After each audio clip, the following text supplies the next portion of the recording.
Oh, hello, HIC.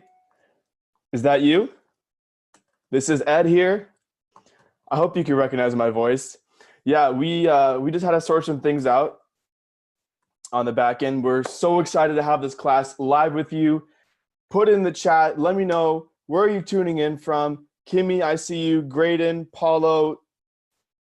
Oh man, it's so good, so Vince, good. Sandra, James, Stefano. Shayla, Alberto. Oh man, the chat's blowing up. It's so great to see the HIC family all over the world. Nicholas from the US, nice. Ariana, Oregon. Bart from Australia. Sean from New York. Whew. Oh, Wow. we It's, got a few Vancouvers. yeah, we got some Vancouvers. Hatfield from Pakistan. Wow. Winston, live from Singapore. Awesome. Oh man. Nathan from Indonesia. Alexis from Cyprus. Pitry from Singapore. Singapore, baby. I love it. Good attitude. Good attitude. Jackie from Cambodia. Alice from Taiwan. Who? We got everybody here. Everybody's here.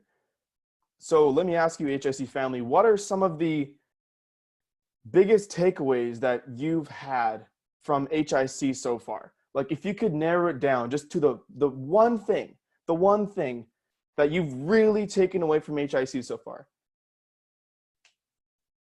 Surrounded by copy. Sandra says mindset. Patrick says mindset. Blake says copy, copy, copy. I agree. Ariana says consistency. Stephen, what are you seeing in the chat? Seeing a ton of great responses. We got Alice, mindset, fundamentals, mindset, matrix code all around us from Jim. That's right. Copy is all around us. Never give up, says Justin. Mindset, mindset, mindset. Zachary says Fantastic. copy is research, strategy, offer, and wordsmith. That's right. And by the way, HIC family, please make sure to comment inside of Discord, not inside of Zoom. That's really important. So be sure, open up Discord, you go in and you comment in the HIC live class chat, not in the Zoom chat. Eduardo says the power of now. Yeah, absolutely. Alberto says market is always first. Market is always first. That's so true. One of the biggest lessons from HIC that I got was just the ability, just how much you can impact people's lives with your words.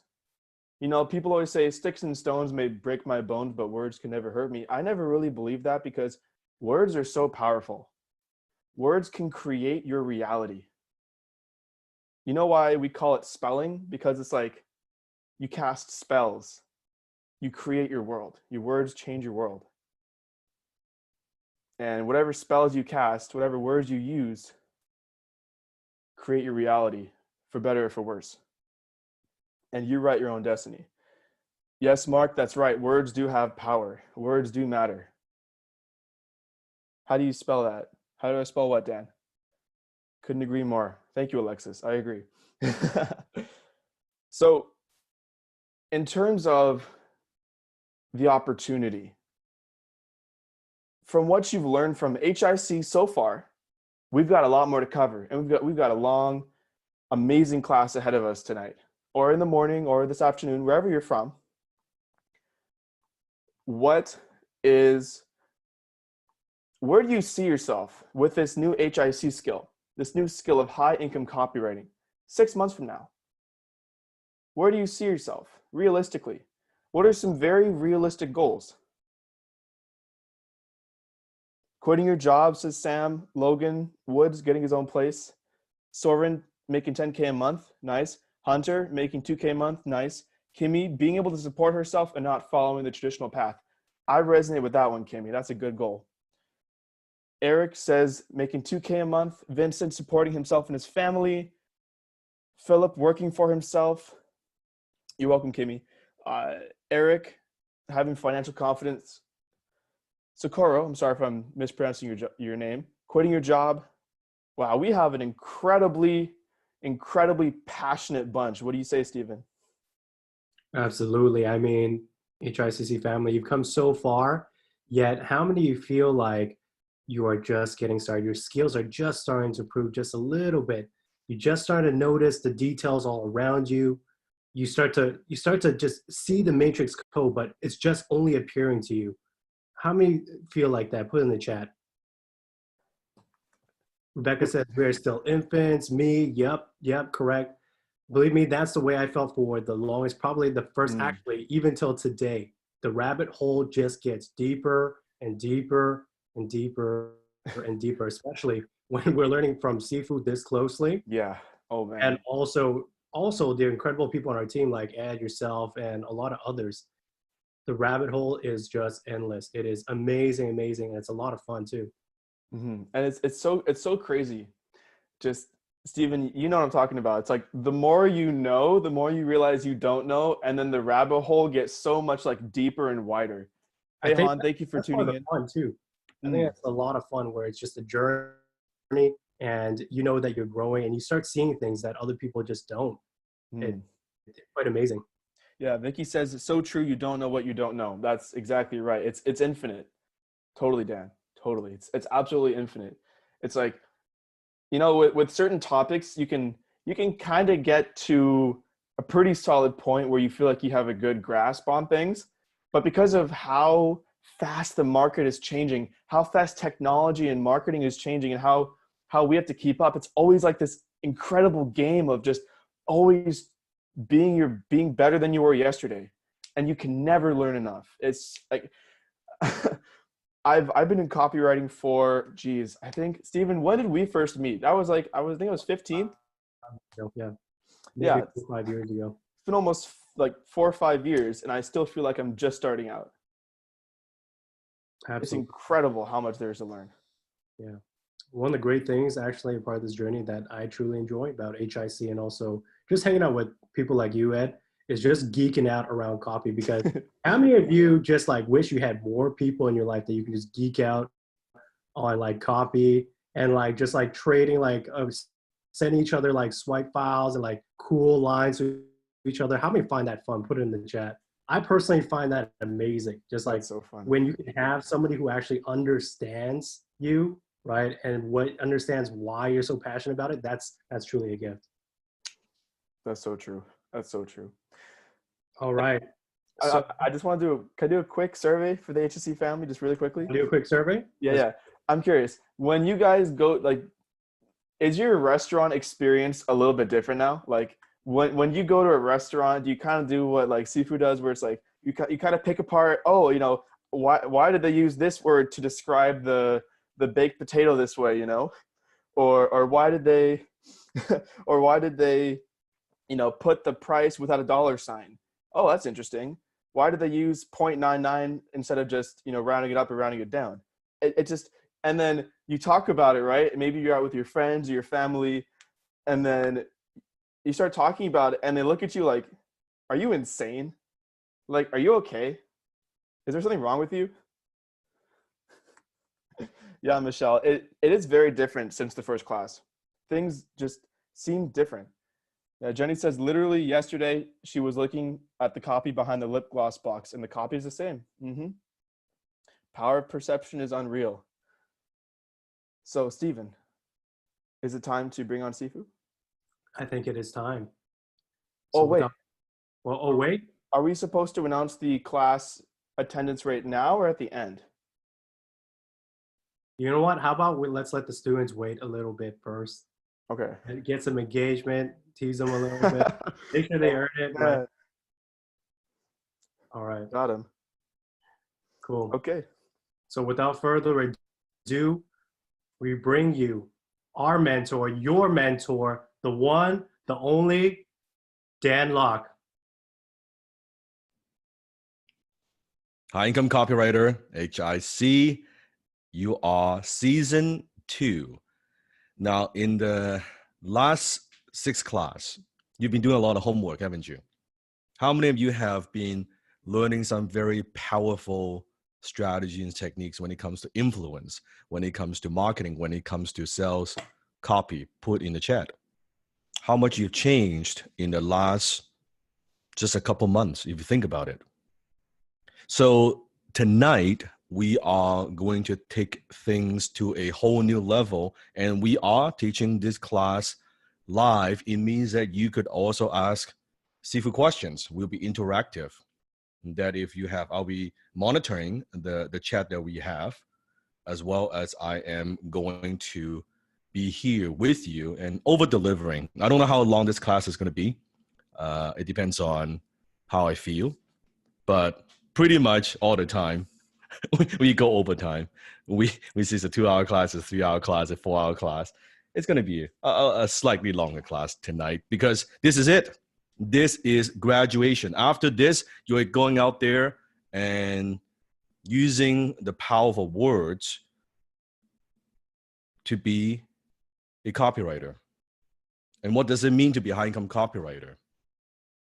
To be able to use your skill set, your high-income skill, going out there in the marketplace and add value and serve the marketplace, and also earn a great income in the process.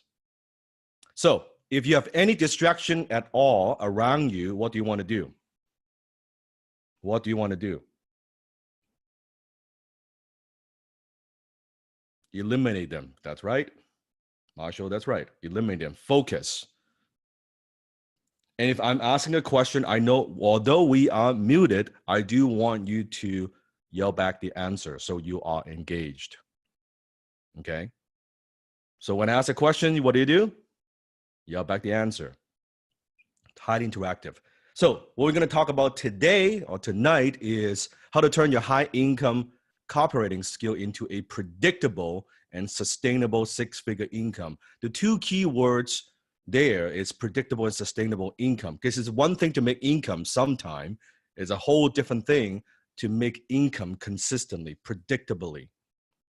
Can you sustain that high income, or do you have a great month and then next month not so great? Is this a common thing a lot of low income copywriters experience? Yes or no? Some month may be great, some month not so great. So how do we make sure that we have predictable and consistent income? Who wants predictable and consistent income? So that's the name of the game.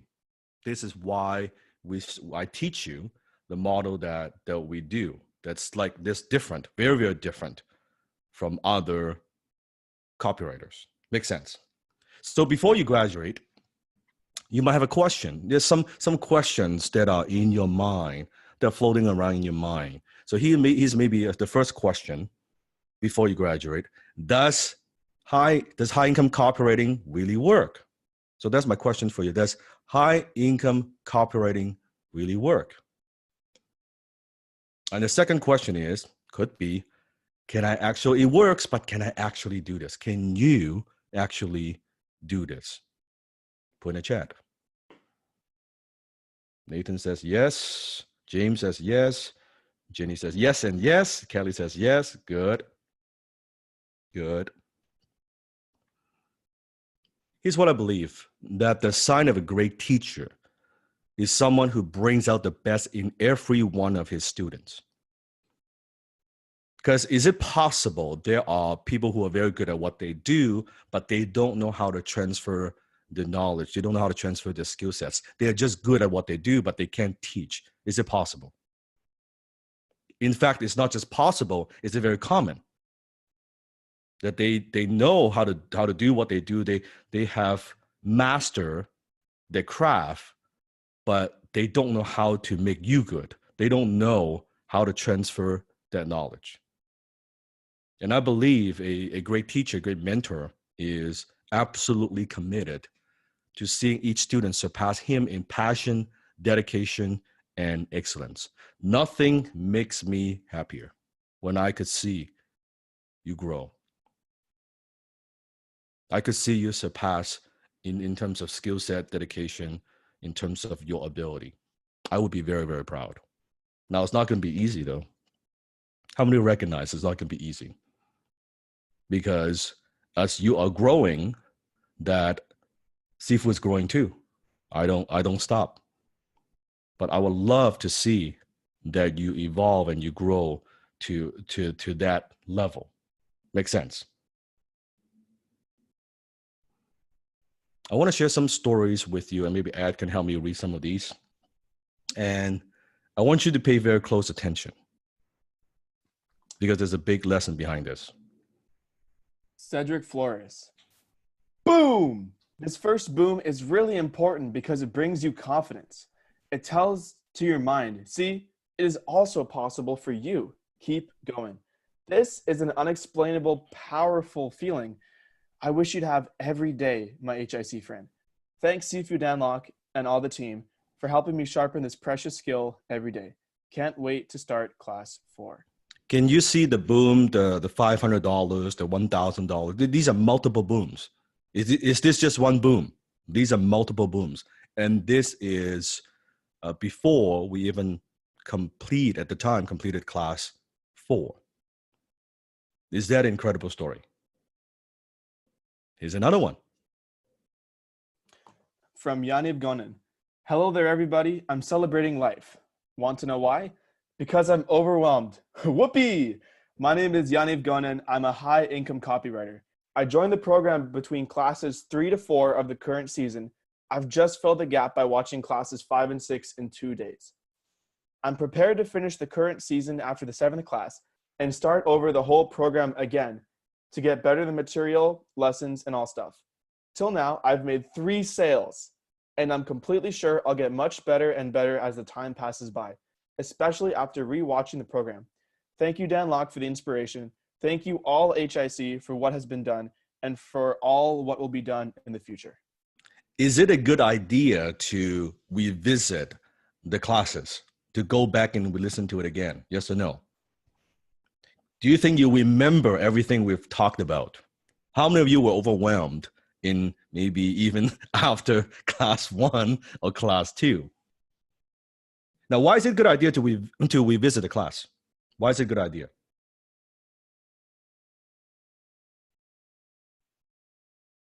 Have you ever had experience that you read a book and then you like the book a lot, and then maybe a year later, 2 years later, you go read the book again, and suddenly you're picking up new things that you didn't see before? Now, why didn't you see those things before? Because that's right. Now so now you're ready for them. Daniel says you get more out of class. That's right. All right. But you're saying you look at macro first and then micro. That's right, Nicholas. Always learning. That's right. Yeah. Your mind expands. You look at things differently now because you are different. Because every single one of us, we look at the world not as as it is. We look at the world as we want it to be, meaning that we always see things with a filter, including me. So when you have upgraded your filter, you will see things differently. This is why you notice people who are struggling financially versus people with money, they have a different filter. And the filter is part of your mindset. Does that make sense? And most people, they attempt to change their life without changing the filter. They never upgraded their filters. And they wonder why they struggle. When I'm all about upgrading the filter. Upgrade your filter, you'll see things differently. But in order to see things differently, you need to think. What do you need to do? Think differently. Then you see things differently. Then you do things differently. Then you produce a different result. Versus people want to produce a different result without changing the way they see the world, without upgrading the filter, and without upgrading their mindset. This is why they struggle their whole fucking lives.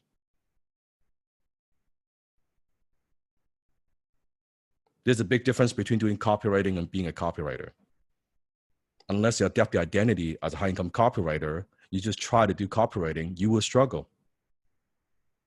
Because you're trying to do something that's not part of you. Just like smokers trying to quit smoking is always a struggle because they see themselves as a smoker. When you see yourself as whatever that you were doing before, tell me what's your job? What do you do to make a living right now? Put in a chat. You see yourself as a student. You see yourself as a fireman, Blake. Yes. You see yourself as a stay-at-home mom, Patty, right? If that's how you see your accountant, that's right. IT, Nicholas, customer service, Hunter, IT. If this is who you see yourself are, you are IT person, you are a student, you are a developer, you are a machine operator, Daniel. If you see that's who you are trying to do copywriting, you won't go very far. You with me? You won't go very far because everything you do is contradicts with who you see yourself, who you are. This is why people quit smoking. 3 months later, they're smoking again. And they try and they try, they try and they try and they fail. Now, for those, how many of you don't smoke? If you don't smoke, you're a non-smoker, aren't you? Do you feel in the morning when you get up, oh man, I can't wait to just have one cigarette or just one little, one, little cigarette? No, it doesn't even cross your mind. You don't struggle. In fact, how many of you can't even stand the smell of cigarettes? It's disgusting for you. You don't even go near it. So for some, it's heaven. For you, it's hell. Has nothing to do with a cigarette because you see yourself as a non-smoker. When you see yourself as a non-smoker, you don't struggle to quit smoking. You don't need to quit because it's not who you are. If you see yourself as who you were before, and most people don't get to who they want to be, you don't get to where you want to be because you're too attached who you were. Write this down. You don't become who you want to be because you were too attached who you were from the past.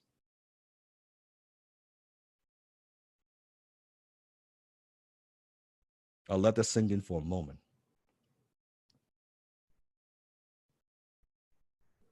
This is why people learn something and they don't make it work. This is why people go try something and they fail because they never upgraded their identity. Does that make sense?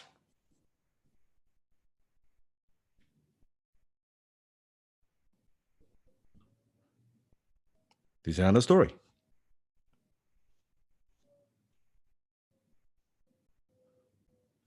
Boom. I had to create an abandoned cart email and I won the contest. The money might not be a lot, but this is giving me a lot of confidence. Now, for Alex, this is only $25 Australian dollars. It's not a lot of money, is it? It is not a lot of money. Does it deserve a boom? Does it deserve a celebration? Why?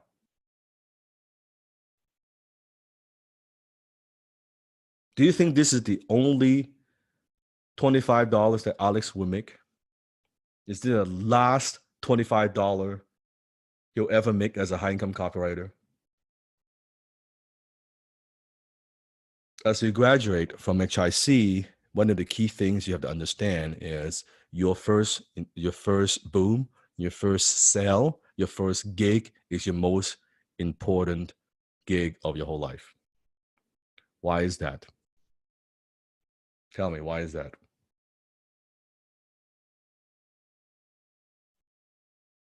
It's confidence, yes. Kim saying, Power, you can do it. Proof of concept. That's right. That's right. Because even though you see the booms every day, how many see booms in our HIC Facebook group?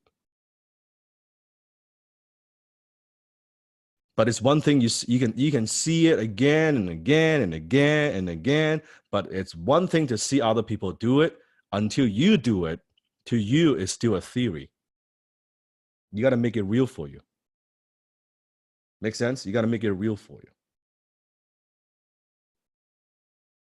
Because you know, after if you can make that first sale, you can do what?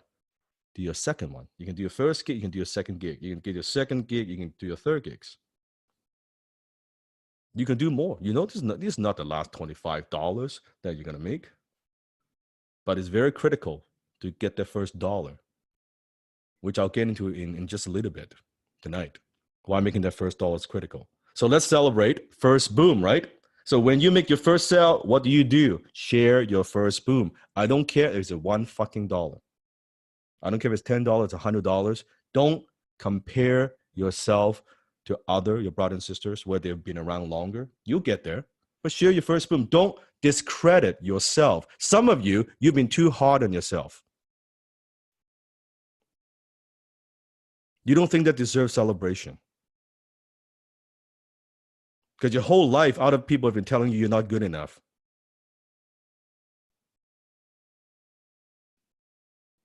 What's there to celebrate? It's too small. You get a B, you should get an A. You get an A, you get A plus. So before you know it, other people were hard on you. Now you're too hard on yourself. You don't celebrate. You don't give yourself credit. And before you know it, you don't have confidence. This is deep. We're not having a surface level conversation tonight. We're having a deep conversation tonight. Can we go deep tonight? Can we go deeper than every single class, any class we've ever done since I'm here live? So now, and Sifu's not going to pull any punches. You can already tell. Like, I'm not going to beat around the bush. Like, we're going to go deep, and in some cases, it's going to hurt a little bit. Can you take it? Season 2? All right. Another boom. Aisha, got my first boom, everyone. Pray for me for the 2020 year. And I want you to pay attention to the couple checks there. Wouldn't it be nice to get one of those checks? Would you be very happy you take it to the bank and just cash those checks, right? You tell the bank teller, well, how did you make this money? Well, I did it through copywriting. What is that? And now you can explain to them. From $25 to thousands of dollars, right? I love this one. And I want you to see this the screenshot. Can you see the screenshot? $1,450, $500. Giovanni, boom! This is why you don't want to miss next week's class. Finally, I got my third boom I've been wanting to share with my HIC family. I know it's a bit late, it's a few days old, but since tomorrow is going to be Lunar New Year, I think this is the best time to share it with you guys.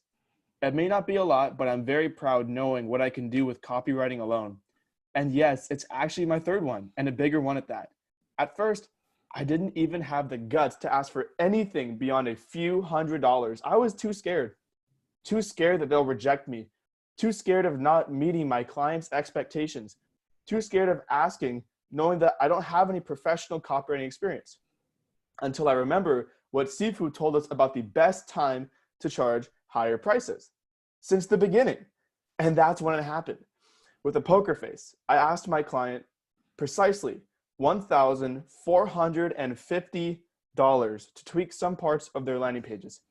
Surprisingly, they were as pleased as my two previous clients whom I charged at only a few $100s. That's why you really never know. Seriously, I realized that charging a low ticket offer and high ticket one may not really be all that different. Now, why am I telling you this? You see, you and I are high income copywriters. We are all taught under the same Sifu, doing the daily affirmations, hand copying great copies every day, and attending live classes every week. So you can see on January 3rd, which is the second boom, the $500, and then it's the next one. Now, is the next one the January 20th boom? I want you to pay attention to this. Is that an incremental jump? Is it from $500 to $550 or $600? No, it's from $500 to $1,450. I remember when I was getting started as a copywriter that at first I was charging a few $100s in my early 20s. And after learning from Alan, my mentor, after working for him for almost 1 year, for volunteer, basically next to nothing. I didn't even get paid that much. And afterwards, doing copywriting for other clients and charging a little bit more. But within a year's time, from a few $100s, 1 year's time, to charging $10,000 for a multi-step campaign. $10,000 to now where CEOs and entrepreneurs pay me $10,000 an hour for my time. And I don't even want to take people on because I don't have time. I turn people away. People write a check. Hey, please, Dan, give me, like, can I buy an hour of your time? $10,000. I don't really have time.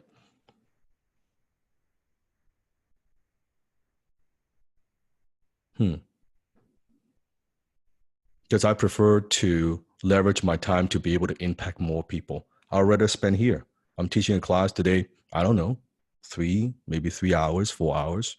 Depends on what questions you might have. I prefer to be able to impact more people versus just one.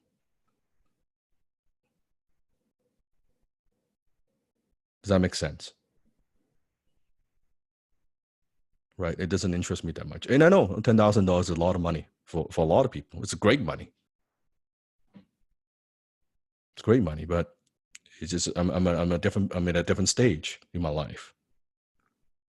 Right? I'd rather train a new generation of students that when it's one-on-one, I don't get as much satisfaction. Let's put it this way.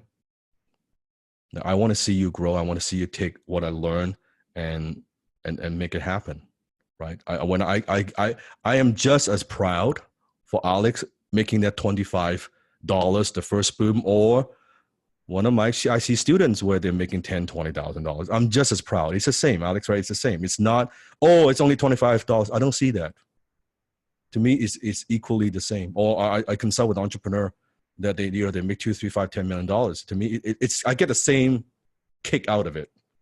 The dollar amount means very little because I know what the dollar means, what that amount means to that person.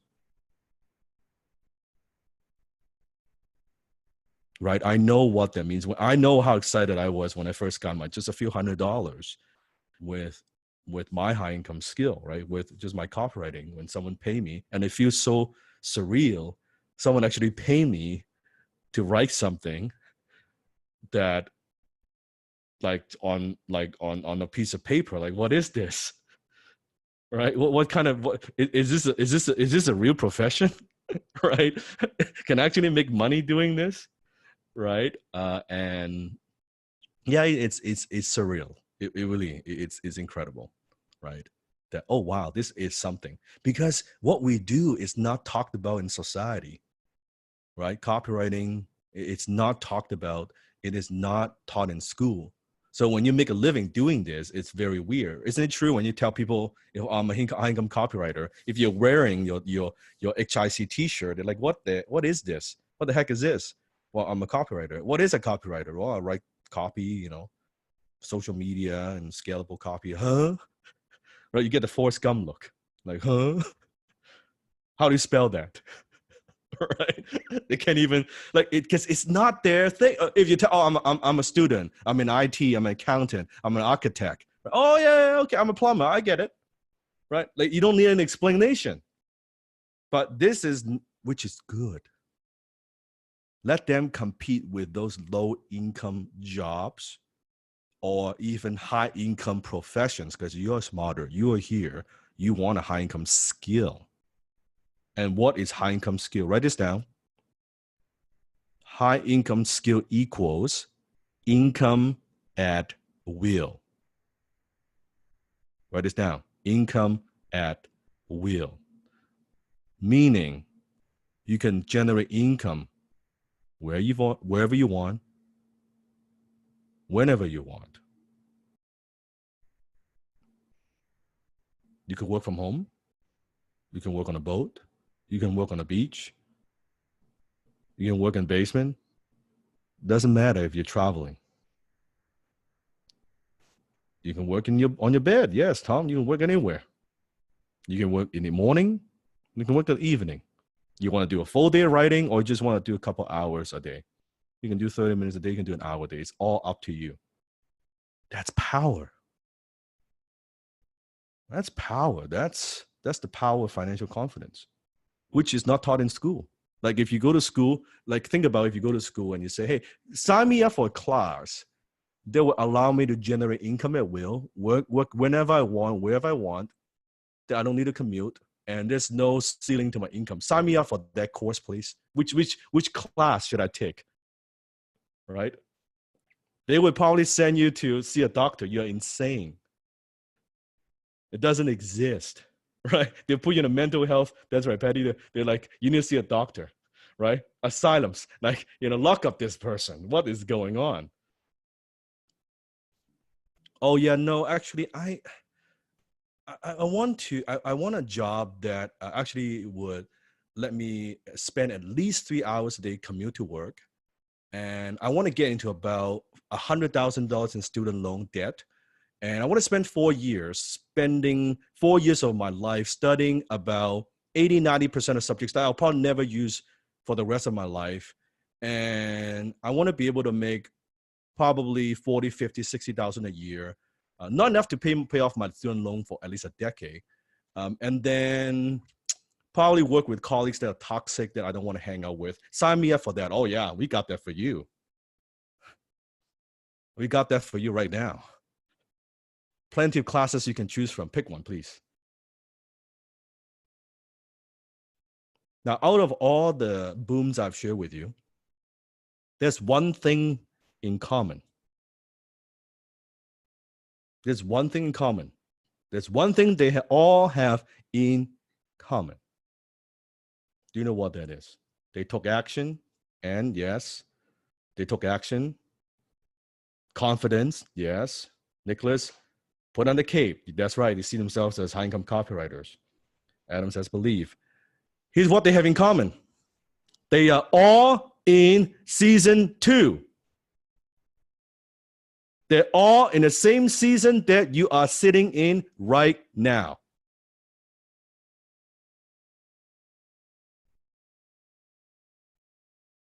They're your brothers and sisters. They are going through the same class you are going through. This is their class 7. So my question is this: what other mentorship, what other programs in the world produce such inspiring success stories before, not 3 months, not 6 months after, before the program is even over?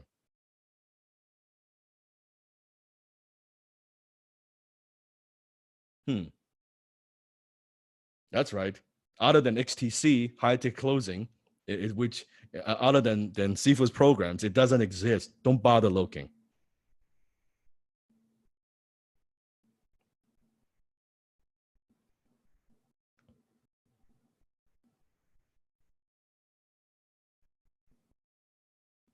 So my question to you is this again.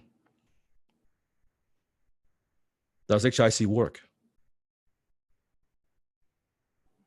Can you actually do it?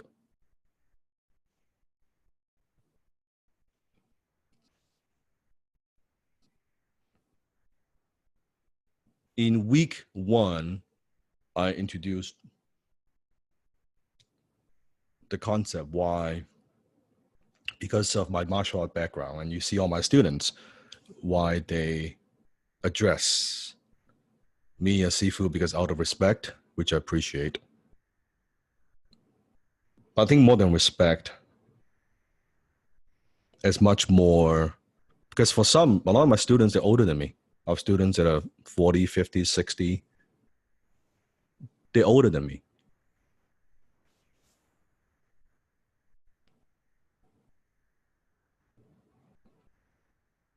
I think they call me Sifu because in some way, shape, or form, how many believe because I've impacted them in some way?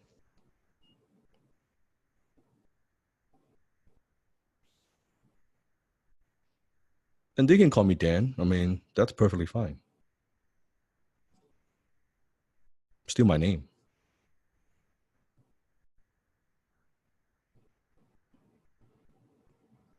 And for some, they see me as a father figure, because chances are their parents or people around them don't really believe in you. They don't believe in what you do. They don't support your dreams.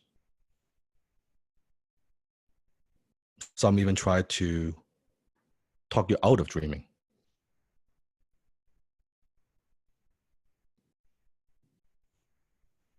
That is the way things are.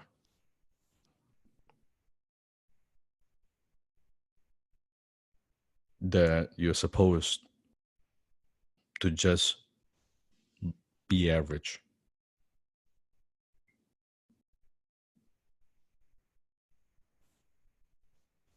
That there isn't a way out.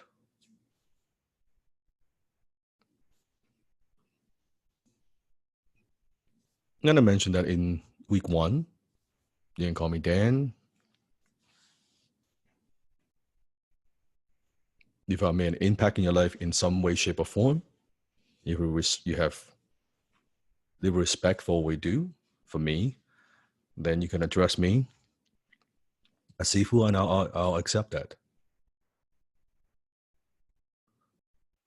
At the same time, I don't take that word lightly because of my Asian background, just like I don't easily call someone a Sifu except my martial art instructor.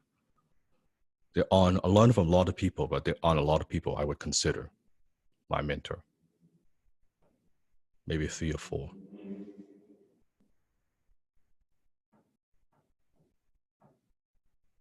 So after tonight, you're on your own. For some, this would be the last conversation that we have, the last class that you're learning, you're taking from me.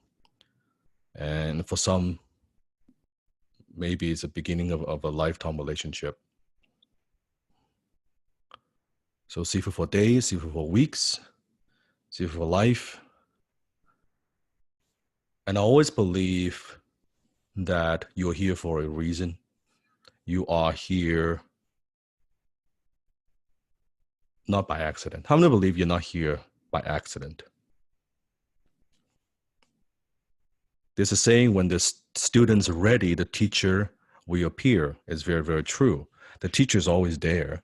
It's just when the student's not ready with the filter, they don't see it.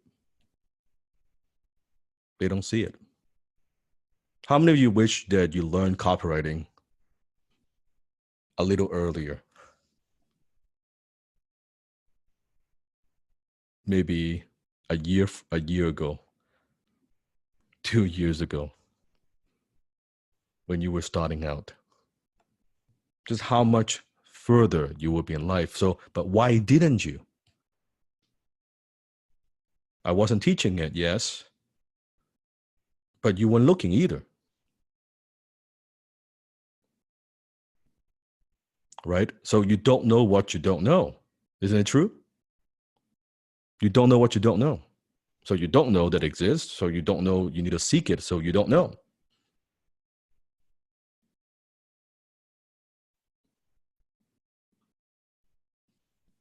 So we're going to talk about how to turn your skill into income.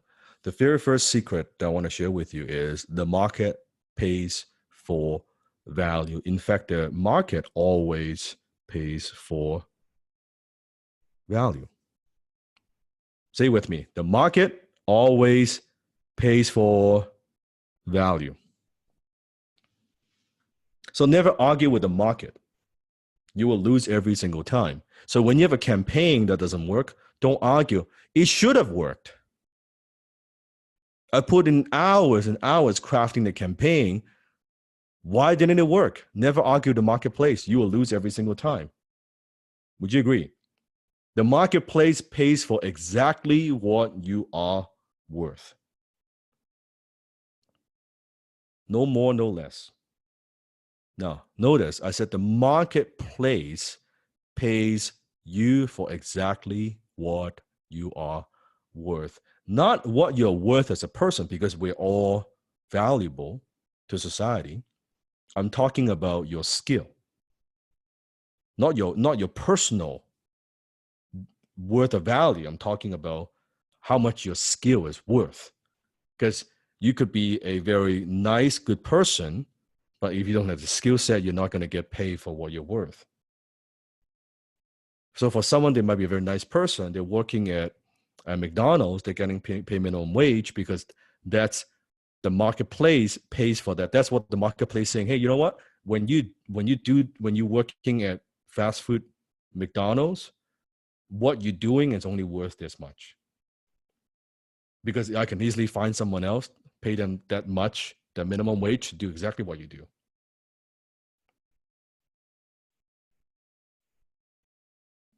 It's easily replaceable.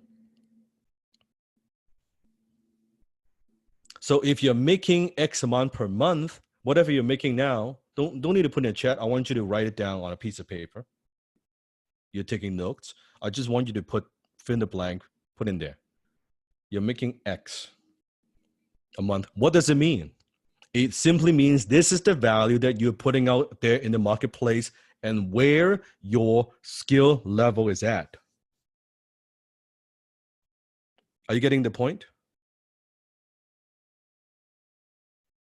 That's where your skill level is at. That's all that means.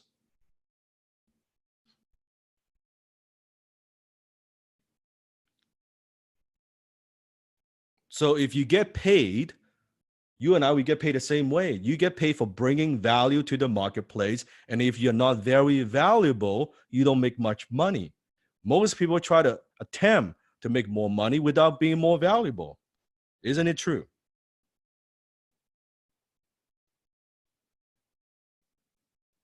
They want more without wanting to be more. They just want more. Actually, no, they don't just want, but they bitch about more. You don't want to do that. In fact, imagine if you become so valuable, you can't help but make more money. You cannot stop the flow, the prosperity coming into your life because you're so valuable. Wouldn't that be nice?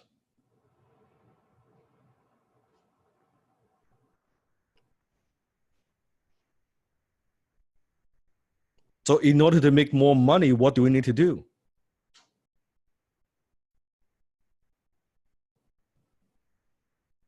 To add more value, to be more valuable. That's correct.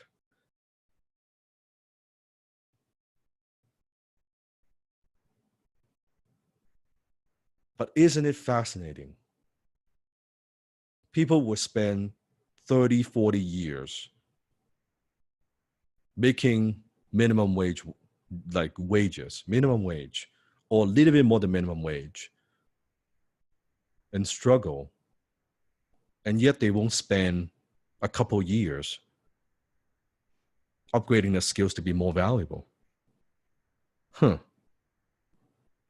Isn't that interesting? I want you to think about how you spend your time before HIC.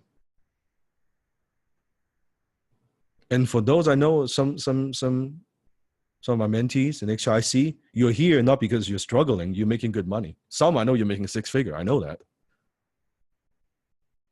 100K, 150K.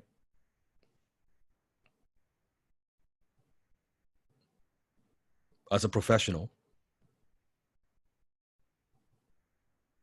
But you have no control over your time. You're here because you want to get your time back. You're here because you want to get the mobility back.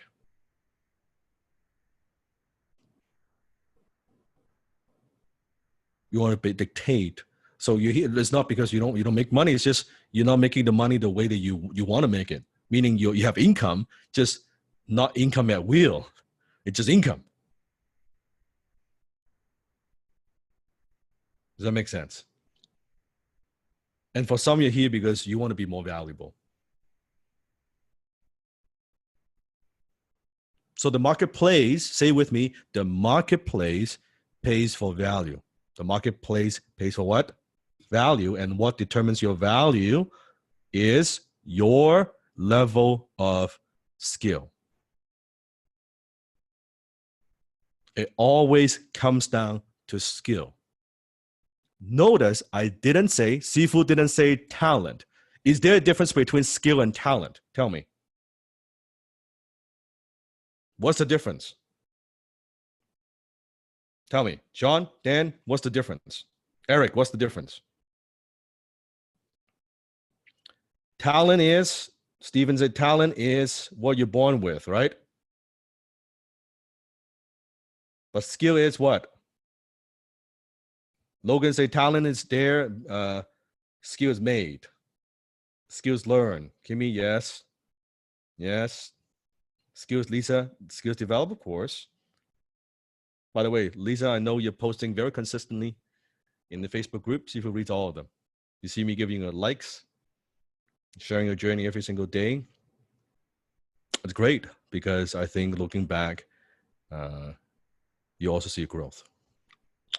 But do pay attention to managing your emotional state. You talk about lower self comes back more often while you focus on expands. This is why you have there's sometimes ups and downs.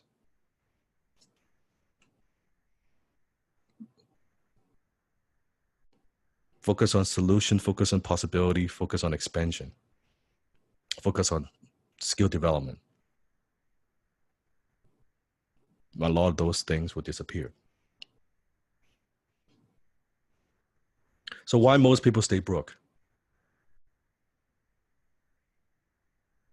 They believe because they have how much time on a job or years at a specific occupation, just because you've been doing it for a long time, it does not increase the value of the job being done. Someone could work at McDonald's for 10 years. They're still making minimum wage because they have not increased the value of the task that's being done.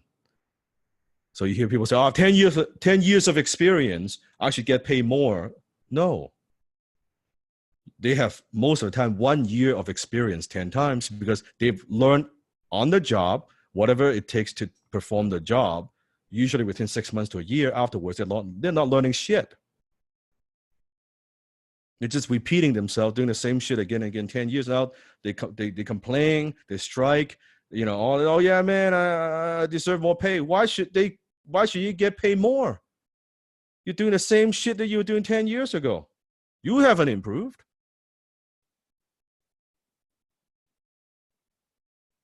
So we need to take personal responsibility. What do we need to do? We need to take personal responsibility. It is not someone else's job. It's not the company that you work for. It's not the government's job to make you more valuable. It is our job to make ourselves more valuable. And people struggle. They're not becoming more valuable because they're not sharpening their skills. Now, this is very, very fundamental, but can you see this is a very important part of our identity as high-income copywriter. This is the foundation. If you're not where you want to be financially, you're not generating the income that you want, there's only one place you need to look is your skill. You don't need to look anywhere else. It is your skill.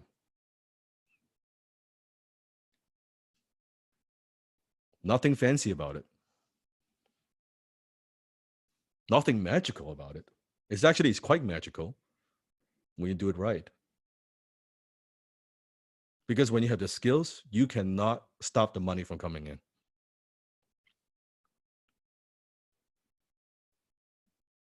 Because think about the outside world. Are most people very skillful? Are most people extraordinary? Are most people exceptional at what they do? Or do we live in a world of mediocrity? Do we live in a world of average? So you don't need to be that good. You don't need to be world class. You just need to be good. You're good. You're already better than most because they suck. They suck. This is like I train all my students, copywriters. You understand most writers? Do you think most writers know what you do? Like, do you think they know what you know? Do you think they think about the market? They think about scalable copy. They think about the story. They think about the hook. They think about the research. Hell fucking no. Market sophistication, huh? What? How do you spell sophistication? How do you even fucking spell that? They can't even spell the word, let alone knowing it. No joke. Ask your friend, do you know what is market sophistication? Spell it for me. SESOTP?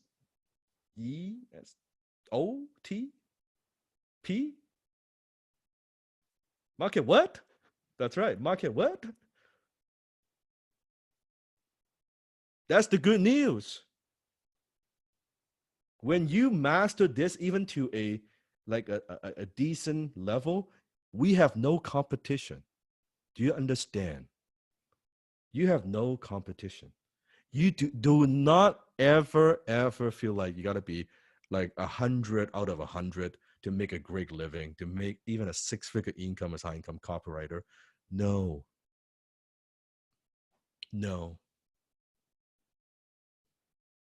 You only need to know, if you even know, 2-3% of what I know. 2-3%. No joke. You go crazy if you try to know everything I know. 2-3%, you'll do well. You will be among the highest income earners, the top 3-4% earners in our society.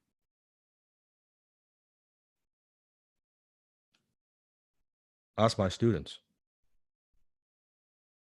Don't try to be, because you don't need to compare yourself with me. Please don't. You get frustrated, and you don't need to. Why? Does that make sense? Don't compete with others, compete with yourself. Don't worry about trying to. How many of you are perfectionists? Do we have some perfectionists in season 2? Yes? Come on. Time to come clean. I know we got to have some perfectionists here. All right. From now on, don't be a perfectionist. Fuck being perfectionist. I don't want perfection gets in the way. Progress over perfection.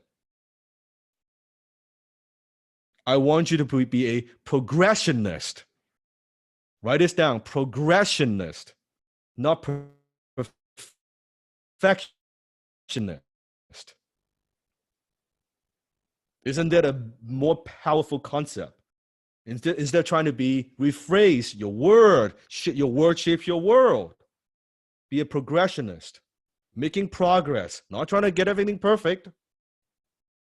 But see, that's not even a word that we use very often now, is it? I'm a progressionist. No, but yet you hear, I'm a perfectionist.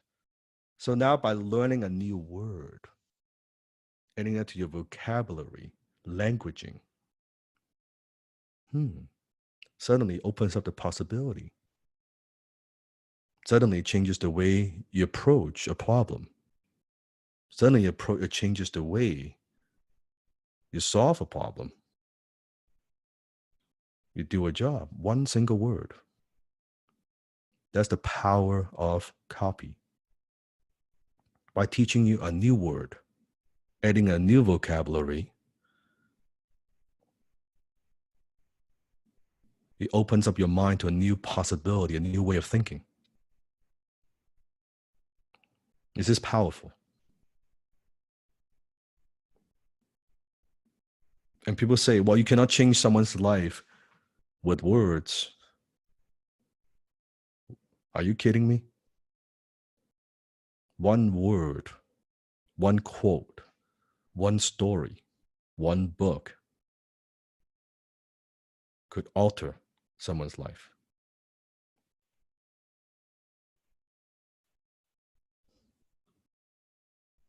So value guarantees a higher income. Age doesn't. I don't care what's your age. 20, in your 20s, your 30s, 40, 50, 60s, it doesn't matter. It doesn't matter. The great thing about what we do is when a client is hiring you to write copy, they don't ask, so how old are you? Oh, you are not old enough to write this copy. Right? Or I need younger people to write this copy.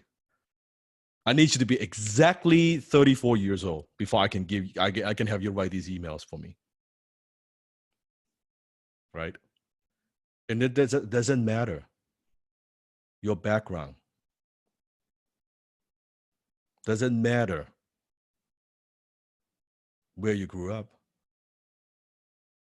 Doesn't matter if you're man or woman. And by the way, for my students who are women, ladies, you are in the perfect position. There's more demand for female copywriters than ever before, just like there's more demand for female closers than ever before. Because now, if you've studied economics, really now in the 21st century, woman makes most of the buying decisions, the major buying decisions. I'm talking about the house, the car. People who don't know how to communicate and sell and market to women, they're in a huge, huge, huge disadvantage. It's a beautiful thing. So if you are a woman and you're learning copywriting from me, how many recognize you're in the right place at the right time? You cannot, you would not be in a better place. It's a powerful skill to have. And it's a perfect skill as far as I'm concerned for how many have kids, by the way? How many have kids?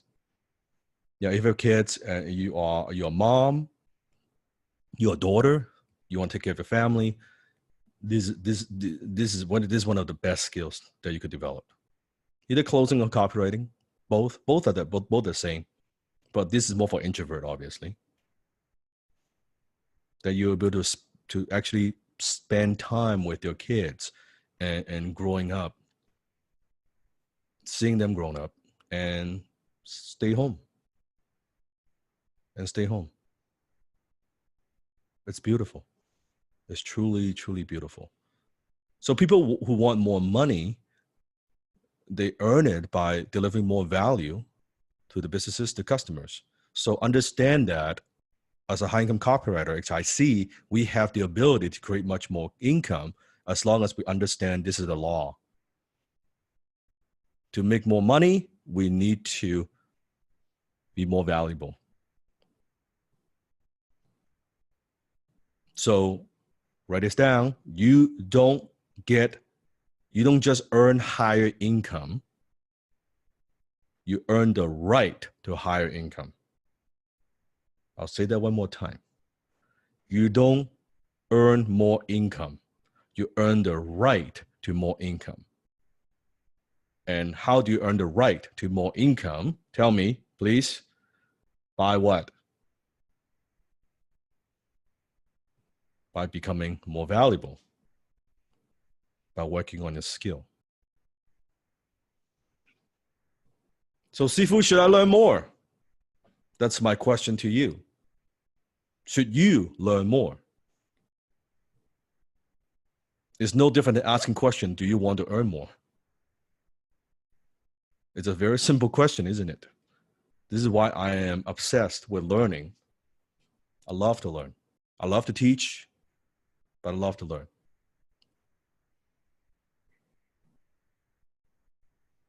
Last year, 2019, I probably spent $500,000.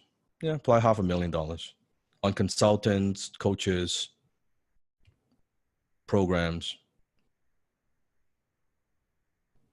which is way more than what most people earn in a decade. I spent that in a year on my own education. Yeah, $500,000. Is there any wonder why Sifu makes the kind of money that I make? Because I invest in myself.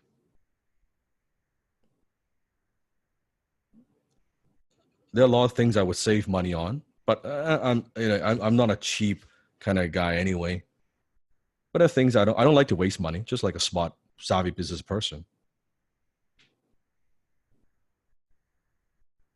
So what Sifu wants to do is to shortcut the learning curve for you, so you save 5, 10, 15, 20 years of time to be able to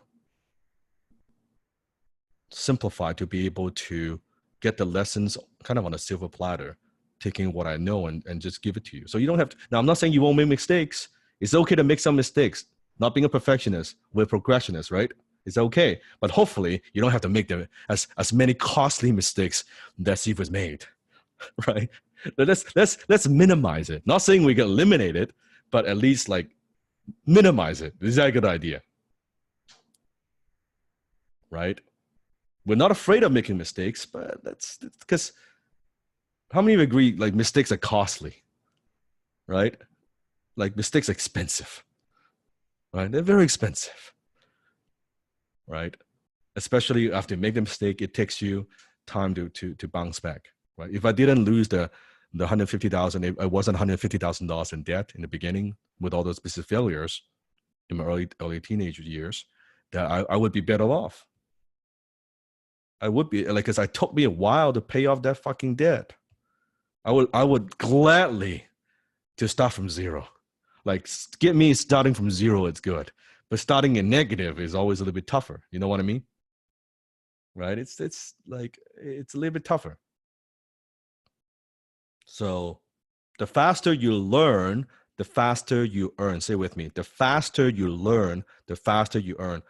We are moving into the age of artificial intelligence, technology. In the next 10 years, 2020 to 2030, things are going to be very, very different. How many of you can see things are going to change a lot faster in the next 10 years than the previous 10 years? How many of you agree we live in uncertain times?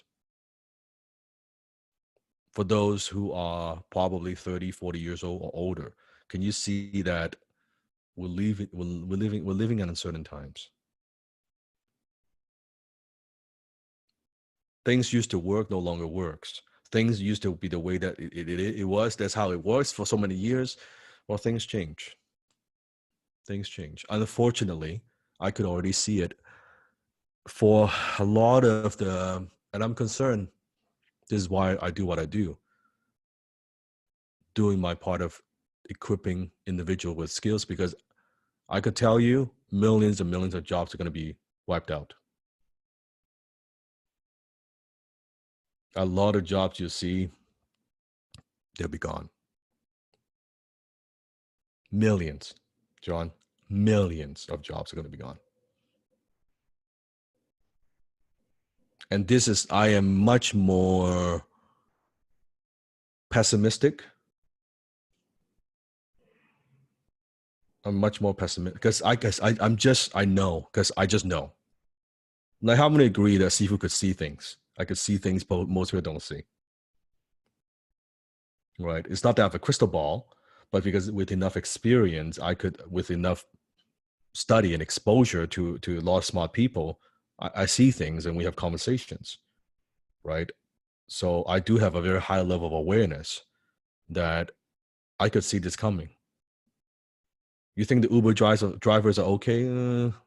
Wait till Uber introduce a driverless car. All of them will be out of jobs. You think waiter and waitress are going to be okay? No. You go to Google, you don't do it now, you go to YouTube, you type in robot hotel, Alibaba. Alibaba already developed a hotel that requires only a couple of people to operate. It's all robots. No checkout, no reception desk. You don't see a person. You don't see a person. You check in with their phone. You go into your room, they scan your face. The chefs, all that, they're all robots. Delivery, if you want room service, robots. It's going to roll to entire all the hotel chains. So anyone in those industries, I'm sorry, they're all going to be out of business. Not out of it, they're going out of jobs. How many also notice? Now I'm going off a tangent. Is this valuable, by the way? Or it's okay. I don't need to talk about this if you don't want to. This is not copywriting, but I'm just giving you my perspective on the future. So think about how many of us see those kiosks in McDonald's. It's a self checkout. Well, guess what? You notice those cashiers before is a long cashier. Now you notice now they're getting shorter. Do you notice this in the last few years? Now they're introducing more and more kiosks. Soon enough, you will not see the cashier.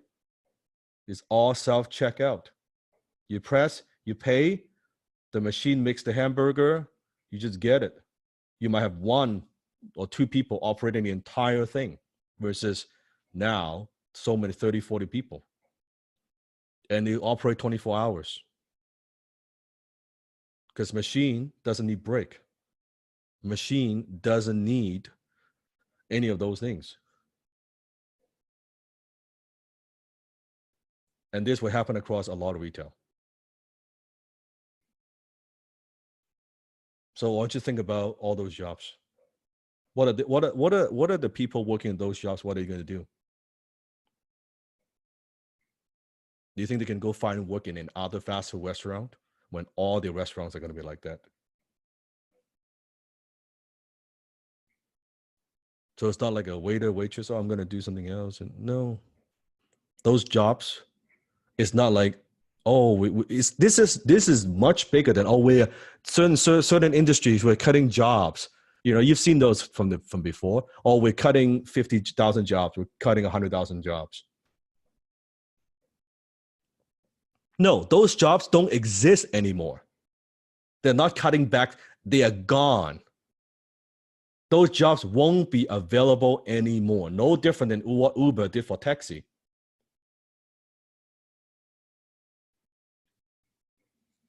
So for those who don't have high income skills that could produce value in the marketplace,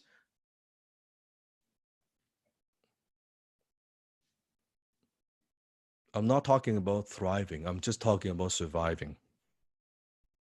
Do you see what I'm talking about? I'm just talking about surviving, not thriving. They won't be able, and because they've never taken the time, unlike you, to think outside the box and say, I'm going to develop a skill set before all this shit happens. And people are always like this. Oh, it's not going to happen to me. It's not going to happen to my industry. Really? Stephen say, how would those people live? They won't. I can tell you right now, because those skill sets are so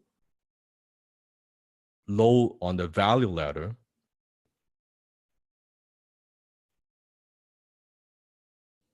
It won't be required. And technology and robots can do it more efficiently, faster, more cost effective. There is no reason for corporation not to fully implement it.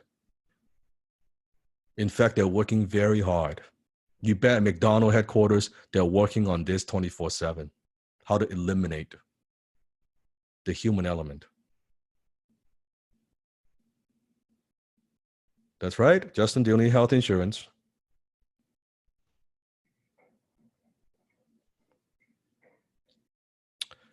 Jensen, what do you think would be the future of small businesses when this happens? I think small businesses, many ways to go where if they actually, let's say small business right now, like they partner up with bigger business, Amazon, eBay, there's still a lot of hope. In fact, it's very profitable. But the small business who doesn't embrace technology, they're fucked.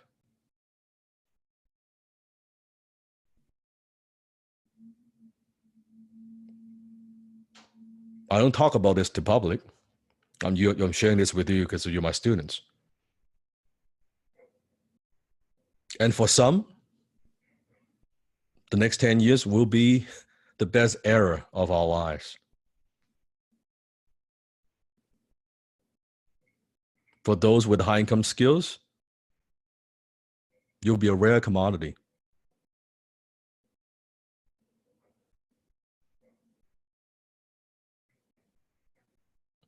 Because I'm telling you, I'm warning you, I'm telling you up front that this is what's happening. So you're not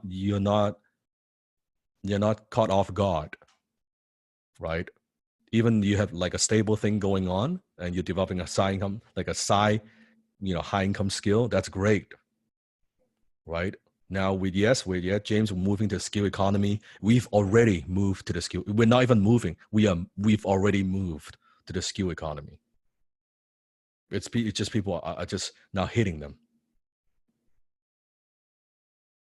If Uber, Airbnb, Uber Eat, all those, if that's not a skill economy, what is? Because those things don't exist before.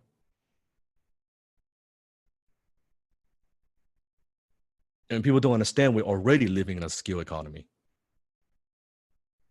But they're still chasing an old paradigm of job security versus what you need is skill security. That's not a word, is it? Right? You need skill security. Huh? What? Oh, job security. Yeah, my mom, dad told me job security, right? When now it's it's the opposite. Job is not secure at all. It's a skill security. You want security, you need a skill set. Ideally, more than one. Either one damn good one or multiple. You want more. You probably want more than one. You can stack on your skills. Your income is a reflection of the value the marketplace in some way, shape, or form, right? So when someone says, I need more money, how many heard of some of these things before? I need more clients. I need to pay my bills. I need higher income. I need to pay off my debt.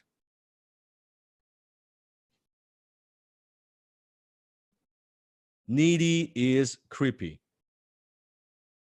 Say it with me. Needy is creepy. Don't bring your needs to the marketplace. The marketplace doesn't give a shit, doesn't care, doesn't respond. Bring your skills to the marketplace. They will respond. Bring your needs. I need this. I need that. Yell all day. Scream from the top of your lungs. I need more money. I need more clients. Doesn't get you anywhere. So you don't feel well? Tell a doctor. Don't tell the marketplace. The marketplace is very simple. It just wants results and value from you. It's actually incredibly simple. Only wants two things, results and value from you. Income development always follows skill development. Income development always what? Follows skill development. Now, I know Steve was saying the same thing in many different ways. I'm emphasizing how critical this is. So for me, if week one, this is all, and it's a nice skill to have. My goal is by now, you could see having a skill set, having a high income skill, it is not an option. How many can see it's not an option? It's not a nice to have. It's not a, I guess it's a backup plan. No. It is a requirement to survive. It's a must have. If it's a must have, do you need to make this a priority?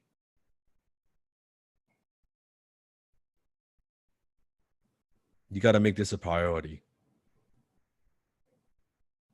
If you treat it like a, well, I guess it's nice.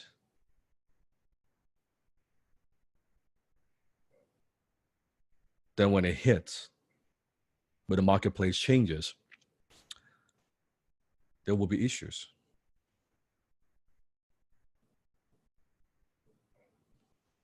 Poor people spend their money worrying, spending their time worrying about money. Rich people invest their time developing skills.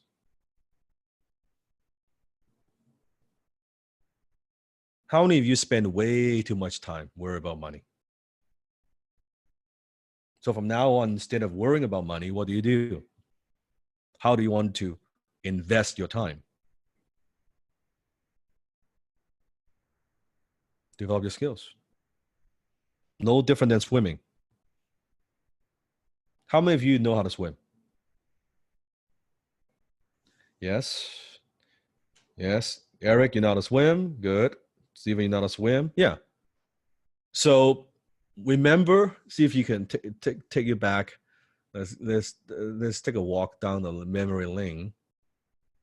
Remember the first time you go to the swimming pool, maybe as a kid, and then you're like, you see other people swimming, you're like, oh, this is terrifying, because you've heard stories, right? People drowning and stuff like that. You can't breathe, right? And you keep your head above the water, but you keep sinking, right? You know what I mean, right? It's like, oh, and you make sure that you don't go too deep, that your toes could touch the floor, right? You're like, oh my God, right? And you feel even the water's just up to your chest. You feel like you can't breathe, right? Scary, isn't it? But once you learn how to swim, now you can now swim back and forth. So what was very scary, now you are kind of floating, you're having fun, right? Yeah, it was awesome. You're going on slides, right? You're having fun with your friends, right? It's like, it's awesome, right? What a great feeling. Well, it's no different. Every master was once a disaster. Please write this down. Every master was once a disaster. Right? Seafood was a disaster. If there's a worst copywriting award, I would have won it. Because I flunked English when I was twice in high school. My English wasn't that good. Grammatical errors. I steal with fucking typos, see?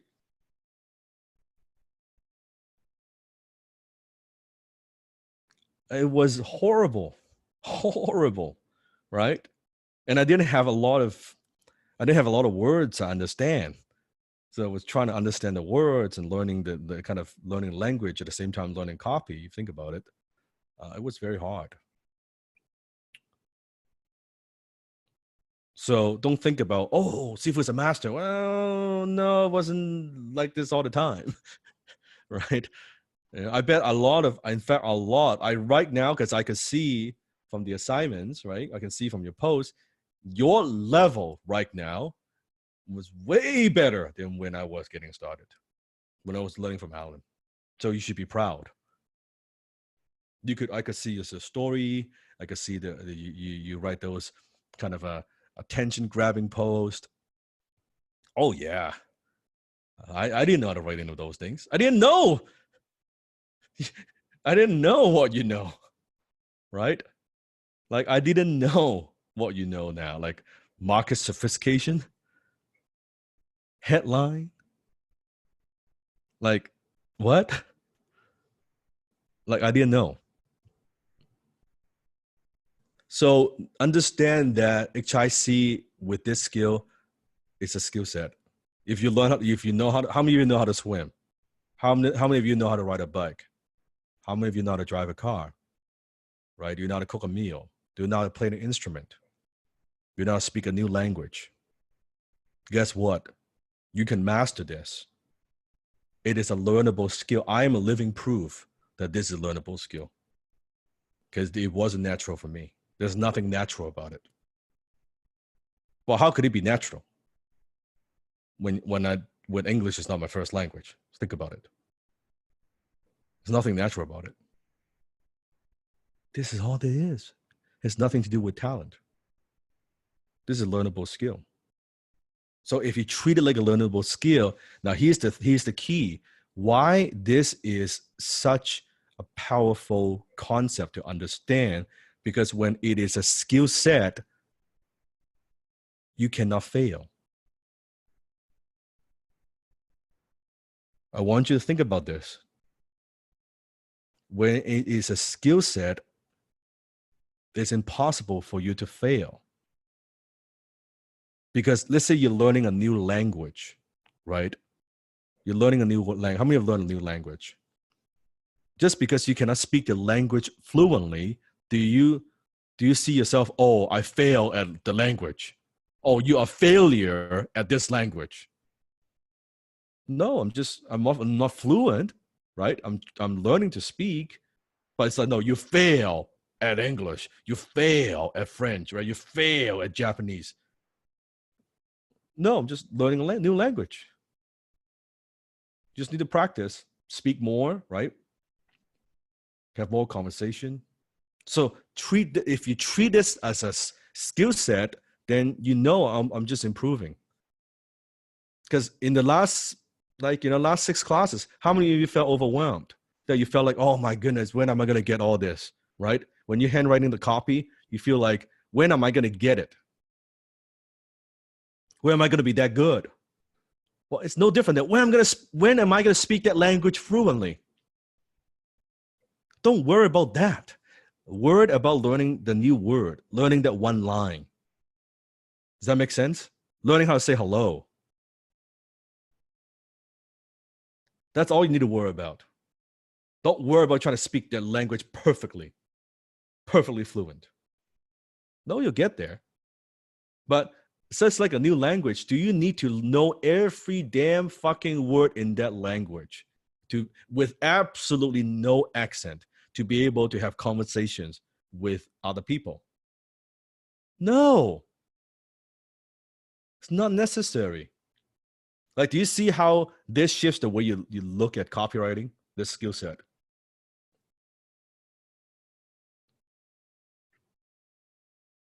So put yourself in a position that you're incapable of failing. Who wants to put yourself in a position that you're incapable of failing?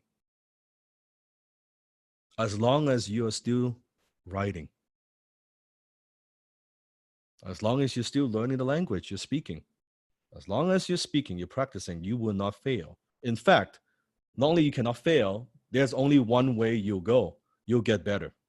You cannot help but get better.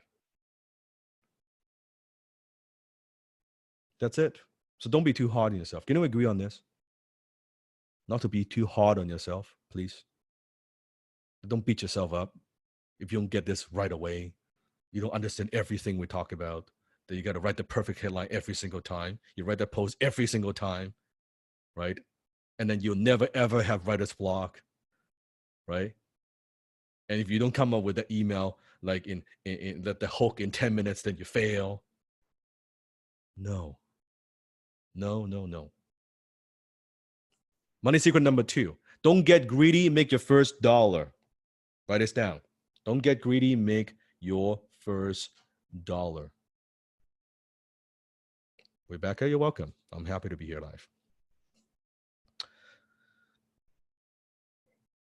So let's look at Alex making their first dollar. They're $25 Australian dollars. It's not a lot of money. Making your first dollar. Because I see sometimes graduates and students where they let the ego get in the way. Oh, Sifu, you talked about, I don't want to lower my worth, I know what I'm worth. So I'm gonna charge top dollars right from the get-go because I'm now a graduate.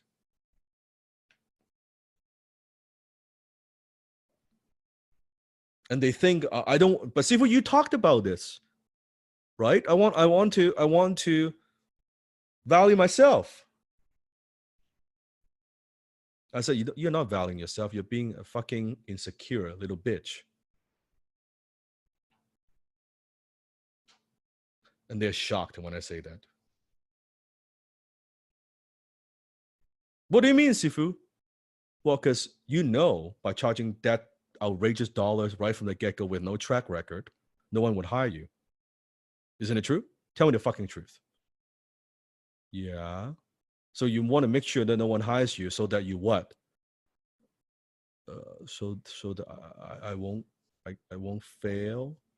Exactly. That's the fucking truth. So you're self-sabotaging yourself.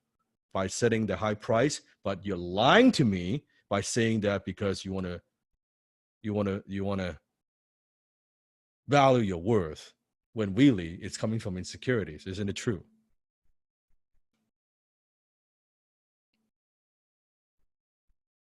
Yeah, you see, you're right. Of course I'm right.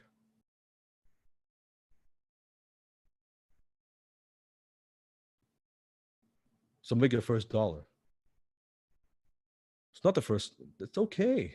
Make your first dollar first. You can bump it up. Look, notice the 500. You can bump it up. The great thing with high income skill, you can bump it up in 1 second. But you gotta get it going first. You gotta learn, right? Get the first few dollars, because I need you to build your confidence, because you don't believe me. You say you believe you can do this. You don't believe you can do this until you make that first dollar. Even you make the first dollar, I know you. I know you too well. You get your first gig. Is this a fluke? Can I actually repeat this? Maybe I'm just lucky. I probably won't get the second one. And then you get a second one. Yeah, probably I won't get my third one. Right? I'm afraid. But until you get your, I need you to get the first 3, 4, 5, 6, 10 gigs. Then you're like, yeah, maybe I can. Yeah, maybe I can do this. Maybe I am a copywriter. Shit. Am I a copywriter? Do you think I'm a copywriter? And then go into Facebook. Do you think I'm a copywriter after 10 gigs? Right?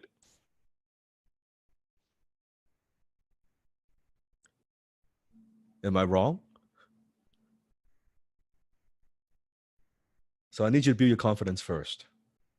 Build your confidence, get your first couple gig. It is okay.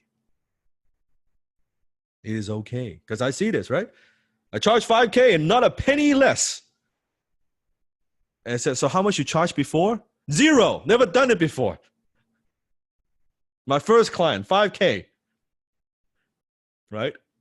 I'm new at this, but I'm going to charge higher than anybody else. No, Sifu deserve more pay, you know. Now, is Sifu asking you to discount your value? Am I saying to discount your value? What am I saying? Am I saying you should be the lowest, you should be a low income copywriter? You should charge the lowest price compared to everybody else? No. I'm talking about staying humble, getting experience. The marketplace would tell you. Now, how do you know? So ask me, go ahead. See, how do you know when I should bump up my price?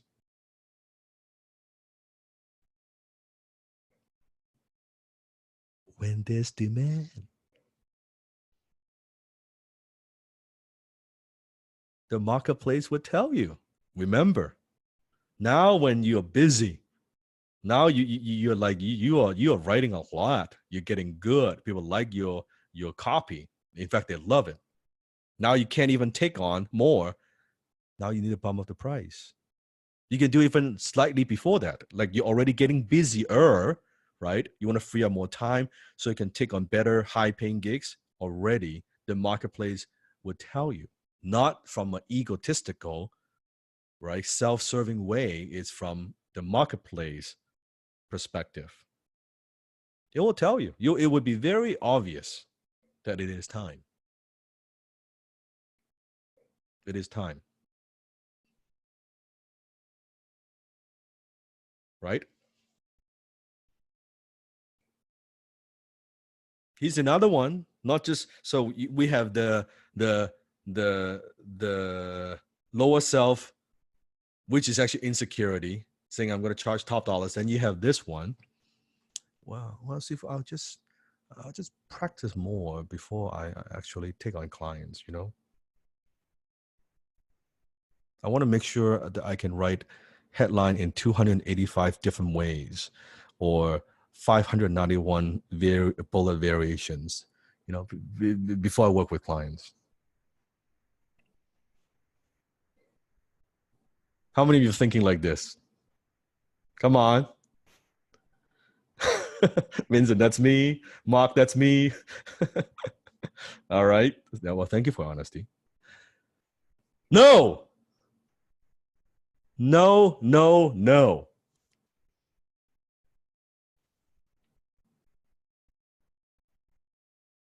Did your client tell you? Set up the criteria. Well, I can't really hire you because you don't know 285 different ways to write a headline. So I can't really give you this gig.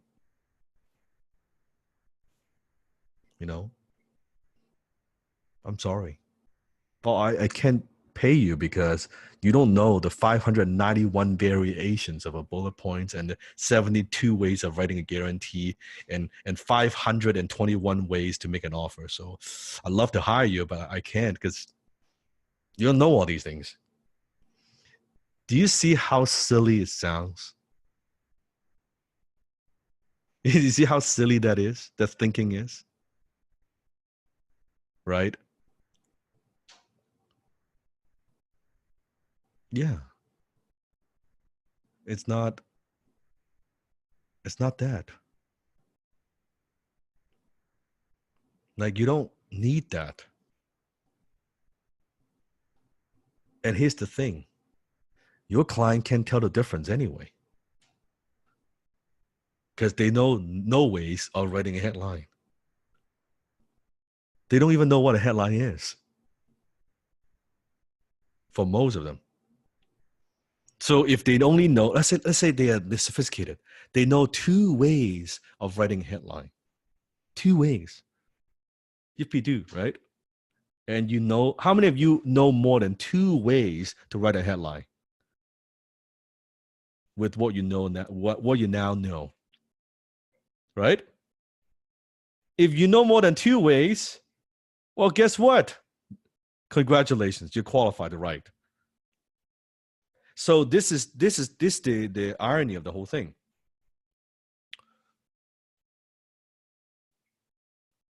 You believe that you need to be that good in order to take on clients because you don't want to fail. But again, you cannot fail in a skill, just like learning a new language.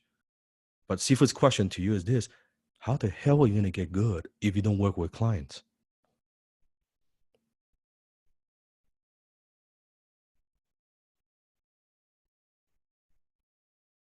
Like, how do you think? Okay, let me ask you a different question. Do you think you improve slower or faster writing for clients or not writing for clients? You do, right? It's like, do you think you learn swimming faster, swimming in water or swimming on land?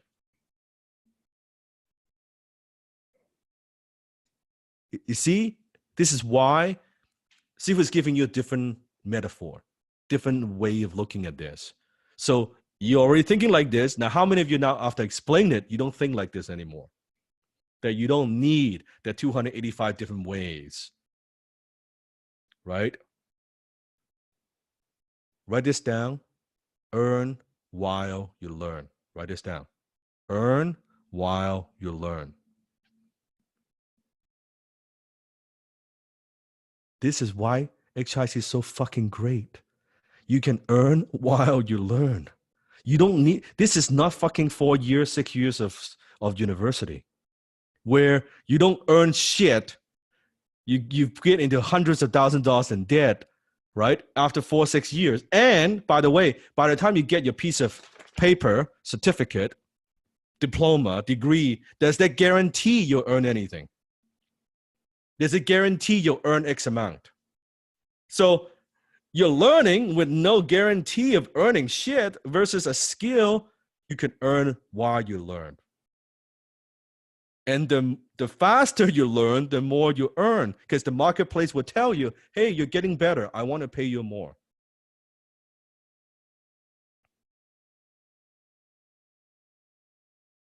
Like, doesn't this make more sense? You think about for our society. Like, why can't I go learn something 2, 3 months, 3, 4 months, 5, 6 months? I'm earning already.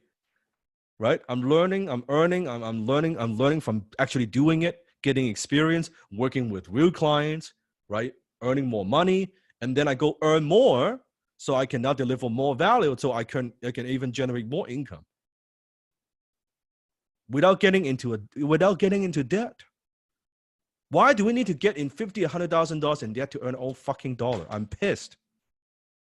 I'm pissed at the whole school system. Like, why do we need to get in $100,000 in debt to earn a fucking dollar?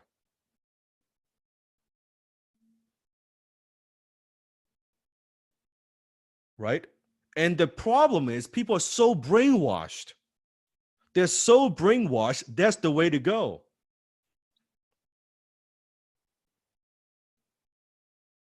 So what happens, you see, like, oh, you know what, investing in my own skill set, I'm buying an online course, that's a scam for a few $1,000s.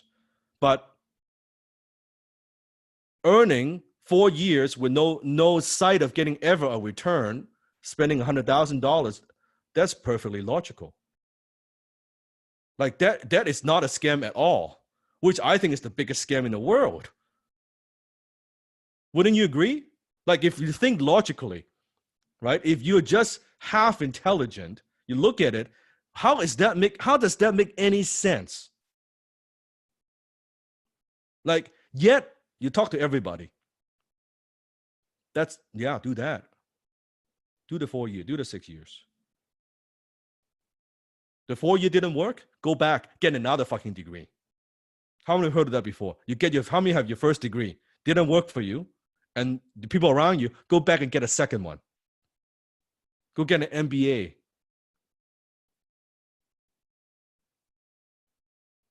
Then do a PhD. So the first one didn't work. So when was more the solution of not working? Like, it doesn't work in the first time.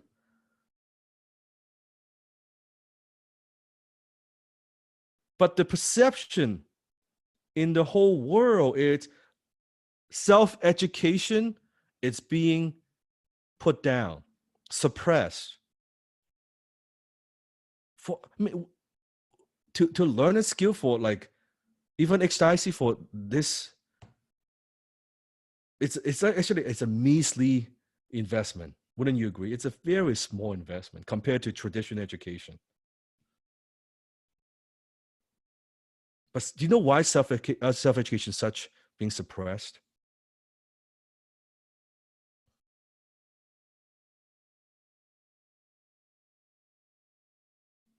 How many of you learned in the just last 6 weeks? You learn more. You learn more about life, you learn more about marketing, learn more about yourself.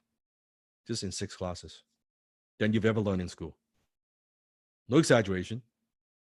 Speak from the heart.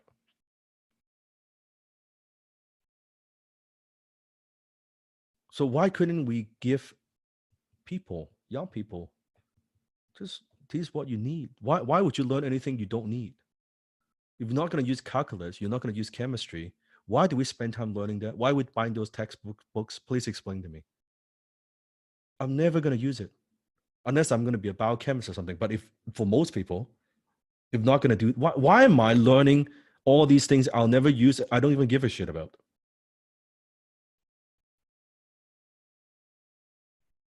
Like, tell me, like, explain to me how the logic works. It's fucked. Self-education suppressed is because there's too much money in the whole education system.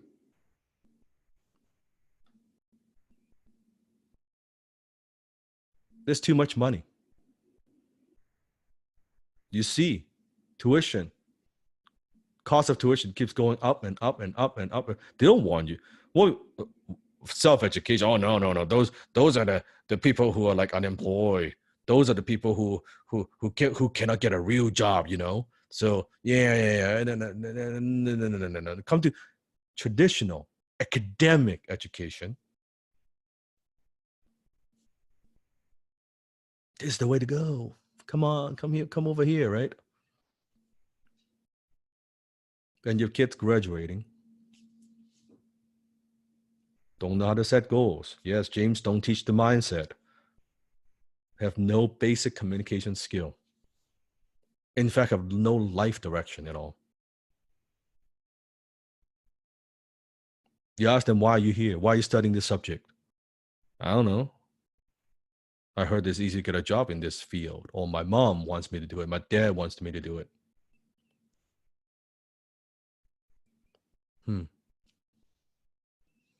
Procrastination is the killer of prosperity. Procrastination is the killer of prosperity. Do you need to wait before you work with a client? Do you need to wait before you accept that first paying gig? Yes or no? You mean you don't need to wait 1 year? You don't need to know 300 ways to write a headline? Come on. I thought you said you do. You don't. That's right.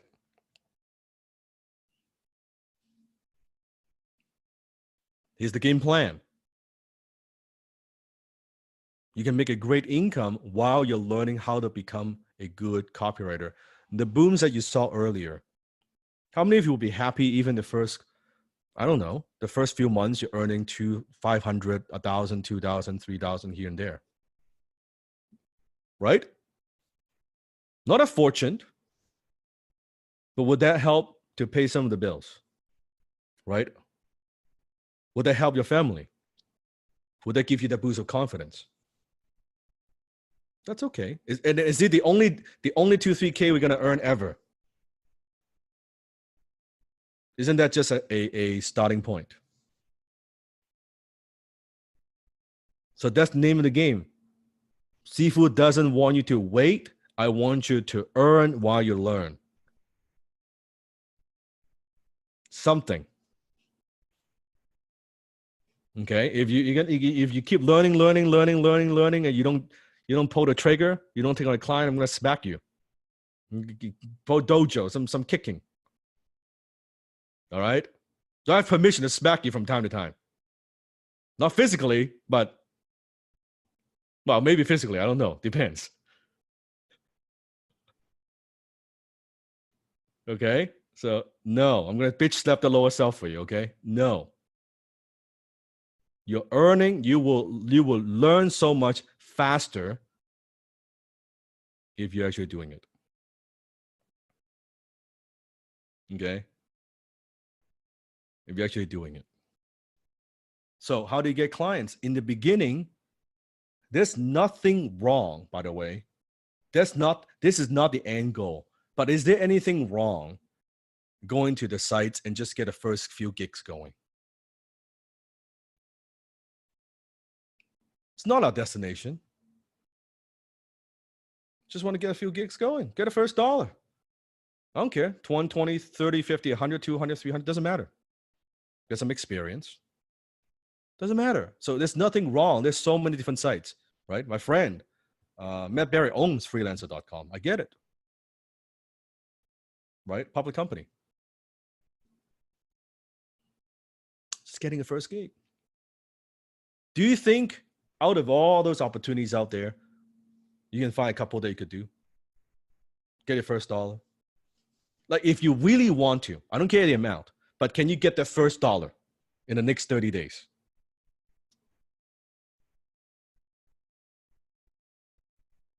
Just the first dollar. I don't care how much. I don't care if it's $5. Just first buck, because I need you to believe in you, and we go from there. Just 30 days. By the time you graduate, just something. One of these. Don't care. Don't try to. We're not trying to negotiate, or just give me a gig. I'll write for it. Right? Something. Then we go from there. Doesn't mean we'll stay there forever. Are we gonna stay there forever and position us as ourselves a low income copywriter and try to be a commodity and compete with everybody else on price? No. Right? No, you know that. That's not our goal.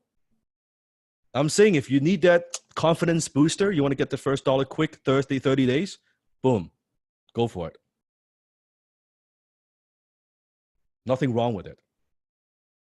There is nothing wrong with that. Oh yeah, there are a whole bunch of them. Yeah, John, there's a whole bunch of them. You search like freelancing, I mean, the whole freelancing website, there's a whole bunch of them. Yeah, just get your first gig. Get the first little PayPal, first little wire. Great. Great.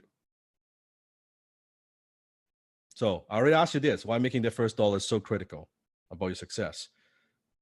And mastery is all about constant improvement, right? The desire to continue to keep learning and become a better version of ourselves. At the end of the day, why we do this, high income skill, copywriting, everything that we do, I believe, and you tell me if that's true for you, we're here because we want to become a better version of ourselves. However we define it. To be a better son, to be a better daughter, to be a better husband, a better wife, right? A better mom, a better dad. For some, a better grandparent. To be a role model. Right? We are here to be a better version of ourselves. So the money is a mean and end, is a means to an end, but not an end by itself. It's just a representation that we're becoming better. Because if you're earning more, think of it this way: if you're earning more from home, be able to generate income at will, what does that say about you in terms of your mindset, in terms of your skill set? Do you think you could do that without growing? Do you think you could do that without having grown exponentially in mindset and skill set? Because you couldn't do that before. You couldn't work from home before. You didn't have control of your hours before, right? So you're able to do that because you've grown, and I'm happy. Nothing makes me happy to see my students, see you doing that.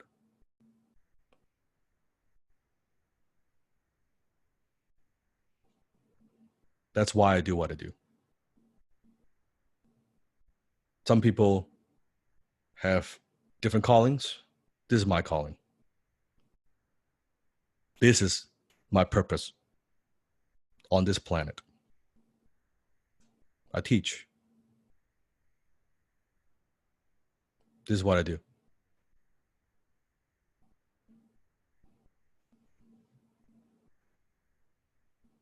This is what I do.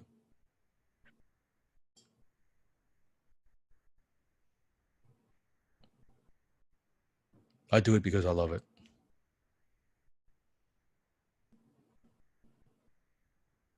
I can't do 4, 5, 6 hour class if I don't love it.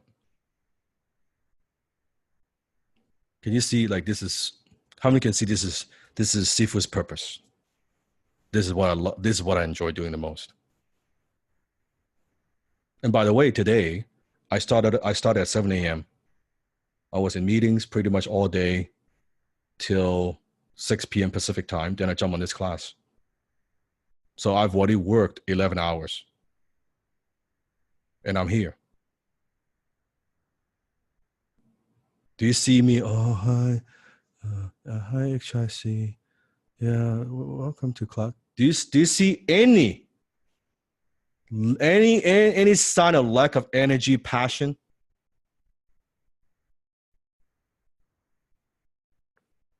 Do you see me trying to, oh man, let's just get through the class and like looking at the clock and oh yeah, then I'm gone. Do you sense any of that from me? Because I love this. This is what I like to do. Like I like, some people like fishing, some people like golfing. That's great. That it's like boring for me. I like to transfer my skills. I like, because if I'm coming from a place of abundance, I want to see you get good. This to me is the passing it on, transferring my skills. And I have many skill sets, by the way. This is one of them. And I'd like to see someone learning it. Passing the torch. That's right, James. I love to do that.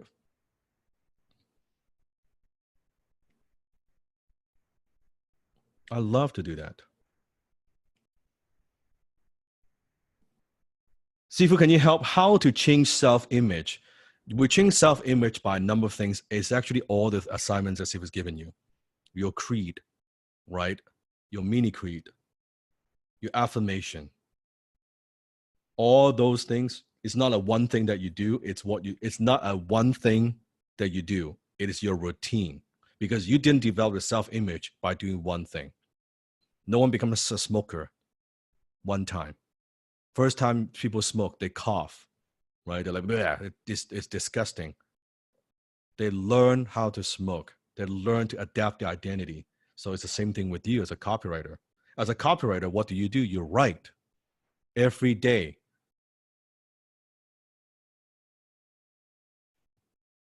Every day. I don't care how long a day, but you write. When you earn the first dollar, oh, I guess I'm making a living as a copywriter. You earn a second dollar, third dollar, fourth dollar. Oh, I guess this works. All those things shape your identity. Does that make sense? It's not one thing. It's not one magical thing that it shifts. It's all these incremental things. But then suddenly, one day you wake up, you have a new identity. It is a decision. It is what? It is a decision more than anything else. For some, you just need to make the decision. I'm going to be, I am, not even I'm going to be, I'm a high income copywriter. You just need to make that decision.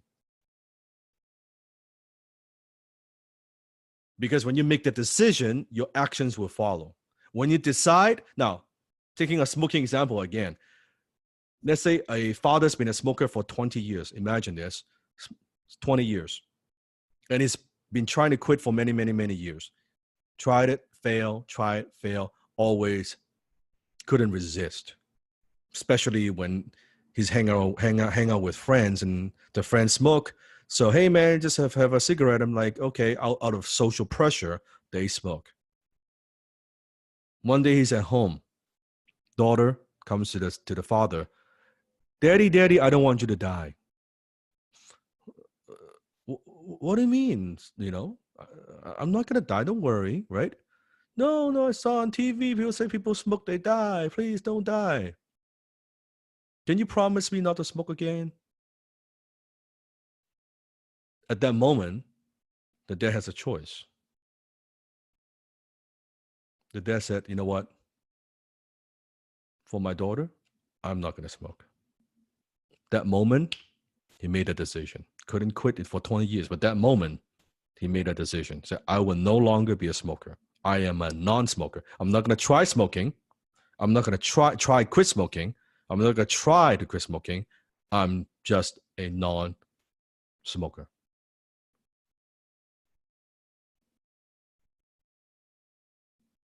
It's a decision. And who can make the decision for you? Who's the only person that can make that decision? Only you. Ed can make the decision. Steven can make the decision. Sifu can make the decision for you. I could guide you. I could show you. I could teach you. But you have to make the decision yourself. So it's all about striving to answer the questions. How high is high for you? Just what are you truly capable of?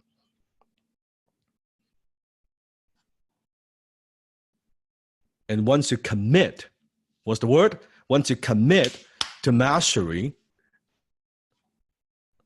you will develop an insatiable appetite for knowledge that cannot be filled.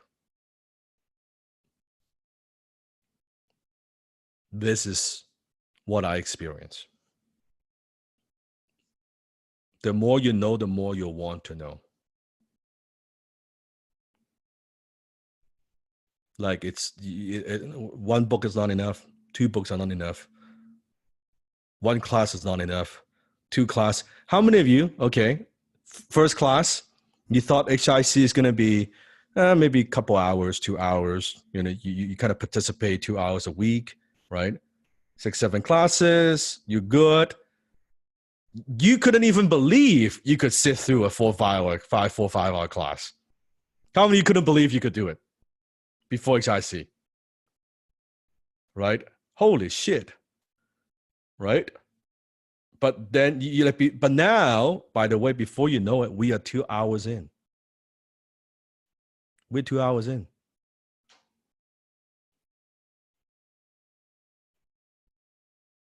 How many recognize time just flies? We're 2 hours. You've been paying attention, taking notes, listening and learning for 2 hours.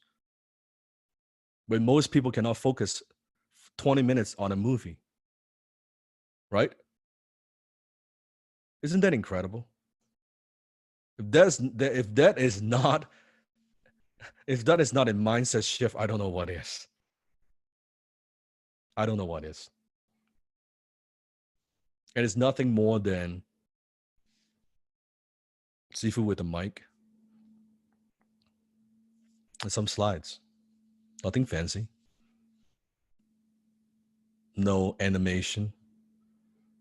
No fancy graphic. Just teaching you from my heart. Giving you everything I've got.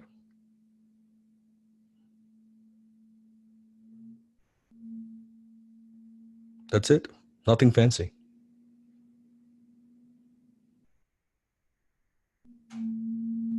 So that insatiable appetite, you will see the more you learn, the more you'll want to learn. Same thing. I experience exactly. The more I learn, the more I want to know. But because the more I know that I could take it, absorb it, internalize it, use it to be able to do more, be more effective personally, to impact more lives, to grow the business, to be able to communicate better, to be able to just do more. Just do more. Stimulates the mind. So we're going to take a quick 4-minute break, right? We're at 8:06 this PM Pacific time. So let's take a quick 4-minute break and we will be right back. Grab a glass of water, walk around, go to the bathroom if you need to. Holy, what an incredible class so far. Whew. A lot to take in, that's for sure. Those 2 hours really flew by. What are some of your favorite parts, Ed? I know that for me, even when I listen to these classes, and we learn so closely from Sifu, even as much as he repeats these lessons, Mm-hmm. I'm still learning every single time I sit down on these classes. And every single time it gets deeper and deeper and deeper. Mm-hmm. The repetition is so important. The biggest takeaway for me, for sure, was the self-image of the smoker and how Sifu always tells that story. It's like, to be who you want to be, you have to take on that self-image completely. Mm-hmm. I like what you said about how it's not like a one-time thing. It's not like the first time you smoke, like Sifu said, you choke, right? You're not really a smoker yet, but you do it repeatedly. That's when you become a smoker. This is very, very, very bad. And the opposite is also true, where it's you write copy for one day and you go, oh, I'm a high income copywriter. You got to build up that habit over time to take on that new identity of writing copy every single day. That's right, Mike. We do have one of the simplest, most profound things. I can't even remember which class we learned that in, but was that class 1? Something like that. Mm-hmm. That's right. Habit leads into identity. Rebecca says the biggest takeaway was when Sifu said that learning copywriting is so much like learning how to swim. I can distinctly remember those feelings of absolute terror and keeping at it until I got it. Exactly right. Gonzalo says, I remember the first time I got a sip of a cig. Thought I was going to die of coughing. Yeah, you don't want to touch that stuff, man. You know? What other takeaways have you guys had so far? How are you liking the class so far? Having it live, being able to ask the questions? I adore it. Justin says me. Shalane says dope. Nice, dope. Eric says amazing. Justin says best class. It definitely is one of the best classes. There's so much inside of every single minute. It really makes you rethink a lot of the things that you've been taught, like especially so true about the going to school thing is like such a, I don't want to say it's a scam, but it's, people are making it something that it isn't, or at least it's no longer as effective as it used to be with all these new skills and how easy it is to learn things online these days. And it was really funny. See, we're talking about age not really being an issue. I mean, when I was 17 years old, I closed my first $1,000 copywriting deal.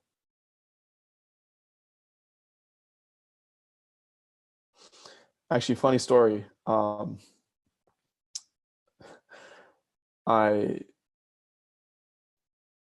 wouldn't want to hear about one of my first copywriting rooms, would you? Which one is this one? So, okay, this isn't my first one, but this is definitely one of the most memorable ones. I was 17 years old, and I was, trying to just, same as Kimmy, I didn't want to go to school. I wanted to make my own way. I didn't want to go the traditional path. And basically, I didn't know how to write sales pages. I knew nothing. I knew, like, I've been studying copywriting for a bit, but I'd never written a sales letter before. So I closed a client for $1,000 on writing a sales letter for them. And then I took $500 to invest in this like really great copywriter, like his course on how to write sales letters. So, because I remember hearing Sifu's Ferrari story when I was 16, watching his videos, how like basically being resourceful, like someone offers you a Ferrari for $5,000, $50,000, and it's like worth $100K. You sell it to someone on Craigslist for $70K. You lock down the deal, and then you buy it for $50K from that person. You just made $20K in the flip, right? So I thought about that story, and I was like, how can I do that in my copywriting? So that's what I did. That's pretty sweet. They never asked about age, never asked about experience. You show up, you've got some good, when you feel like I am a high income copywriter, I am worth my value, they don't ask. And if they do, you just say, do you want someone who has outdated and old ideas or someone who's on the cutting edge?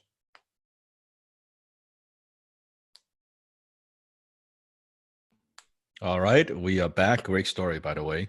Great story. Doesn't matter your age. It really doesn't matter.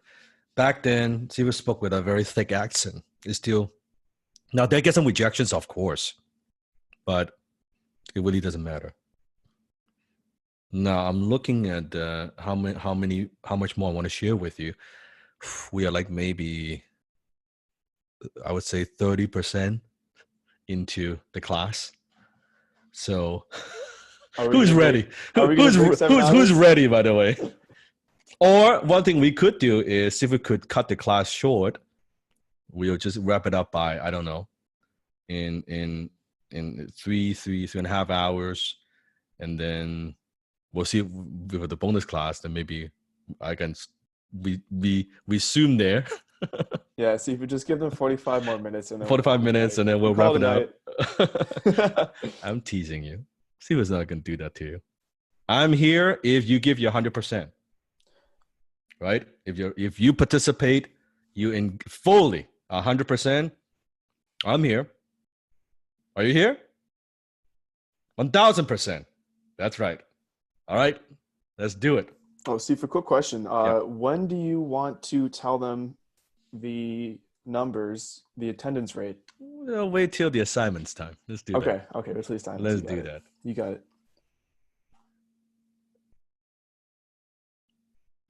That's called cliffhanger, isn't it?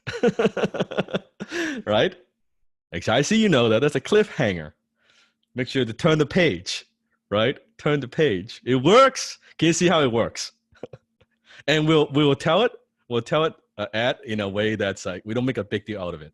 Like we're gonna talk and talk in the assignments, and then just boom, percentage. He's like, we're just 79%, 80%, and then we just move on. we're just gonna lightly drop Yeah, it. very like, likely, and then we just move. We don't just- draw attention to it. So make sure they're paying attention the whole time. That's right. Yeah, How's just that? gonna Let's do it that lightly way. mention it under my breath. That's right. And we whisper. We just whisper. Yeah, the percentage is, and then we move on. Okay. That's evil. Big money secret number 3. So you can make it fun. It should be like this. Learning a skill. It should be fun. It shouldn't be so serious. Although we're talking about serious topics, we're talking about a lot, even lower self issues. But let's have some fun with this, right? That's what it's about. Right? Life is too short not to have fun. So you write your own destiny. See who wants to share a quick story with you. There was this young lady, and she was bullied in high school and rejected from university. And her mother was diagnosed with, multiple. How do you pronounce this word? Multiple sclerosis. Sclerosis. Thank you. I forgot. Sclerosis. Thank you. And later on passed away. And devastated. And this young lady's life went on in a tailspin. Despite these hurdles, she had a dream of becoming a writer. Actually, you know what? Ed, why don't you read it? I want to see how you read it. Oh, geez, see if you put me on the spot, right? Yes. She moved to Portugal, where she taught English during the day and worked on her stories at night. She got married and gave birth to a daughter, but her husband was becoming more and more abusive, forcing her to flee with her infant daughter and a few chapters of her book. Now, broken, depressed, she was forced to live in social housing with her baby. Determined to get better, she went to therapy to deal with her depression. She also got a restraining order and filed for divorce from her husband. Eventually, this brave young lady convinced a small literary agent to try and get her a book deal.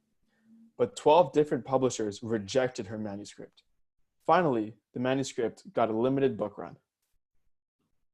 And then her book was finally published. J.K. Rowling. Harry Potter. You would think about, how many would think about if, when I say Harry Potter, it's one of the most successful fictional books of all time. And if you think about her background, what she's gone through,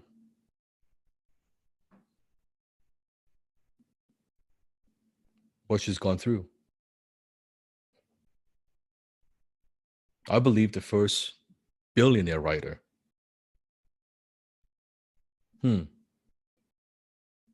So think about what you're going through. How many of you don't feel so bad now compared to JK? So people see the success, but very often they don't see what's behind it.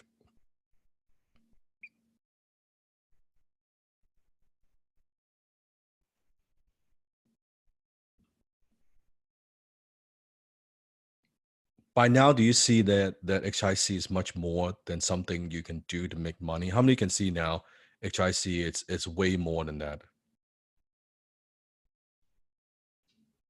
That HIC is truly a great journey that will change your life, just like it did for me and so many others. I wouldn't be where I am today without this particular skill set. And how many of you thought that HIC before class 1, you thought, oh, I'm going to learn some copywriting techniques. I'm going to learn to write some headline, right? And now you know it's not just about copywriting. In fact, the writing part is actually only a portion of what we teach here, right? It's truly, can you see that HIC is a way of thinking? How many of you can see HIC is a way of thinking? It is a way of life. It's a way of being, how you see the world. And in the last 7 weeks, So my question to you is this: have you gained a deeper understanding of yourself? Yes or no? Have you met some great like-minded people and formed some amazing relationships? People that you didn't know before from all walks of life in season 2, sitting in class with you, right? Have you now developed a deeper appreciation of the power of the written words? How words shape our world?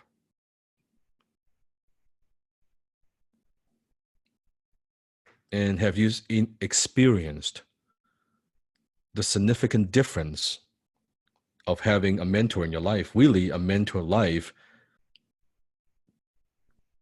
7 weeks, 7 classes?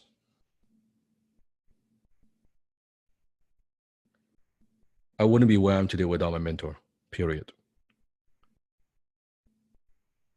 I'm such a big proponent and such a big believer in that because it's what my mentor has done for me.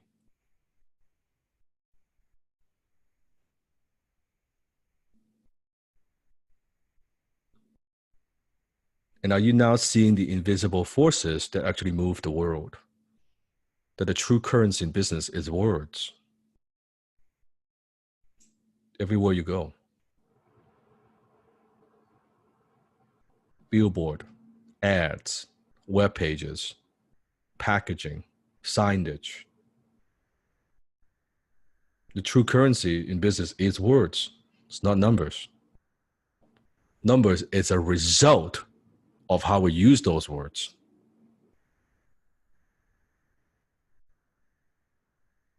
It's a result. It's not the cost. Words are the cost. Every brand, every logo, everything that's being sold by somebody, chances are there's a copywriter behind it.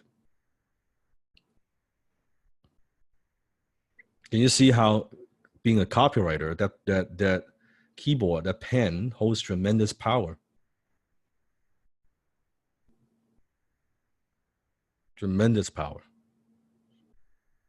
So you're seeing things now, right?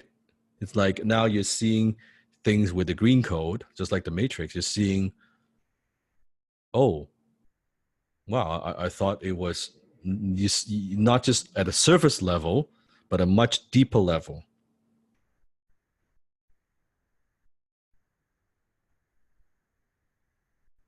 The people around you, when you now can see things that they cannot see. Do you, by the way, do you, when you bring it up, or you see, you mention certain things to them, hey, do you see this ad? Do you see this headline? Do you see the packaging? Do you see you're just talking about copy is now in your vocabulary, that they look at you weird, right? When you talk funny, right? It's just, why you geek out about a piece of paper, right? Why you geek out about an ad? Yeah, that's right, Alex. Why are you looking at an ad? Why you get so horny looking at an ad, right? If you have a boyfriend, girlfriend, you should get horny looking at me, not looking at an ad. What's wrong with you, right? What's going on here, right?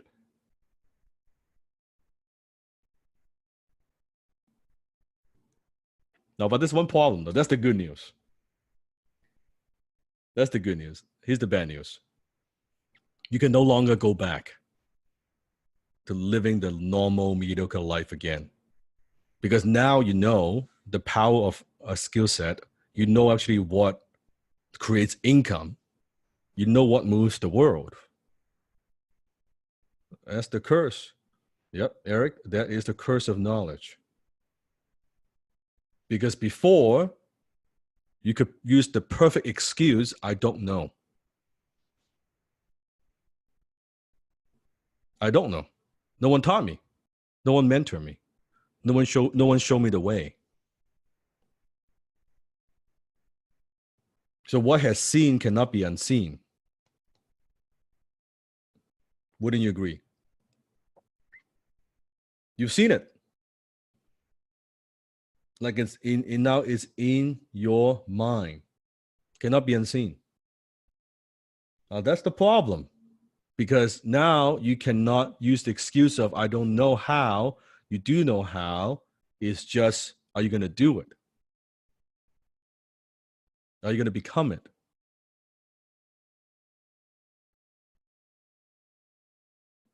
And if you don't do it, unfortunately,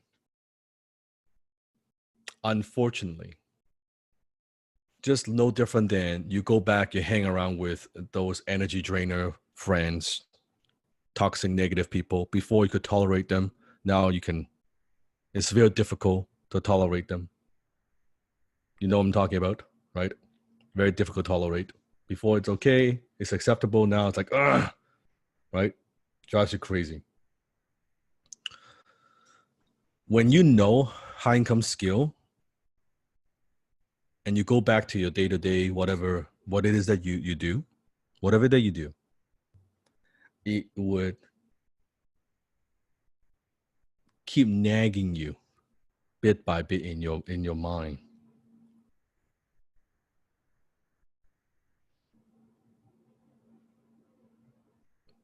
Right? Patty, your husband is HTC, still surprised by the difference in me. That's great. That's great. Like if you are working on two different high income skill, but you're learning from same mentor, same seafood, so which is great. I think it's a beautiful thing, be able to grow as a husband and wife, which is the same philosophy that I share with my wife Jenny. Right? We grow together, we learn together, and so you cannot go back. It's difficult. It's very difficult.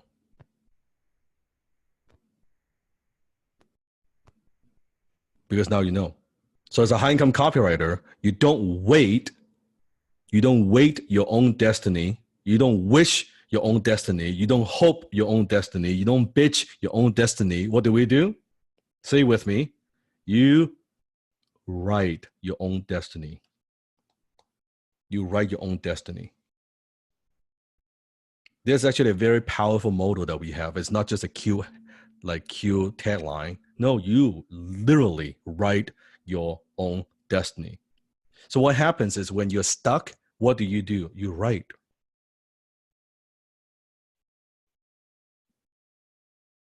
Lisa's doing it when she's stuck, right? She shares and posts on Facebook group. You write. You get it out. You don't have to share it on Facebook group. It could be your own journal. You're confused. You need clarity. You write. Don't keep it all in your head. Write it out. And then it's less confusing. Now you have more clarity. You need income. You write.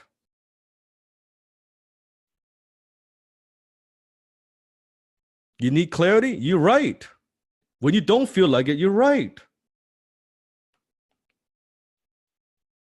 It's very simple. As a high income copywriter, everything you ever want, just write. When in doubt, write. When in doubt, write. This is why I said we write our own destiny. You write your own destiny. Does that give the tagline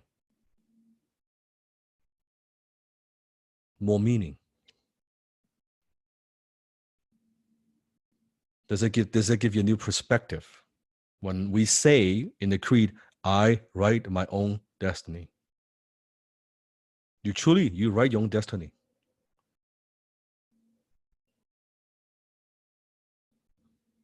So what's the best way to demonstrate your quality of writing? Do you demonstrate the quality of your writing by talking about it? By writing. So people can see your writing. And the best way to establish expert positioning is to be published. Doesn't mean you got to have a book, but you need to showcase people your work. Because it's one thing to say, oh, I'm good. I'm such a good copywriter. You should pay me this money. Or which is more powerful? Here's my work. Check it out. Oh, this is really good work. Wow, that's a great email.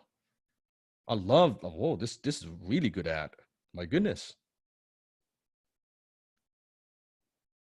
It's not hard. Let your work, yes, Patty, yeah, let your work sell for you, not words.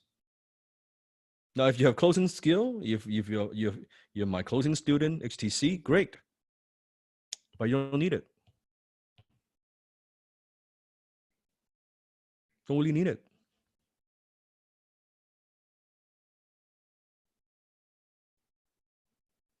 So when in doubt, what do? You write. When you're down, you feel like, oh, lower self kind of creeps in. What do?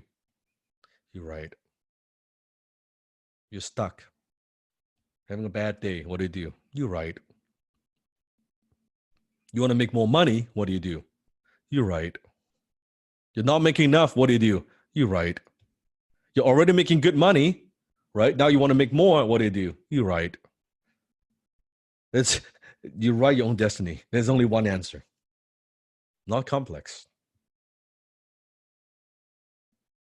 When you truly understand the power in your words, you get excited.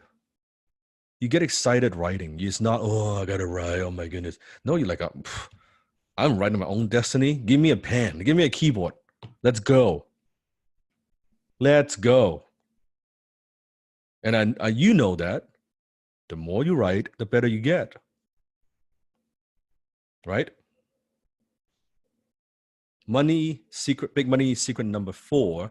First, generalize, then specialize. Now, this is very key. Sifu is giving you a career path. What am I giving you? A career path, right? How do you get to the top? So first, you want to generalize, then specialize. So let me explain. Okay, very critical. This affects your career as a high-income copywriter for the next few years. So pay very close attention. Okay, and by the time I finish this secret, you have so much clarity. Okay, so we talked about, you have learned the 4 pillars of HIC, right? What are they? Quick test. What are they? Email, chatbots, landing page, and ads. That's right, right? And actually, Sifu was interviewing the CEO of ManyChat just a few weeks ago. It's for the Dan Lok show, and they're doing some pretty interesting stuff within ManyChat. Now, see, this is the power of learning from a mentor, where I'm not just teaching you within HIC, where I've access to the CEO for ManyChat, right? So he is actually giving our team, Sifu's team, advanced version, where it's like a new features that they're rolling out that we get first access, right, before anybody else.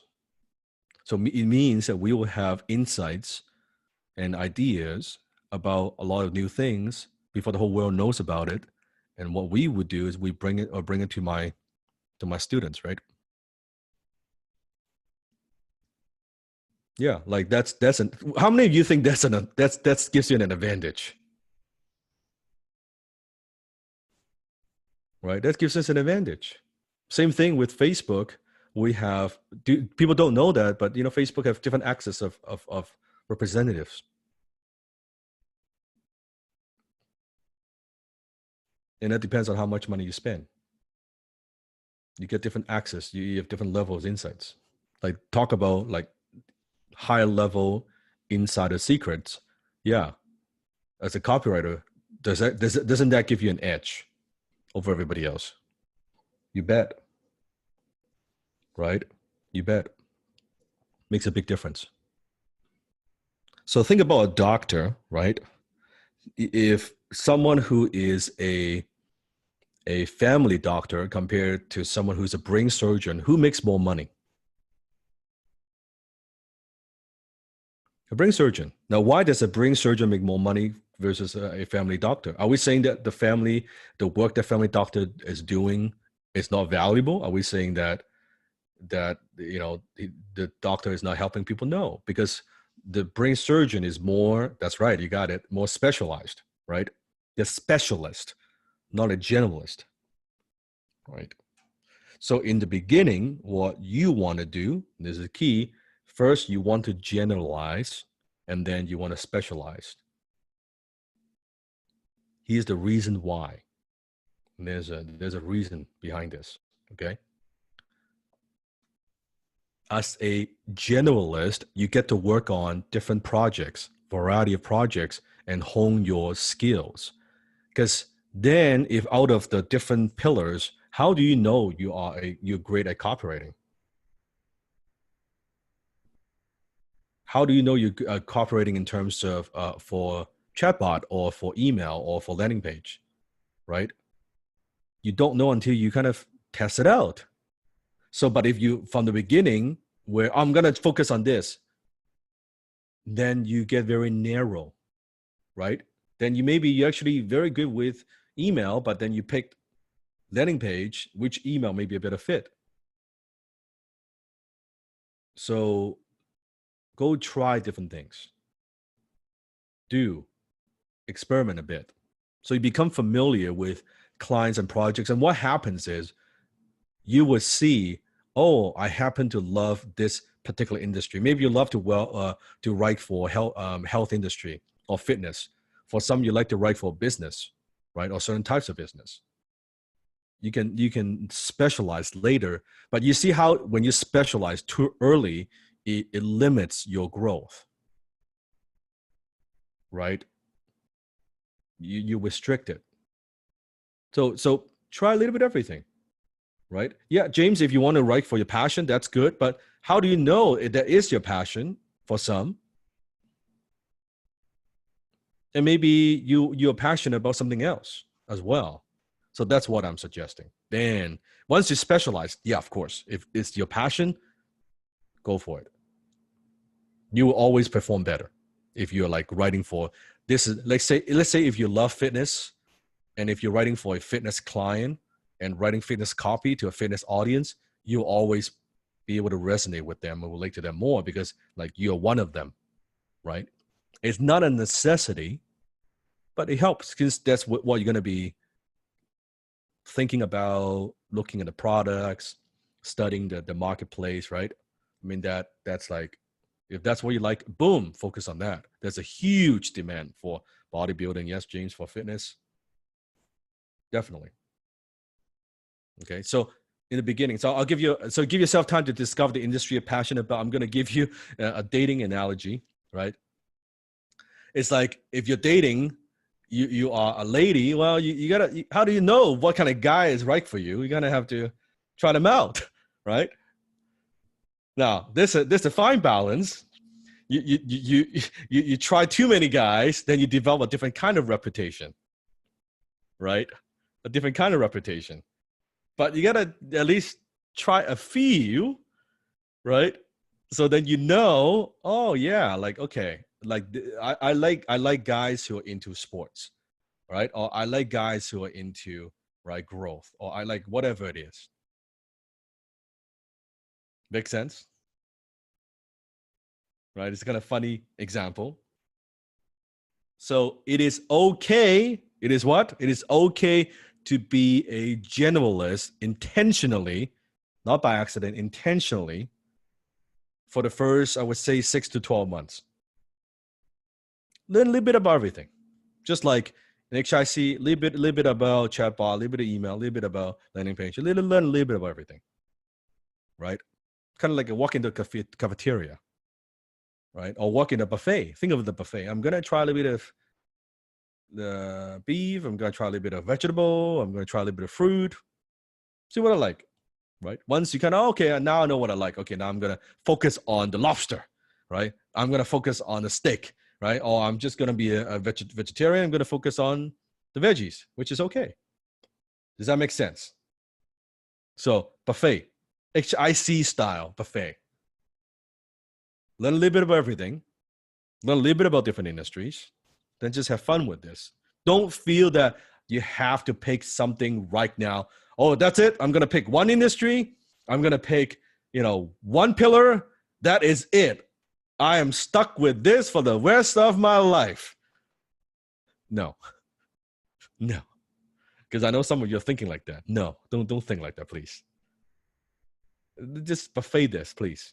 And you can work with certain client in certain industry. You can also switch.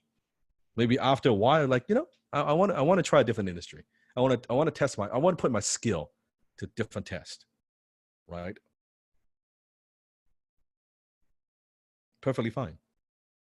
Because the problem is, if you be a generalist for too long. Now, why the 6 and 12 months? Now, if after 2-3 years, you're still a generalist, which you do see, by the way, a lot on like freelancing sites, right? They write a little bit of everything, right? The danger, what's the danger in that? Is this. After a period of time, 3-4 years, you're still not a specialist. Then when you talk to the client is thinking, so how can you as a copywriter be the best at landing pages, emails, chatbot, blog posts, Facebook ads, social media posts, content strategy, and anything else I could think of? They're going, what the fuck? No different. You go to see a family doctor, right? Hey, doctor, I have a fever. Well, you know what? Let me crack your back. Let me do what a chiropractor does. Actually, let me check your teeth, right? You're like, what? Well, you'll be surprised. You'll be surprised how many copywriters are like that. What can you write? I can write anything, whatever you need. Whatever you need. You need a blog post, Facebook, email, I can do it all. What industry you write? Any industry. Doesn't matter industry. I can write for any industry. I can sell to anybody. Like, no joke. You'll be shocked how many of them do that. Yeah, anything you need. No problem. I can write with a pen, without a pen, with a keyboard, without a keyboard. I can do it all. Now, does that give you confidence as a client? No. So finding your ideal niche, please take a good look at this. These are very powerful questions to ask.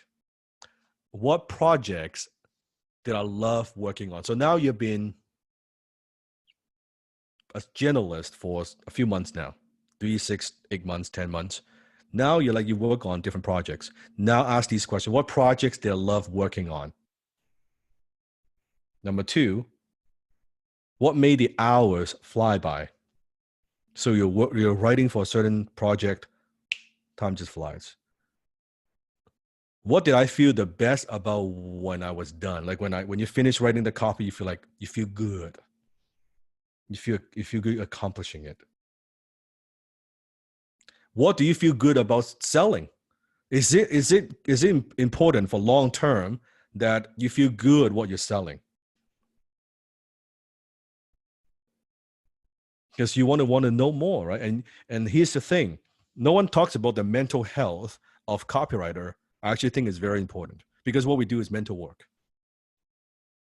right? This is intellectual kind of skill. So by selling something that you feel good about, meaning example, where let's say you're writing copy for Sifu, example. Let's say you're writing copy for HIC, that you're writing the emails to be able to attract more students into the course, which you have gone through. And 3 months later, you go into a Facebook group and you could see, oh, the person who you wrote the email, actually they invested in HIC, and 3 months later, this person has generated X amount of dollars and has impacted their family, and now be able to do this full time. Now, as a copywriter, how do you feel?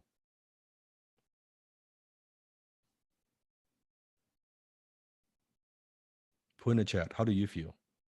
Yeah, you feel amazing. You feel significant. You feel that you're using your force for good, right? You're proud of what you've done. So see, that to me, it's where you don't get burnout, because sometimes I see writers that get burnout because they don't think what they're writing matters. But when you're excited, when you're amazing, do you feel more motivated? I want to write more emails. I want to write better emails, right? I want to up my skills. This is what I'm talking about. You need to know, we need to know as a writer, what we do matters. What we do makes a difference. Yes, we are selling. Everyone is selling. Selling is what makes the world moves. But we want to know, we want to feel good with what we're selling. Right? Versus if you're selling, writing for a cigarette company, you know, or those vaping company, you know, it's just, then that's your choice. But my guess is you won't feel very good. In the beginning, you might get paid quite a bit of good money. You're, oh yeah, vaping and this, but then you read the studies, it's causing people cancers, it's destroying lives. I mean, I don't know how long you can keep that going without affecting your psyche. You know what I mean? Like it's going to affect you down the road, that you won't feel good. And then what happens is lower self kicks in, self-sabotage kicks in. Like you won't feel good about it. You definitely would not be able to sustain it. So with great power, I believe have I given you a great power? With great power comes great responsibility. So there's enough money out there. There's so much abundance out there. You don't need to sell something like that in my book, but that's your choice. I just believe, I hope that what I'm teaching you, giving the skill, you could do better than that. You don't need to, you can make a great living without selling those type of things. And you feel way better about yourself, and you'll be able to sustain the success for way long because you feel good, right? Why sell? Yeah. Why use the power for evil? Why not use the power for good? What is my proof that I am a professional? Meaning you've produced results. What do I love doing that everybody hates? So meaning that maybe for you, writing that chatbot sequence is like easy, super easy. For some, it's like, oh man, I don't get this whole flow chart and yes or no, like the steps. Oh man, this is confusing. But email, oh man, email easy for me, piece of cake. But yet, like I don't get the email thing, man. Like I don't know how you write like that. So what is easy for you may be difficult for others. What's difficult for you maybe is easy for others. Make sense?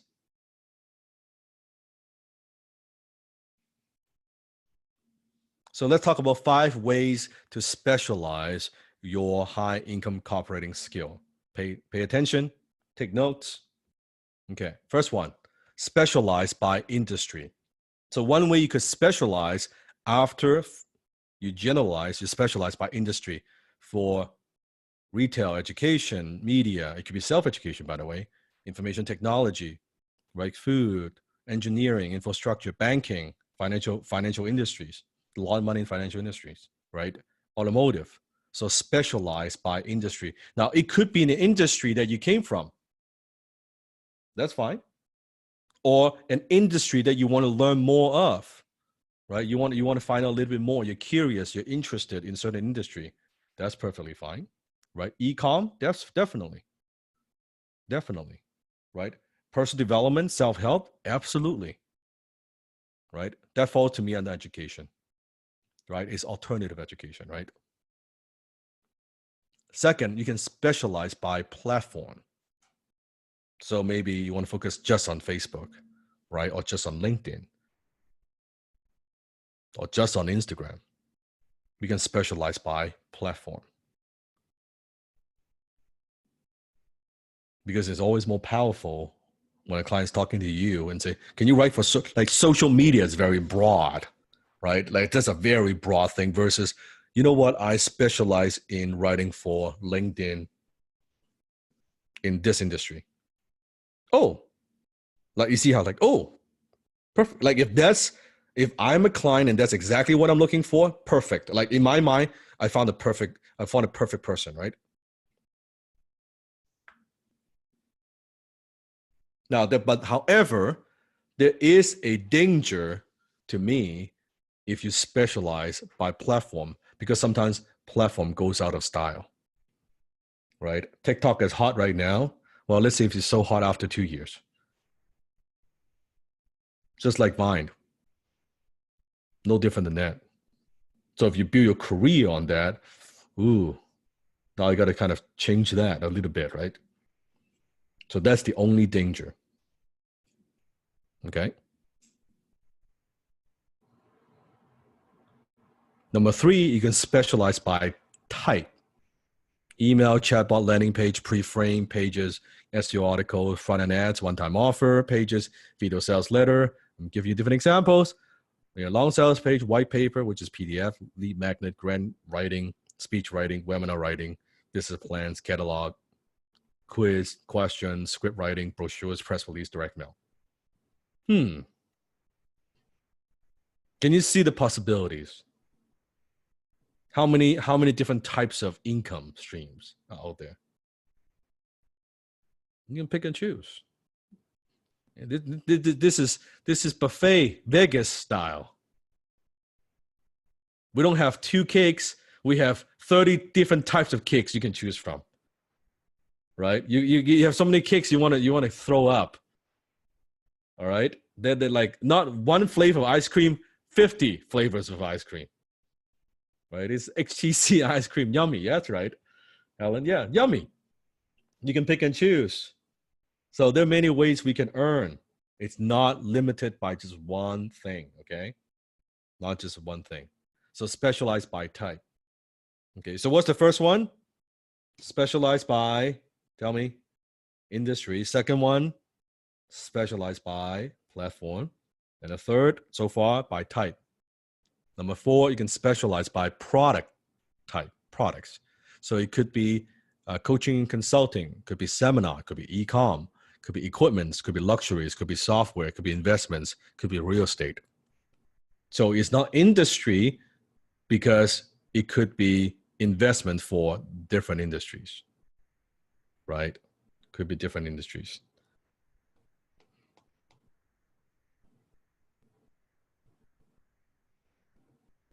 Number 5, specialize by personality. Okay, that means you're writing for one celebrated personality brand, right? Like this is more the one client model that Sifu mentioned before. I like this model a lot because your client very often will pay more for this because you will have mastered his or her voice better than anybody else. And once you get it going, meaning you understand who this personality brand serves, it's easier for you to write because you know the audience. Okay, you know the audience. So it actually cuts back your writing time by significantly. So specialize by personality type, right? And it doesn't have to be a celebrity, by the way. Let's say you're writing for Tony Robbins, you're writing for Gordon Ramsay, you're writing for just one. You will be the go-to writer for that one brand, right? One brand. Now, I'm not, this is why I use the word personality. I don't use the word profession. So if it's just a doctor, that to me, it's limited by how much copy they need. But a personality brand with especially what we do like social media, where they need a lot of content, right? They need a lot of content. Then they constantly need content. Well, that fits to our recurring monthly model very well. Number 4, it is specialized by product type. Okay, product type. So the last one was the type of writing that we do, right? This is the type of writing that we do. This is more product focus. Okay, product focus. So example where, okay, I can give you an example, Patrick. So let's say e-com, just focus on description for e-com product for makeup. There you go. Right? Or for luxuries, and you only writing copy to sell luxury vacation packages. Okay, that works. You see how that works? James is asking, may I ask, what did you mentor Alan write about? So Alan used to run the largest education. Actually, he was the founder of RAIN, which is called Real Estate Investment Network. And he was running the largest, I would say, financial education company, one of the largest in Canada. So he would, promote events, a lot of education, a lot of training. So that's what he specialized in. And that's how I kind of got my first exposure to alternative learning, right? Because I was writing copy for speakers, for events, for training. And that's when I developed kind of an interest. Oh, this is fascinating. I love this way of learning. And that's how I learned about the industry, right? So that's why I kind of, Kimi, what I specialize in. Yeah.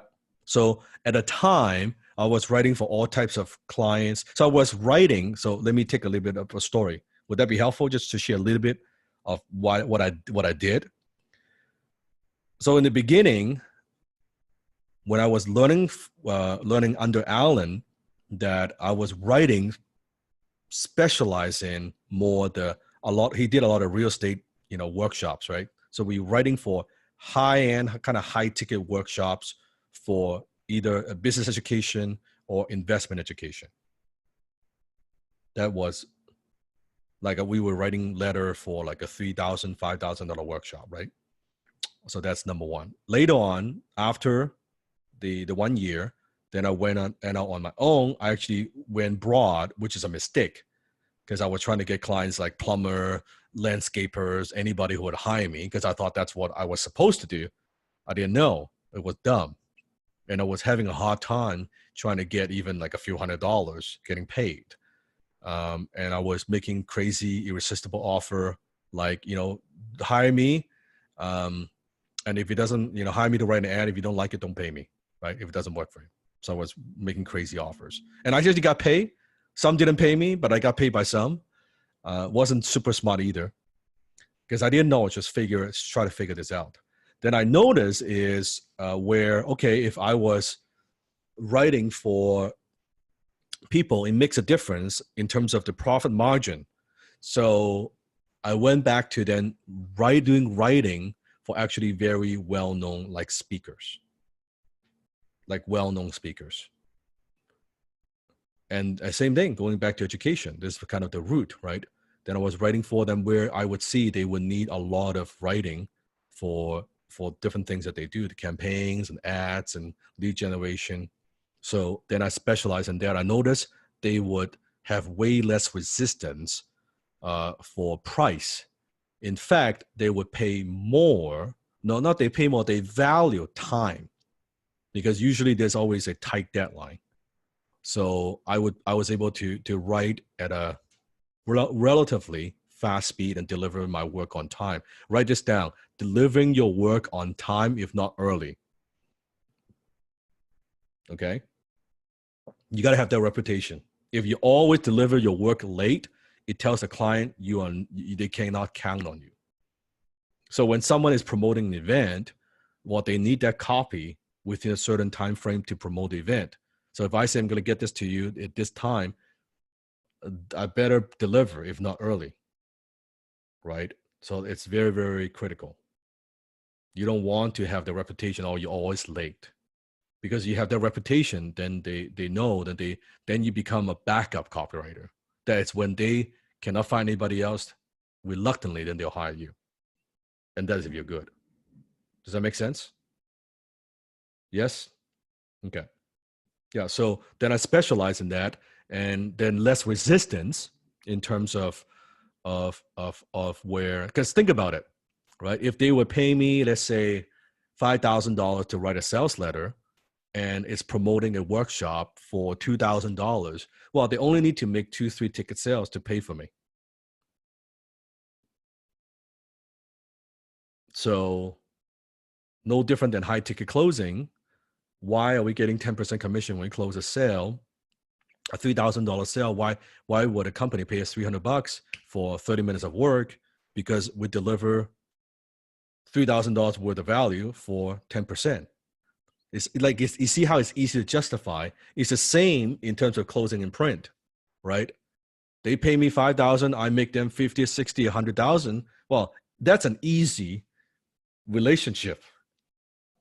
That is not difficult for them to reconsider and hire me again and again and again, because that's right, Patty, I'm selling money at a discount. It's a very simple conversation, right?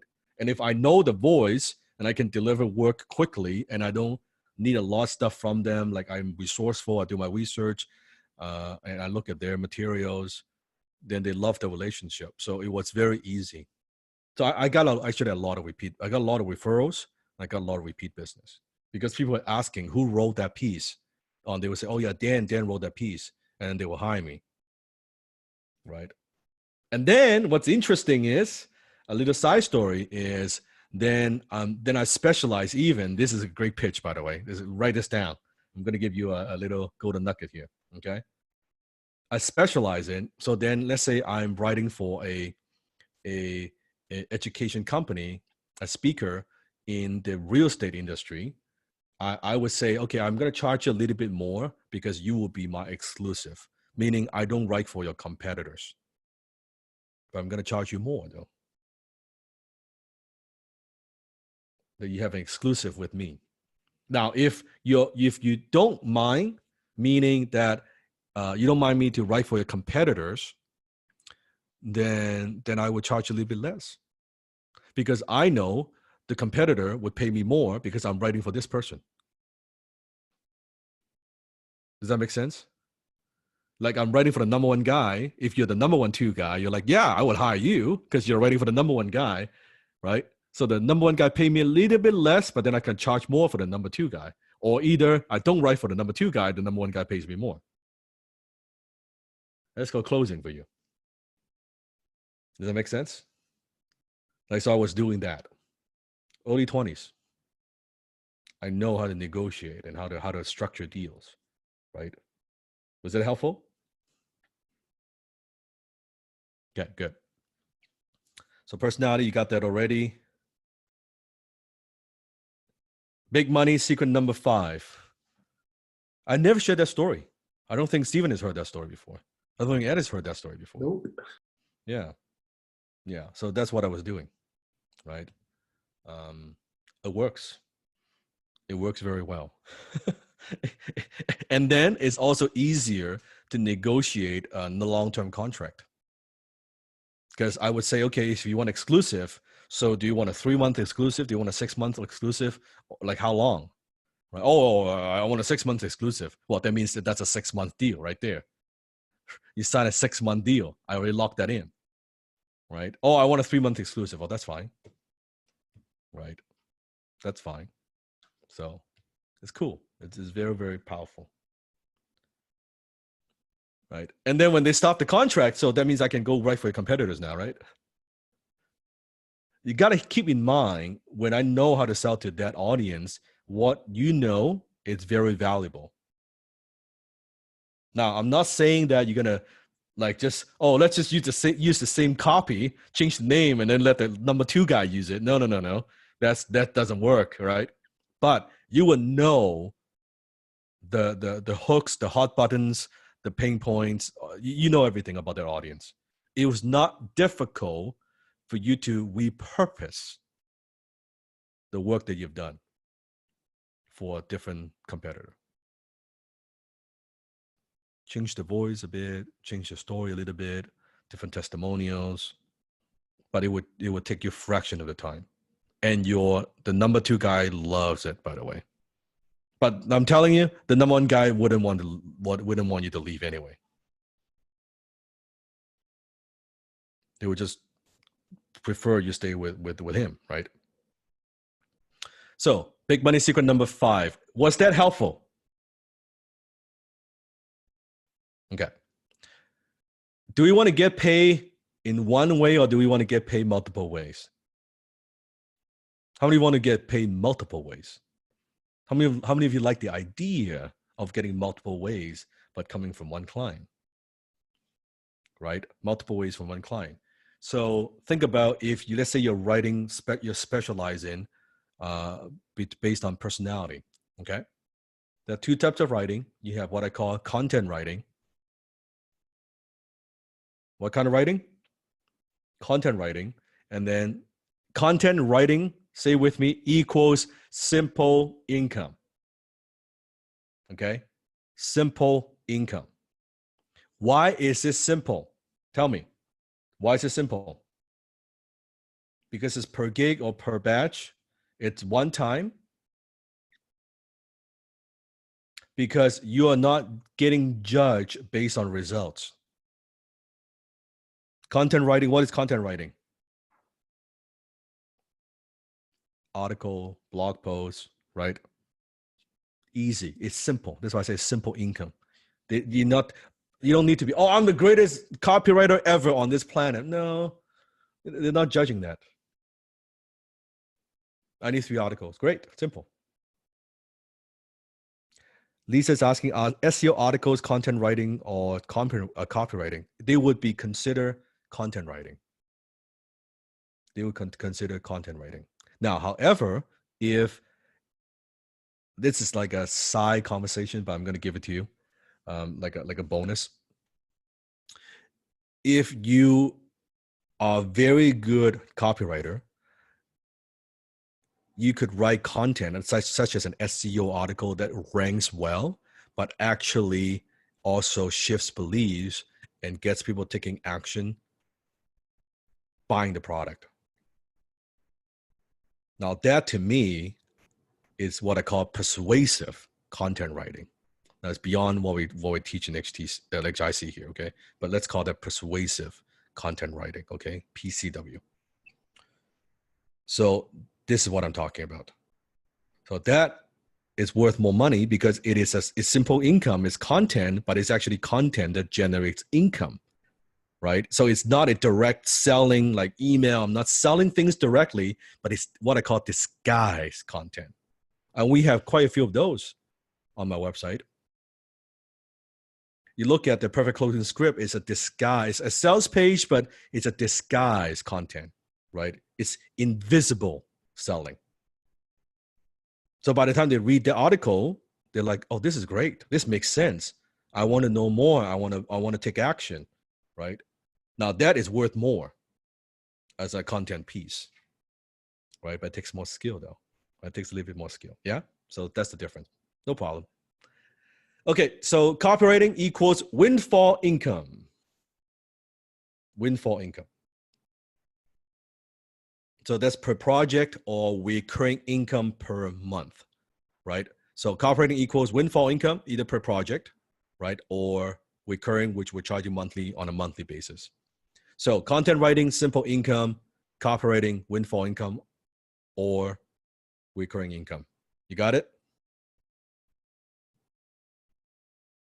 Good. Okay.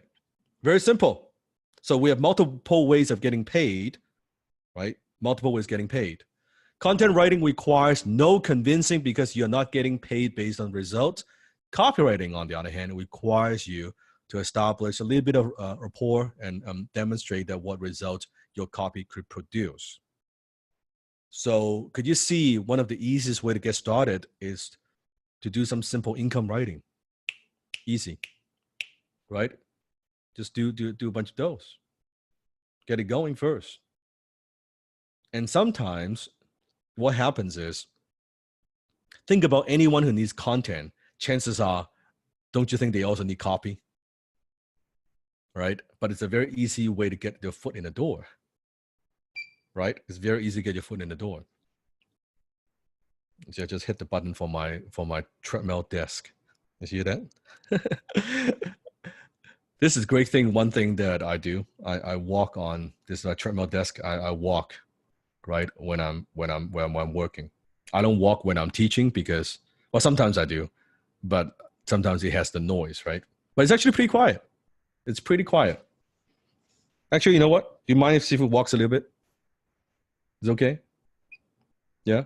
You can hear a little bit of little, is it okay? All right. Because I want to get my blood flowing. I'll do like 5-10 minutes of walking while I'm teaching this next chunk. There we go.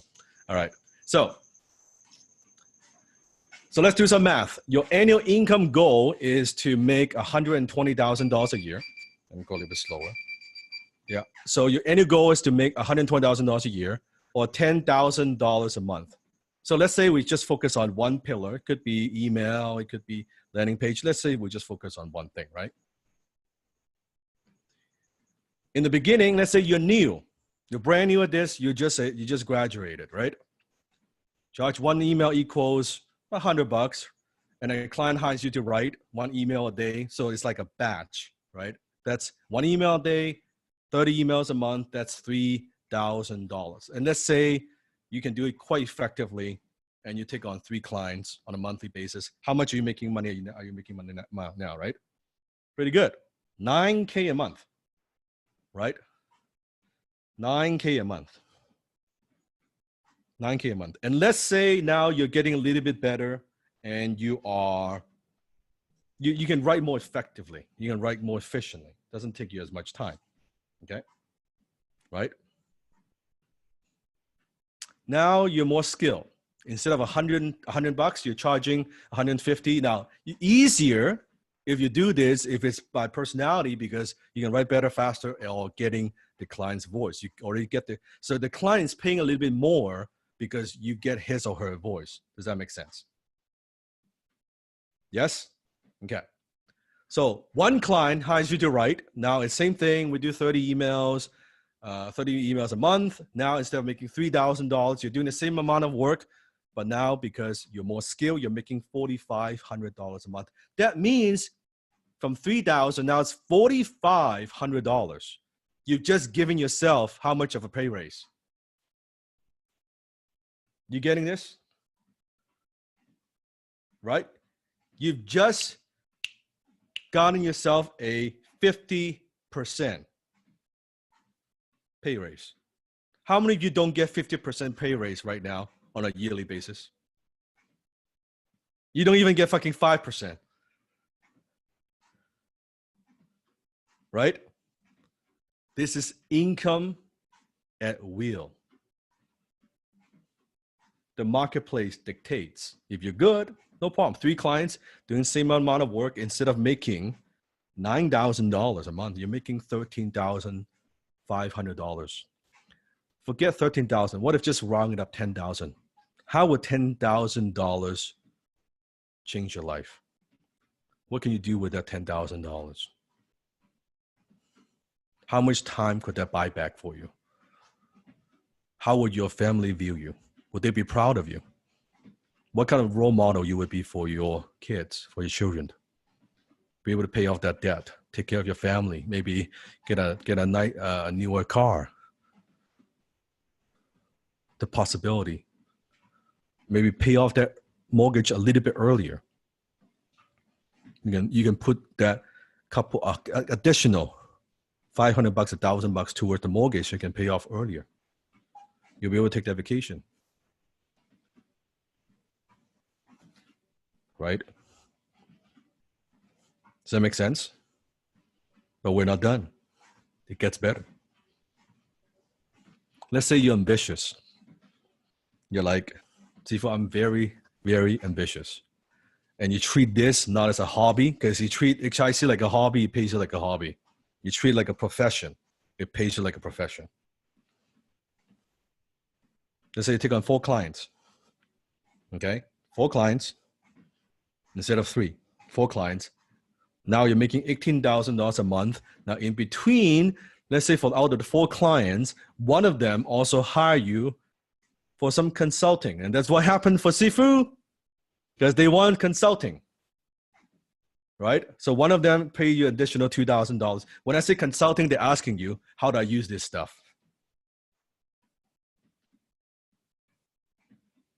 Patrick is asking, do you need to be certified for consulting? It helps. It helps. But Sifu never had a certificate. Well, you guys are lucky because you're certified, and not just certified by me, but certified by copywriters.com. Well, that makes a difference. But a certificate can never replace your skill. Does that make sense? A certificate can never, like, I didn't have the certificate, but I had the skill though, right? I had the skill. That makes a difference. And what keeps the client is not your certificate anyway, it's your skill. Right? Your certificate gets in the door, but what keeps the client is your skill. So now $20,000 a month. Now, for clients, does that seem like a lot of clients to you? Are we talking about 40 clients? Are we talking about 50 clients? 4 people. You deal with them once a week. You just divide it. Okay, week 1, I'm going to write for this client. 4 weeks in a month. By the way, we're talking 30 emails. If you're truly good, once you get good, you spend a couple of days on it. Crank out the 30 emails. Boom, boom, boom. There you go. Right? Oh, come on, seafood tongue. It sounds too simple. The problem is you make it too hard. You make it so complicated. How many people with a university degree never, ever, ever get to, or forget 20,000, even 10,000 a month?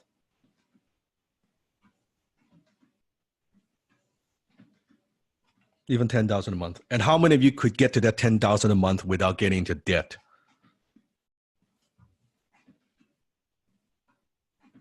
Not starting with negative, starting with like just ground zero.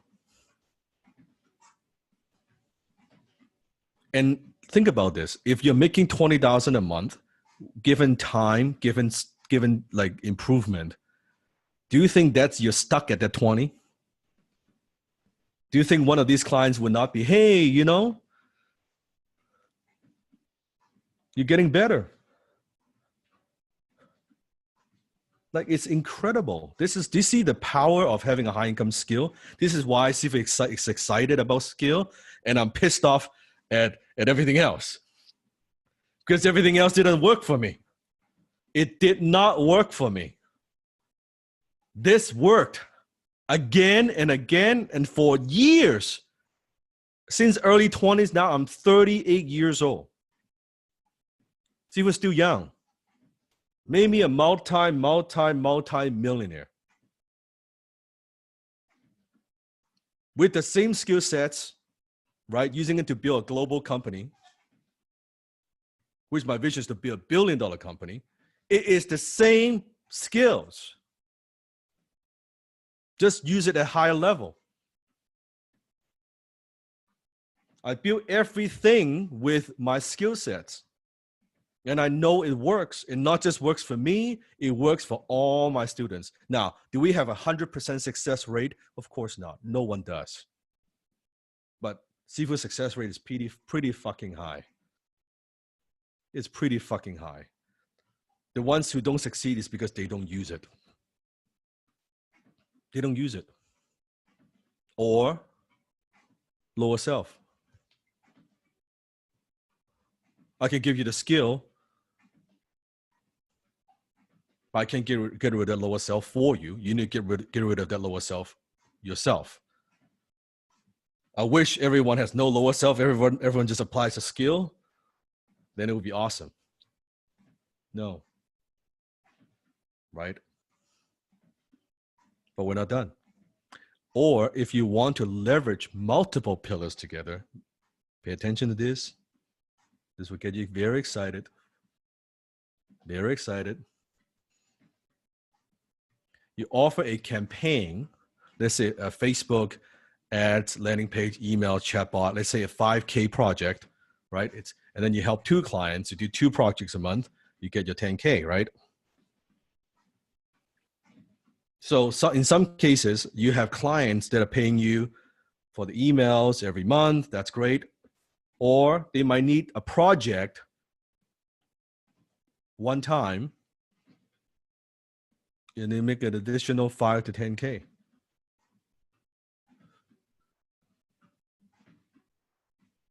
Like HIC, this is not hard. You just need to be good. Like this is not hard. Do you understand? We make it way harder than it needs to be. And you're looking at these numbers, and for some I know it's hard to believe, and for some this is totally doable. And yet most people, they're struggling. Think about all the jobs I talk about will be gone. They're struggling to find a minimum wage work. And yet we're talking some of these numbers.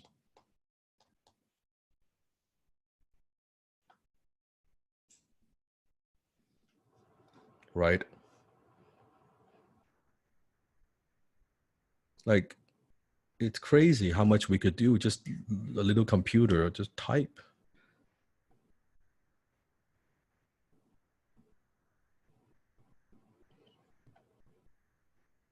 And Vicky, yeah, it's recession proof. Why is it recession proof? Because when the economy is bad, companies, do you think when the economy is bad, they need more clients or less clients? Do they need more revenue or less revenue? Do they need to do more marketing or less marketing? I can't wait for the economy to crash. It'd be so good for business. It would be so good for both ends because more people would be like talking about an urgency. A lot of people, they still think, oh, I guess it's a nice idea, it's a good idea. I should have high income skills. Wait till they all lost their jobs. Now they're all knocking on the doors. Now they want me to teach. On the other hand, for the company, same thing. Where they need closers and copywriters, same thing. Oh, Dan, I need revenue, man. We need to keep things flowing. I need more clients, right? They're still knocking on the door. That's the type of business I want to be in. This is why, like when the market crash, like I said, if you know what you're doing with the right skill sets, you will thrive. Not just survive, you will thrive. That's where that few years time, especially the next few years, that's when you put yourself in a position to build up a nest egg, right? Put yourself in a position that you put some money aside to set yourself up for a long, long time. For a long, long time. That's right. When next market crashes, yeah, we party. It's 1,000%. It's 1,000%. Yeah, and those are the businesses I like to be in, right? Oh, and then that's when, see who's out there buying. We just acquired a new company. We just bought a new company. And we're going to scale that company. That's what I do, by the way. That's the Asian dragon. That's what Siva does. This is my hobby. Like this is my fishing.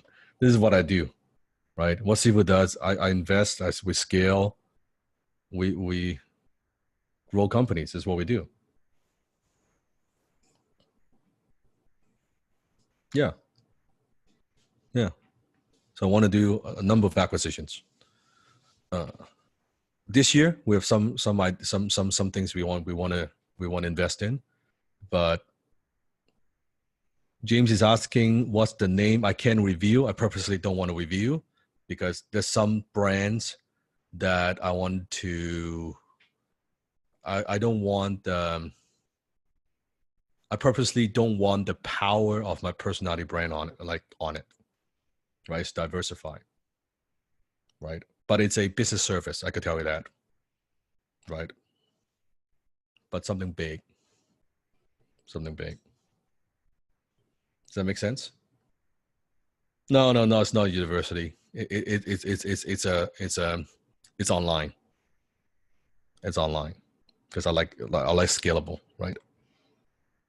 Yeah, makes sense. So this is what we do, right? We invest in companies, we grow companies, start companies.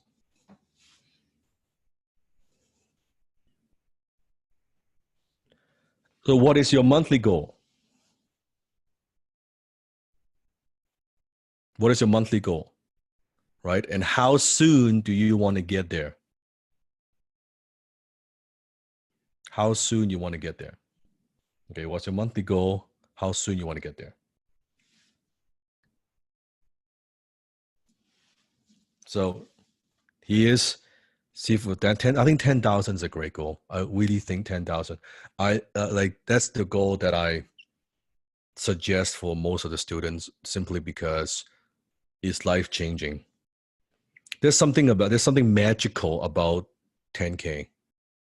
There's something just magical about 10K that I notice when people hit the 10K, that becomes a new comfort zone, which is great.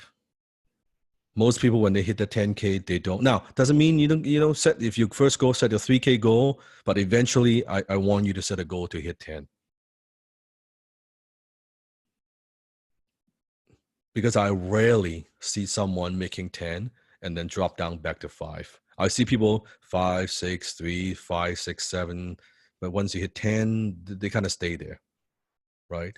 That's what I see. Something magical about it. There's something about it. But then the problem is, then people also, for most, they kind of stay stuck at 10 because they don't know how to get to the next level. That's why a lot of people, they stay at 10. Rarely they jump to the next level because they don't know how, and they don't get the right mentorship, and they don't understand what it takes to get to that next level, right? But I think the 10K is a great goal. Wouldn't you agree? 10K, right? So here's Sifu's recommendation. Number 1, get some gigs going so that you hone your craft, right? Is that what perfect your chops? Is what it's called, right? Once you get good, then you get at least one retainer client. So that gives you that recurring income. For some, one client is enough for you to do this full time. For some, that one client, if you don't do this full time, it's enough for you to pay for your house, your rent, your car payment. That one client. Then you can take on any money projects if you want.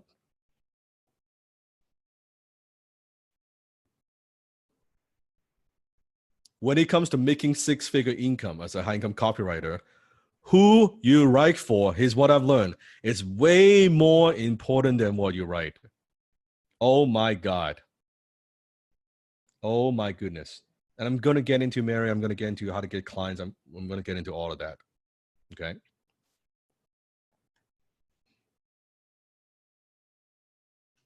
Who you write for. Way more important. I'll tell you why. Because who you write for, back then, I noticed when I write for the wrong people, I don't get paid. I'll say that one more time. When I write for the wrong client, I don't get paid. When the clients are struggling, right, they're looking for my piece, like my marketing piece to save the day, not so good. Right? I would collect half the payment and then half, fucking they can't make the second half payment. This is reality, right? I'm just telling you what it is. So I've learned. So who you write for makes a difference. It makes a difference. Aaron, I'm going to get to all that. I'm going to get into all that. How to write, trying to find clients, how to do all of that. So you want to write for, let me give you a very simple criteria. Okay, we can go more into it, but a simple criteria. Okay. You want to write for someone who's going up. You want to write for a company that is growing. Now, I know it sounds so simple, but I guarantee in season 2, for some, you would go write for a client that's like trending down. And you want to save the day. You want to be a hero. Oh, let my landing page turn everything around. Even I told you not to do it. Right? You have the whole hero syndrome. Oh, my email is going to turn everything around. I know this company is going out of, going to bankruptcy, but damn, I'm going to write for this company. Right? And you won't get paid. Just don't expect to get paid. Then do it as a nonprofit, please. Which is fine. But knowing you're doing a nonprofit. So do it for a company that's growing. In fact, ideally, hyper growth. I just gave you a big tip. Write this down. Hyper growth. There's a difference. A company that is growing by 5%, 10% versus 100% a year. You want to write for a company that's growing by a lot because they will need a lot of copy. A lot of copy. I mean, Stephen, how much copy we need? Do you want the different, all the projects that we have, all the divisions, all the company. Internally, I literally tallied this. We have on a weekly. We're just talking about routine. We're talking about like regular. So like routine, like regular basis, not new initiatives, not new projects. We have over 345 routine a week. How many? So 345 routine right now. So in terms of article, in terms of email, articles, post, product descriptions, YouTube descriptions, sales pages, IG posts, IG stories. Yeah, we're at 300, and that's articles. Routine. We're not talking about new launches. Whenever we do new launch ads. And how many new launches we're doing this year?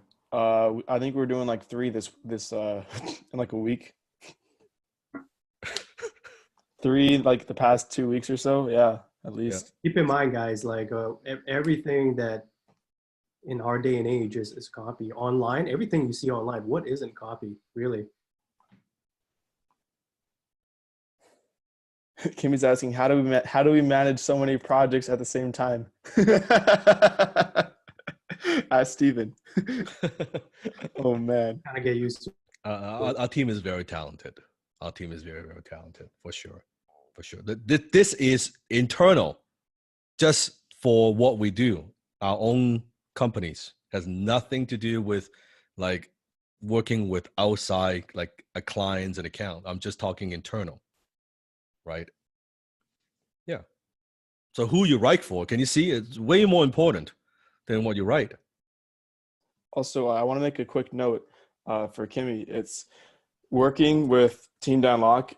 I don't have to manage the projects. That's a huge benefit because I have terrible organizational skills.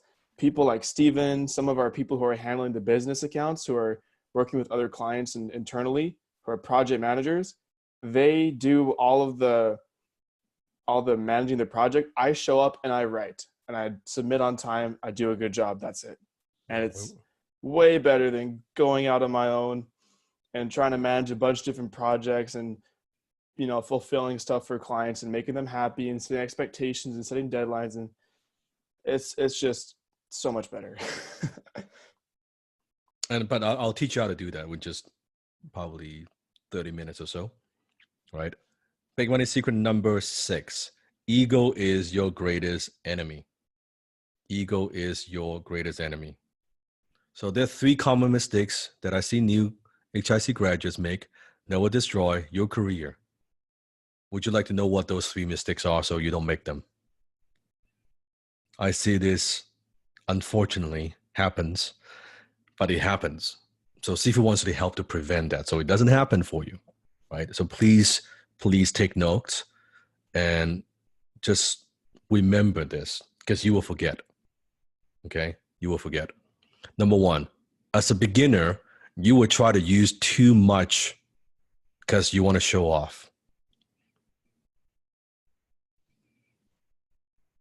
You want to use too many techniques because it's fun and you overdo it. Instead of just enough, it's like cooking. A little bit salt is good. Too much salt is no good. You put too much salt because you now know a lot of techniques. I could see your posts. You overdo it versus it's just enough. You know what I'm talking about, right? How many have done that? You overdo it, right? Too many techniques, making things too long or dragging on, or let me make it, do more here, right? Any technique from Bruce Lee, however worthy and desirable, becomes a disease when the mind is obsessed with it. That's a good quote. So let me give you an example. It's like martial art. When you don't know how to punch, you don't know how to punch. When you know how to punch, you just do one punch. But now when you know 30 ways to strike somebody, when you're sparring, your mind is going through, shit, should I use technique number 5 or maybe technique number 6? And then you get hit.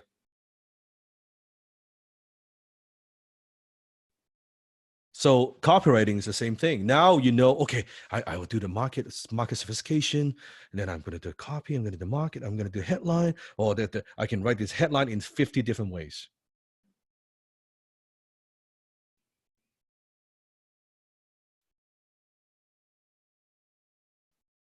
Knowledge is knowing. Wisdom is knowing what not to do, what you don't have to do. You can't get the wisdom without knowledge. But when someone is wise, it means that, hey, don't do this, do that instead. When someone is smart, let me tell you 50 things that you could do.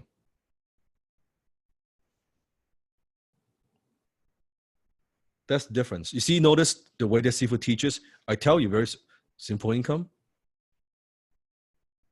recurring, or windfall income, content writing, copywriting, one client, get paid multiple ways, we're done.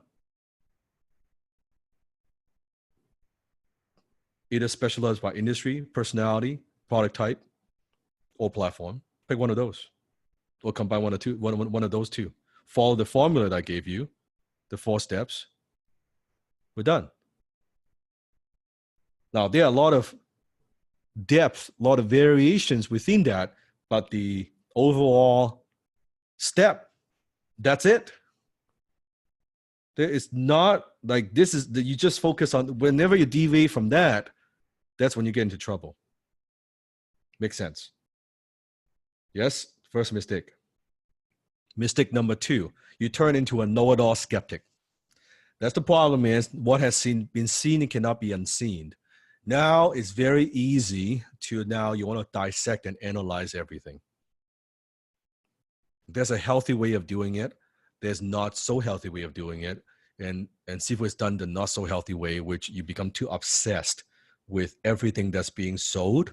You don't enjoy buying things anymore because you would go into a mode where you're looking at everything as copy. How are they selling it? What are they using?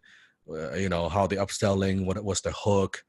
You could go crazy with this. And I did. And it took the fun out of things. Yeah, like Rebecca, it's like when I go to dating with Jenny and I will walk in, and the minute I walk in, I don't enjoy the food. I think about, like, my mind goes into, okay, what's the square footage? What's earning per square footage? What's the overhead? What's the upsell rate? What is the highest profit margin item? How are they decorating the restaurant for flow? How are they maximizing tips? Let me look at the menu, right? How many wine selection? What's the inventory cost, right? That's how my mind thinks. Then that's all I talk about during the dinner table. And then Jenny's like, shut the fuck up. Yeah, you're not enjoying our time together because I cannot turn it off. So now I've learned to turn it off. So I enjoy being sold. I enjoy where if I'm going into a store, I can enjoy it. I don't need to and forget copywriting and see if we analyze the closing script, the tonality. Like I mean, I could go nuts with this, right? But I just turn it off and say, you know, I'm not here to be a business person. I am here to be a consumer. I'm just gonna enjoy it, right? I'm just gonna be a customer, right? So I think that's one thing I want to teach you because it could take the fun out of things. It's like a magician. When you know how the magic trick is all that works, then you cannot enjoy a magic trick anymore. It's like it takes the fun out of it. Oh, you know, I know he's hiding the thing here. I know he's switching the card like that. That's no fun. That's not fun anymore, right? And then you become a fucking skeptic on everything. So no, I still want you to enjoy a nice meal. I still want you to enjoy a nice buying experience, right? I still want you to go have fun and enjoy life. That we could be a great copywriter, but know when to turn it off. Okay. Another Bruce Lee quote: "Give up thinking as though not giving it up. Observe techniques as though not observing." That's deep. This is the state you want to get to. I'm not thinking about it. I'm not trying to think about it, but I'm observing, yet I'm not observing. Right. Number 3, thinking you know better, especially you start making some serious money. This is the big one. This is the big one. If you don't turn to a know-it-all skeptic, now the ego gets in the way. More coachable when you haven't made your first dollar. Suddenly you're making a few $1,000, $2, $3, $5, $10,000 a month. Now you think you're the fucking, cooperating legend.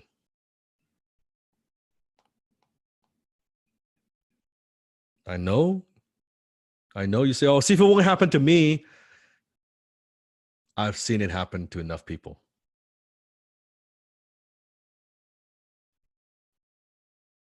Tough to stay humble. Easy to stay humble when you don't have a whole lot.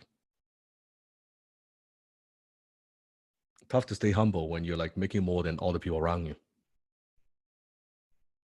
Right? Then you're like, oh, then what happens is you get sloppy. You don't check your work. You start missing deadline. You don't take this seriously.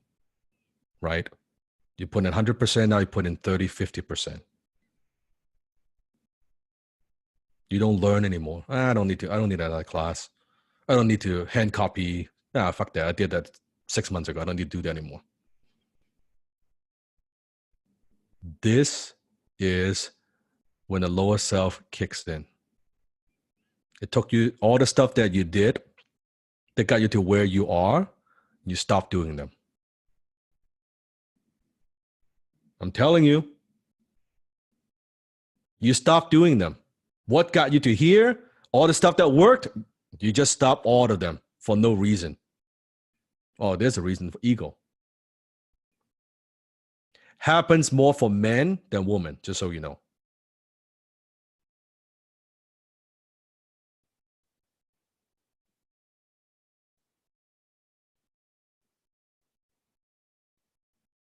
Yep.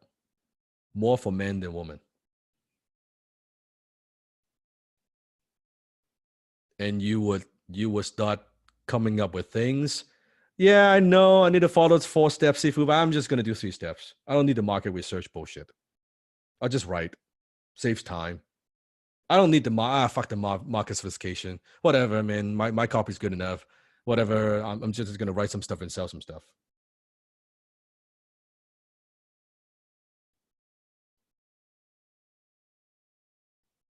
Happens. I'm coaching you on this. I want you to prevent this because it is not just about making money for a little bit of short period of time. See if it wants you to have that 6-figure income for the rest of your life. Wouldn't it be nice?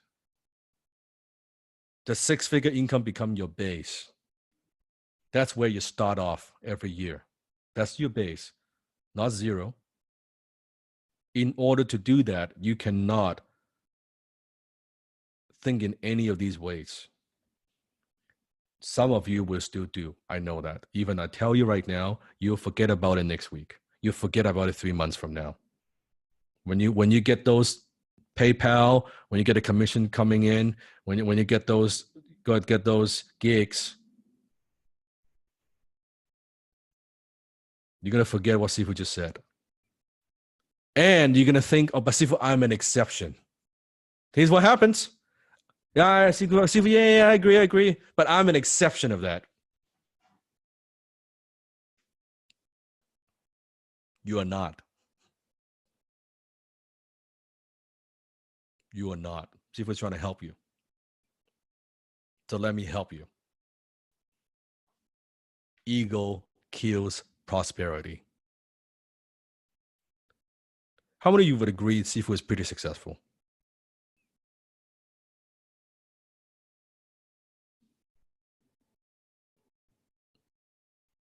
You know what I do every day?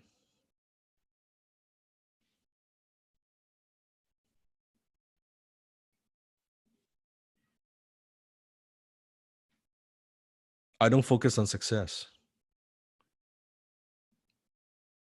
I ask questions that people don't ask, such as,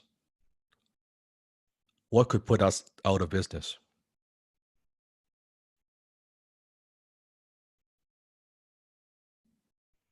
What if my assumptions are wrong? What don't I see? And I prepare for those.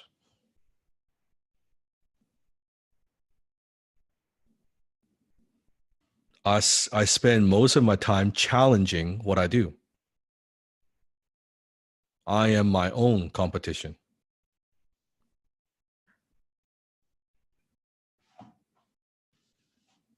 I do not think, oh, I'm so smart, I know everything. No.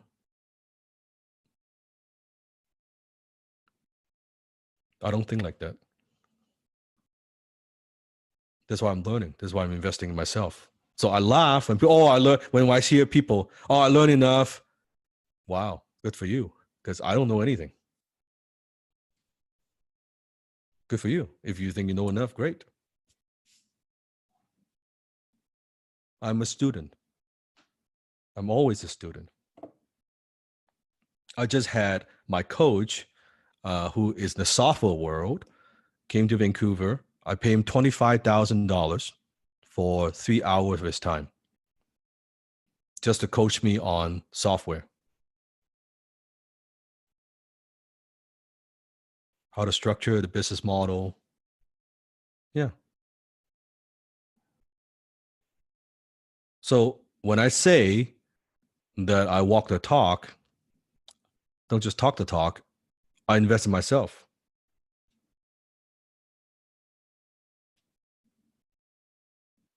So I'm not just asking you, oh, you should keep learning. I'm doing it right now, all the time.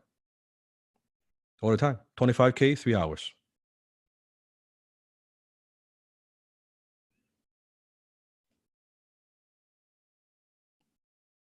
And that probably saved me $300,000 to $400,000.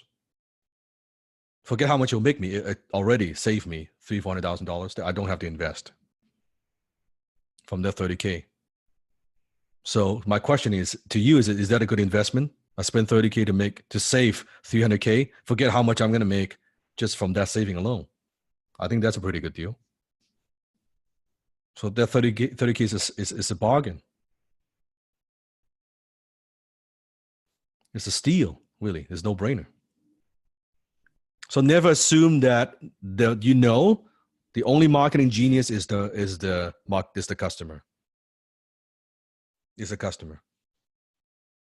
We're not the marketing genius. The minute you say, oh, I know it. I know what. No, you don't. I don't. The marketplace will tell you. The minute we think we're smarter than the marketplace, please, if we do, I want you to go to your mirror and smack yourself on the face.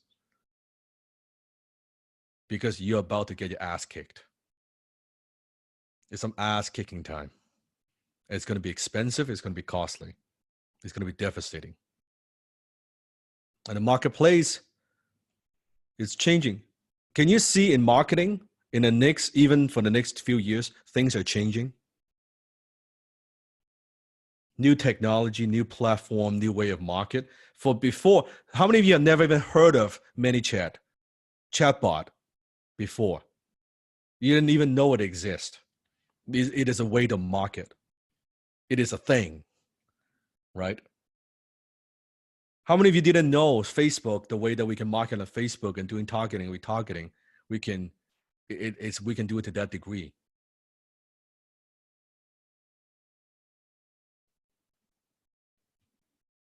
So we need to stay on the cutting edge. It happened with Google, it happened with Facebook, it happens with YouTube, and it's going to be, now it's going to TikTok, right? TikTok's going to die in a couple of years. It's going to be something else. It's going to be something else.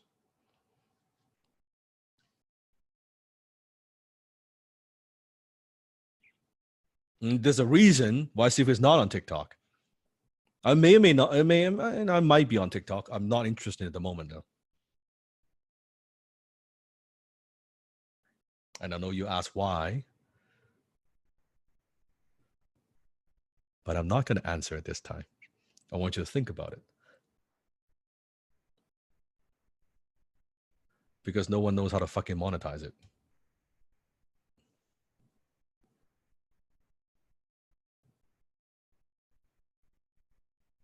And I don't like stuff where you create and disappears. That's exhausting.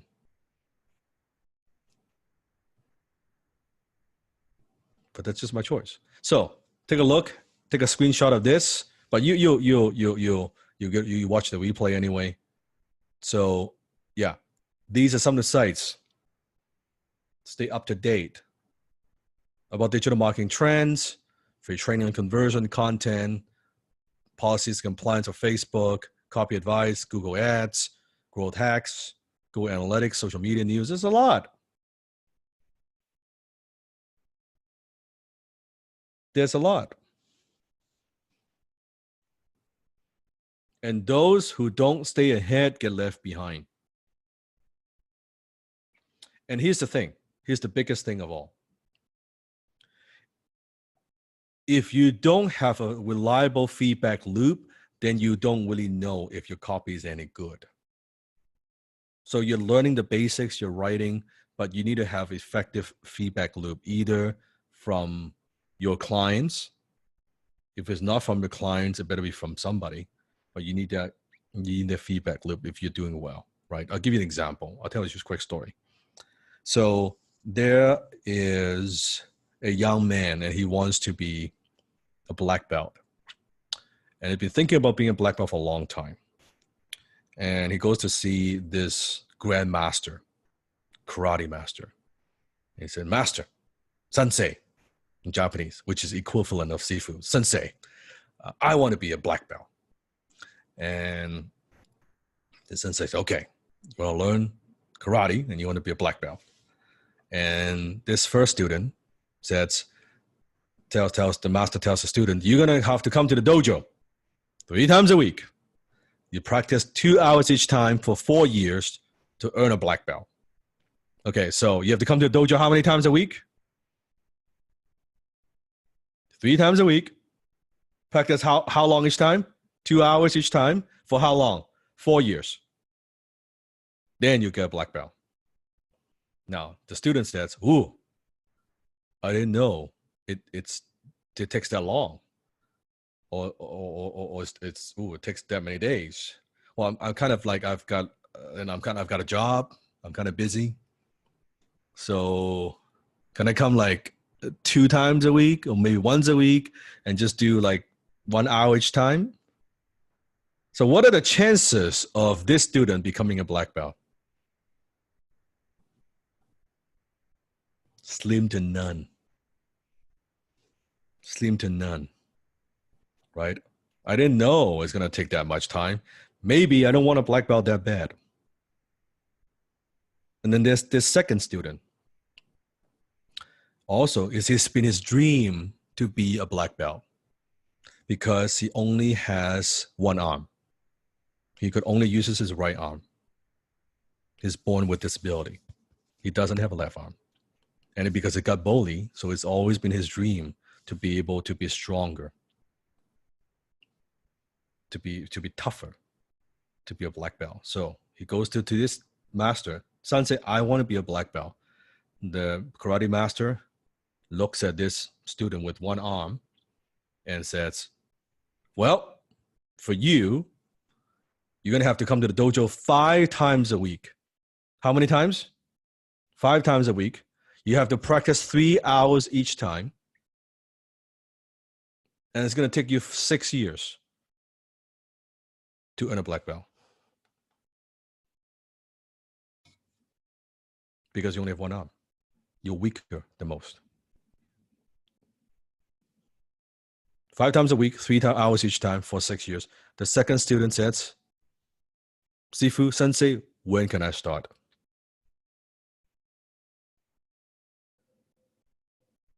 So the question is this, who is likely going to master craft and be a black belt?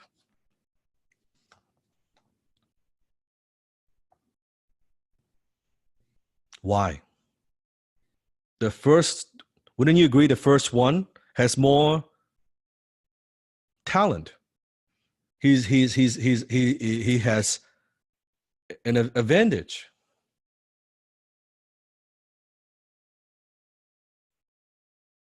What's the difference? Yes, commitment, devoted, action.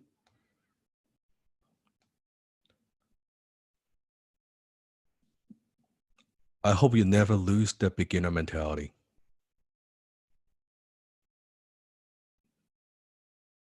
I hope you never forget to empty that cup.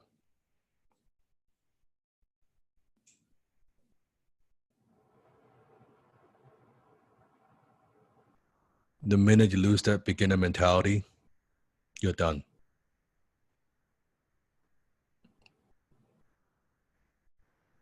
Because things change.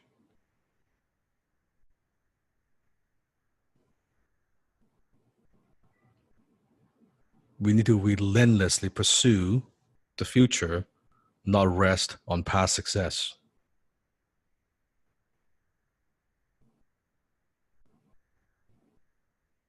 People rest on past success because they have low fucking self-esteem. Because they've never had a lot of success to begin with. So a little bit of success.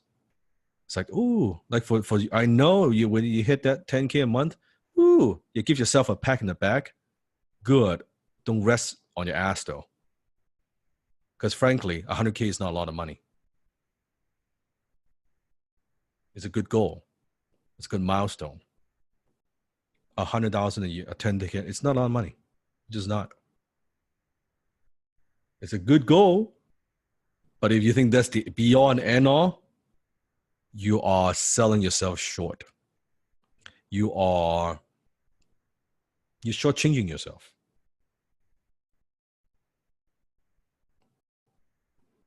Like the 10K a month, that's you're not going to retire on that. That's not your retirement. Like, do you know what I'm talking about? Like, it's good. It's good. It's better than most.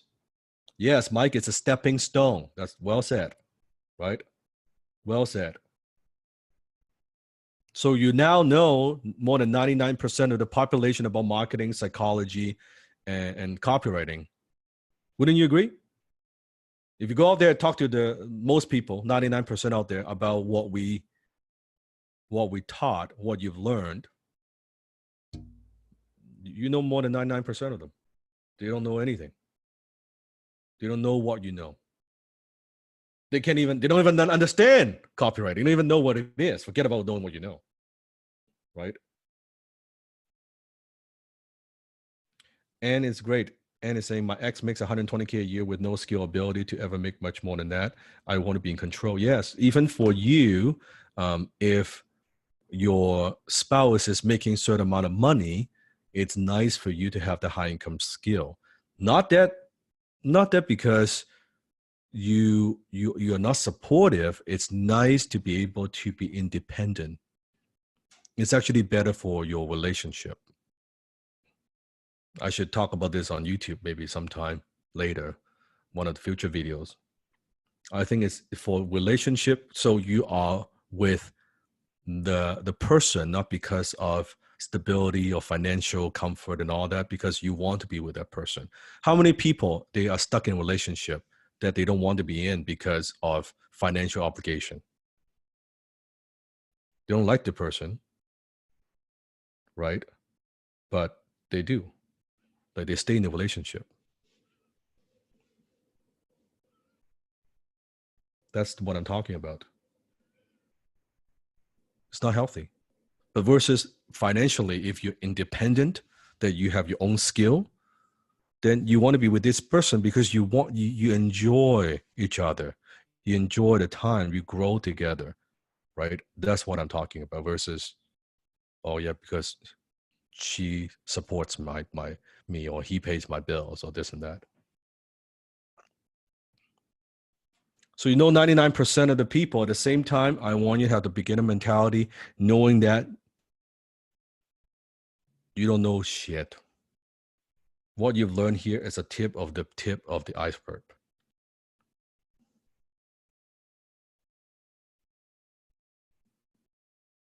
Would you say the last 7 classes are a little bit overwhelming?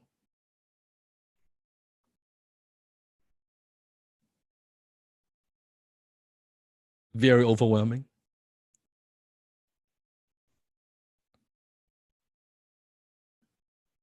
What if I told you it's not even 1% of what I know?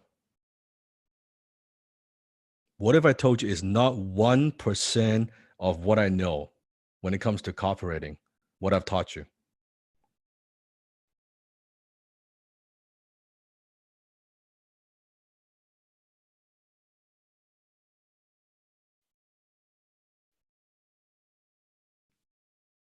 There's still 99% of information you don't know. So don't be tempted by your ego and think you're hot shit.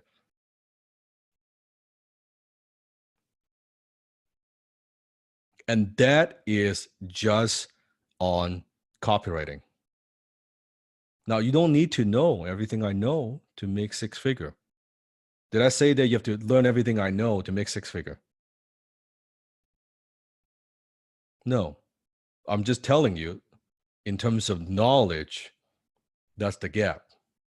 You don't need to know 5% of what I know. You need to know 10% of what I know.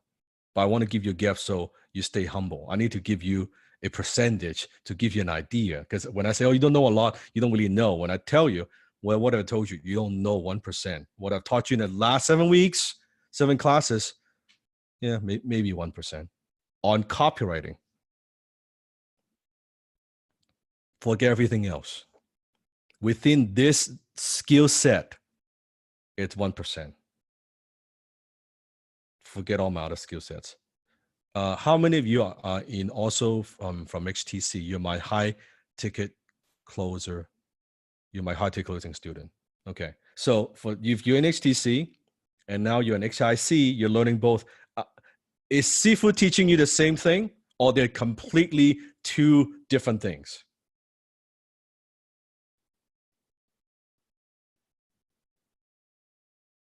Is this a different skill set? Now, there are principles when it comes to human nature, they're the same. But in terms of the execution of it,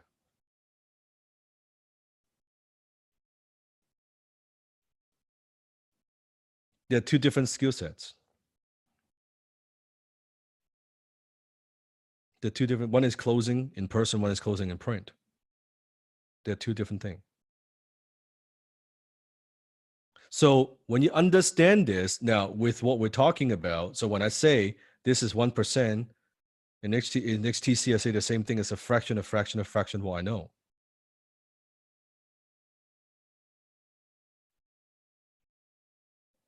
For my students being with me for some time now, put in a chat. Am I that far off?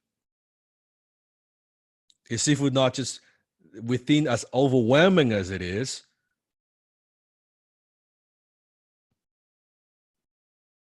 it's a fraction. It's truly is a fraction. So even if we keep training you once a week, let's say pretend Sifu, the team, the Avengers training you once a week, it would take us probably at least 3 years to teach you everything that we know about copywriting. If we do this every single week, probably 3 years to teach you what we know, assuming we are not growing and learning anything new. Like we are not growing, we're not learning anything new, probably 3 years. Every single week like this kind of intense training. And it's not necessary for you to know everything.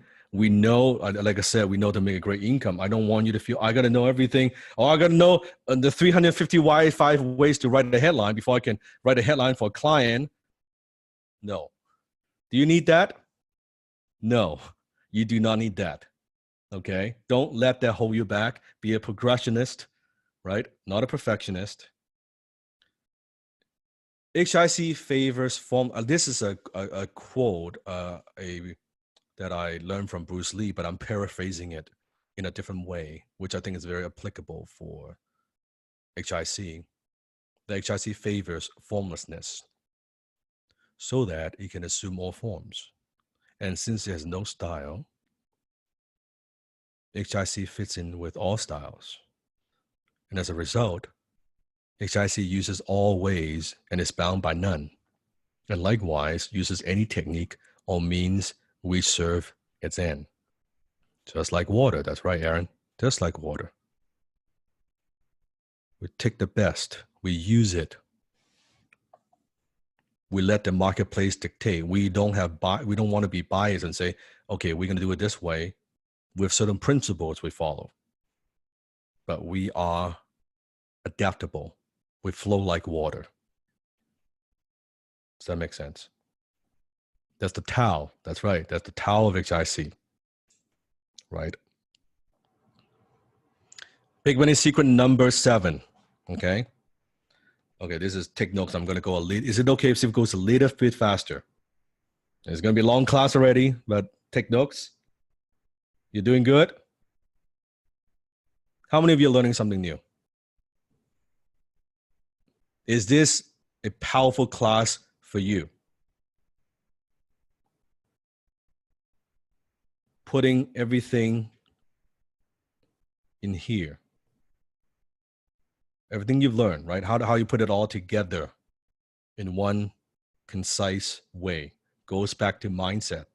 We're not talking about the mechanics, right? Circle back to the first day you start with Sifu. Reminds you, okay, these are the things. Don't make these mistakes. I saw it, right? Don't think like this way. Think like this way. Make sure this is the career path. Generalize first, then specialize, right? I want to make sure you're prepared when you go out there to the real world, because the real world is cruel, it's cold, right? I want you to be prepared. You have to be prepared. Focus on high income producing activities, not low income producing activities. Are we high income copywriters? Or are we low income copywriters? Who are you? HIC, we're high income copywriter. So would the high income copywriters do low income producing activities? Can you be a high income copywriter if you spend all your time doing low income activities? So if our motto is we write our own destiny, as a high income copywriter, what is the highest and best use of your time? By what? To write. So anytime you're not writing, you're not making money. You notice a lot of low-income copywriters, they do a lot of things, but write. They do a lot of things except writing.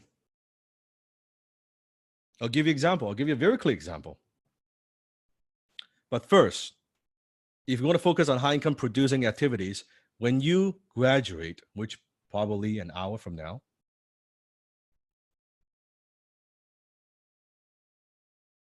in the beginning, you want to work on your profit first before you work on popularity. Say with me, work on profit first before you work on popularity. What does this mean? What does this mean to you? What does that mean? Tell me.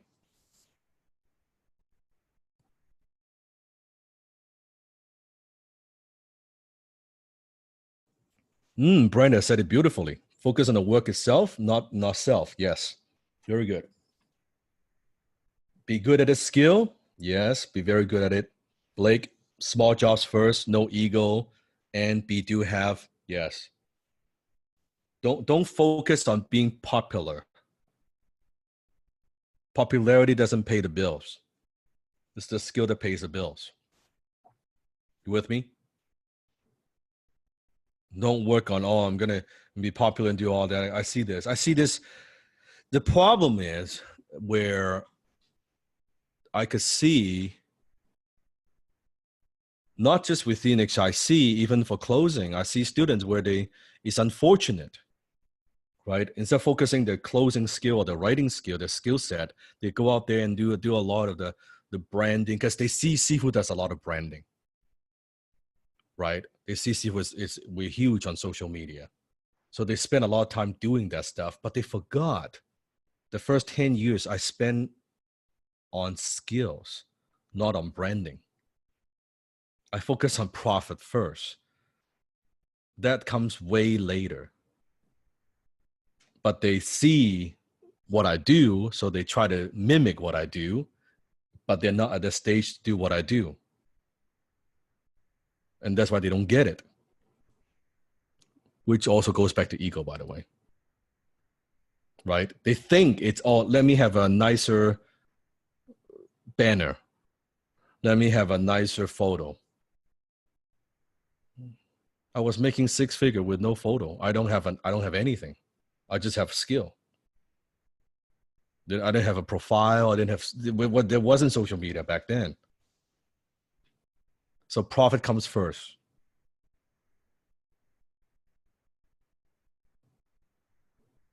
You got to get good. Because if you're popular and you're no good,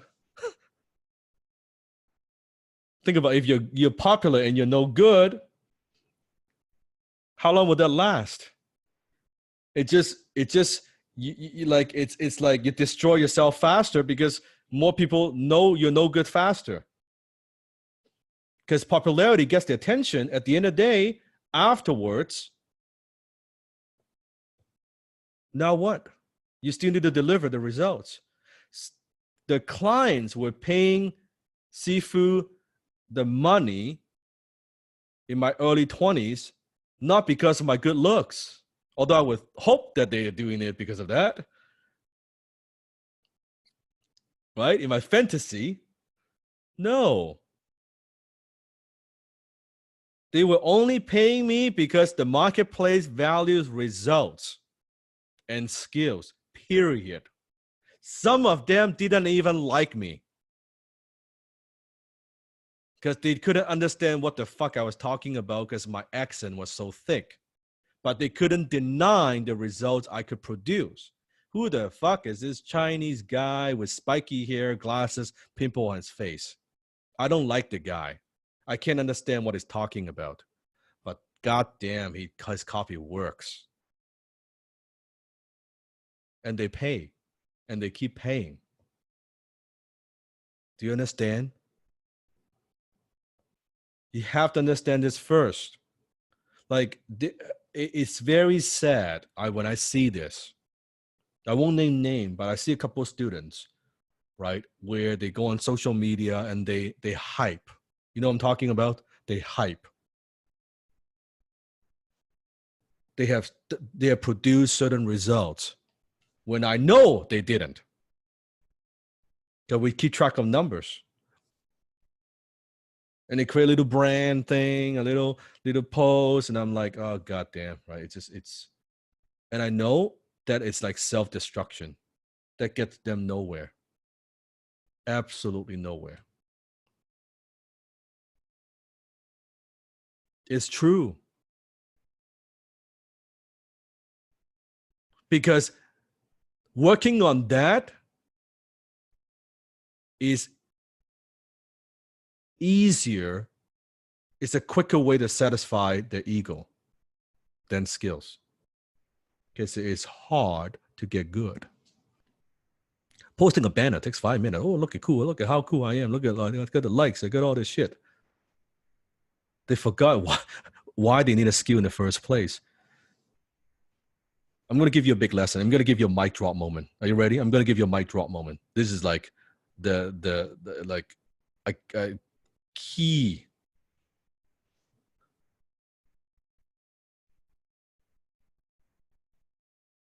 Sifu is still deadlocked with or without followers, with or without the brand.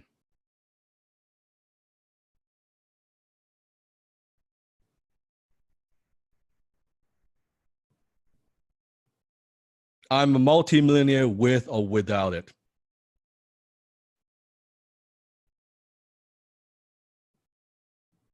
In fact, I have the brand because of my skills, because of who I am.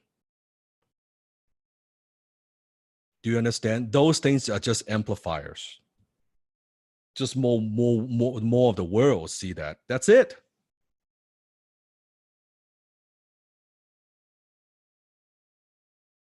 That is it. It doesn't make me better. It just tells more the world, okay, I exist. If I'm not a good teacher, if I cannot transfer my skill to you, and you invest in me, invest in yourself, invest in HIC, and if I don't teach well, if I cannot transfer my knowledge well, who gives a fuck? I've got 10 million followers. After class 1, you're like, oh, this is shit.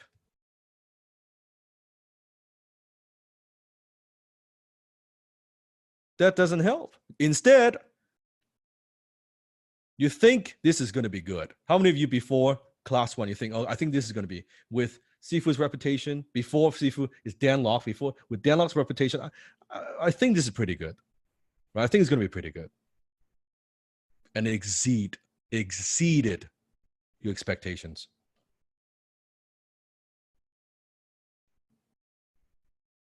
It exceeded how deep we go. So let me ask you, is that popularity or is that just skill? There you go. Sifu wants you to have long-term success. I don't want to help you to succeed short-term, shortcut. I want you to be able to have a skill set that could sustain you for the rest of your life, to sustain your family, to sustain your lifestyle, your dreams, your goals. Not a shortcut thing, not a gimmick thing. There's nothing gimmick about what we do. It's good old delivering value, real value to real clients, getting paid, getting better, working on a skill. There's nothing gimmick about this. It's like how to become a great martial artist. I'm asking you, hit the heavy bag. Well, how do I become better? Hit the heavy bag. Well, come on, there's got to be some secret. Hit the heavy bag.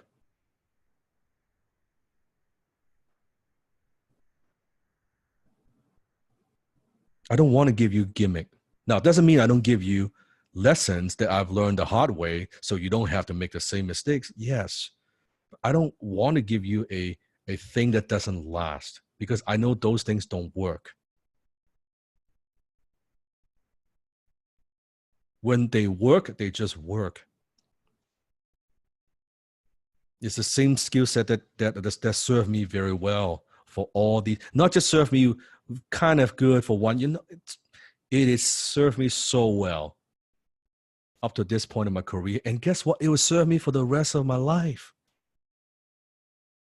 Everything is copy. Everything is copy. So think about in your high income copywriting career, there are a number of things. If you are thinking about doing a lot of things where building your career, there are a few key components. I'm going to walk you through them relatively quickly. Okay, you can take notes if you want.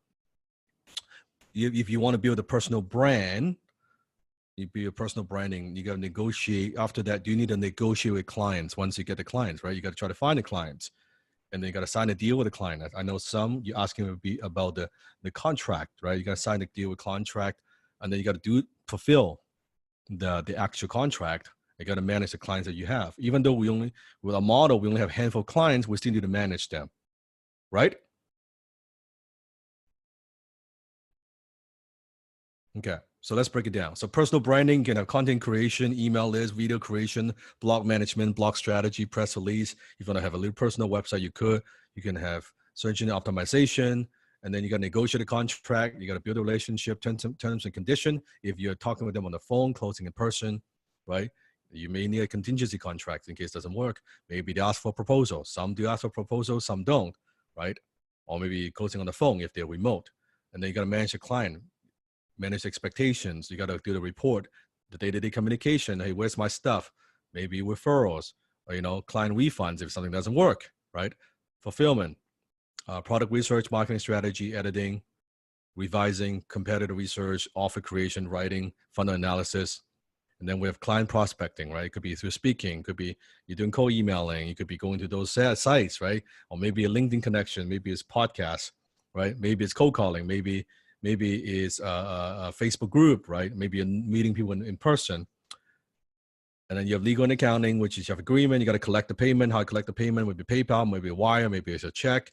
And you're paying the lawyers, you're invoicing, and then you want to protect intellectual property because you write the stuff. And then you got to have your merchant account set up. You got to create contract because each contract might be different. So then it ends up looking something like this.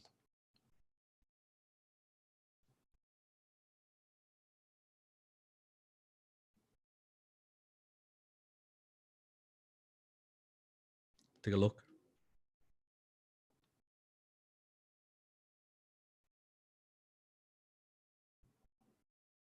Take a look.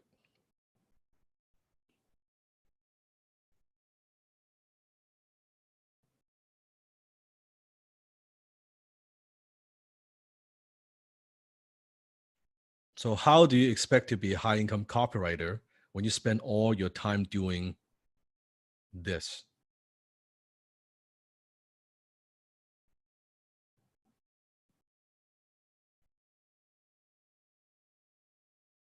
And most low income copywriters spend most of their time doing everything that I've just listed. And those is a partial list. I can't fit everything. I'm just giving a partial list. Except what they don't do, writing.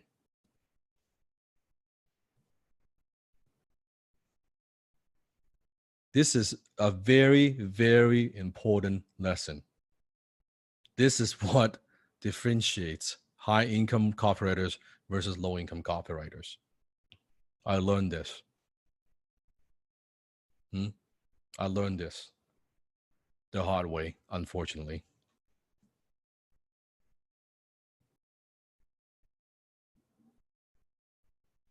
So how many of you felt like you've been drinking forget the fire hose. We don't use the fire hose analogy anymore. You're drinking from a waterfall in the last 7 weeks, right? This is how you're feeling, right? It's like, you can't breathe. It's a damn tasty waterfall. It is. It's sweet. It's sweet.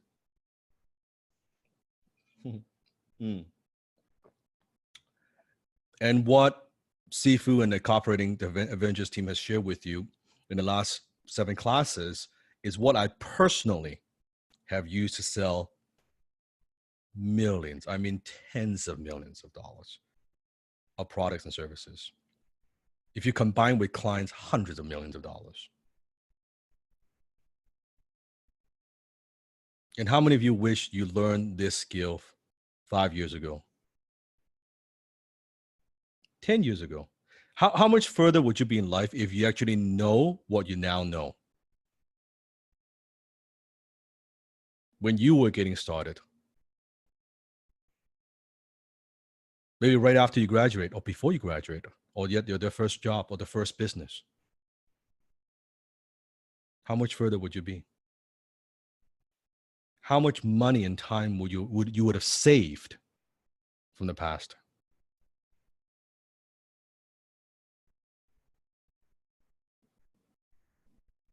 So realize that HIC, this, what Steve has given you, this is an incredible skill, a lucrative, stress-free, fun, and respectable profession, career. You could add this to your existing business. How many are thinking of adding this to your skill set to your existing business? Put in the chat. Yes. Or you can just do it on the side. How many are thinking of doing this on the side? You love what you do, but you kind of want to do this on the side to generate additional income. Good. How many are thinking of like transitioning? You as soon as this, you make way more from HIC compared to what you're doing now. You're gonna jump right into it. You're gonna do full time. Good. And how many of you are doing this because you want to be able to just take your time back? You'll be able to just, if you just make the same amount of money, not making more money, but you're able to work from home, how many of you would be pretty happy? You're not even making more. Not saying you won't. I'm just saying you make the same amount, but you can work from home. That you don't have to commute. You don't have to do the 9 to 5. You can do the 9 to 11, right? You can do the 1 to 4. You can do it in the evening. Sam is saying, I'll switch to full-time once I hit $1,500 per month. Wonderful. That's wonderful. Anne is saying full-time for sure. Already practicing my skills for the nonprofit. How many of you, just like Anne, you want to learn this, but then besides earning money for yourself, you want to do it for nonprofit. You want to do it for certain initiatives that you want to help, you want to support. And you know that because you're already making good money with your skill set, you could do that. You can do that without thinking about it. You'll be happy to write the campaign because it's what you want to do. You don't need to charge. Wouldn't that be nice? You just do it in your spare time out of goodness, out of the joy that it will bring you.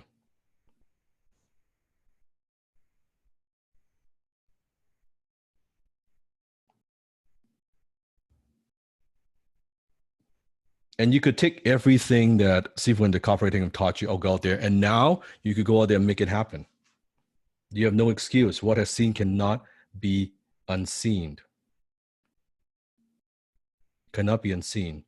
If you would like Sifu and the team to train you more and help you become the very best copywriter you could be, who wants that? Put in the chat. And you don't have to. Do it only if you want to. If you want to continue your education with the team, with Sifu, and you feel truly deep down this is what you want to do, and you want to work more closely with us, then I have an invitation for you for more or our advanced training. Okay, I'm going to take a moment. How many wanted me to share with you a little bit about our next level mentorship? Okay, so let me just walk you through it. First of all, this level of mentorship is not open to the public. You don't see this, it is only available to the graduates of HIC, only for new graduates.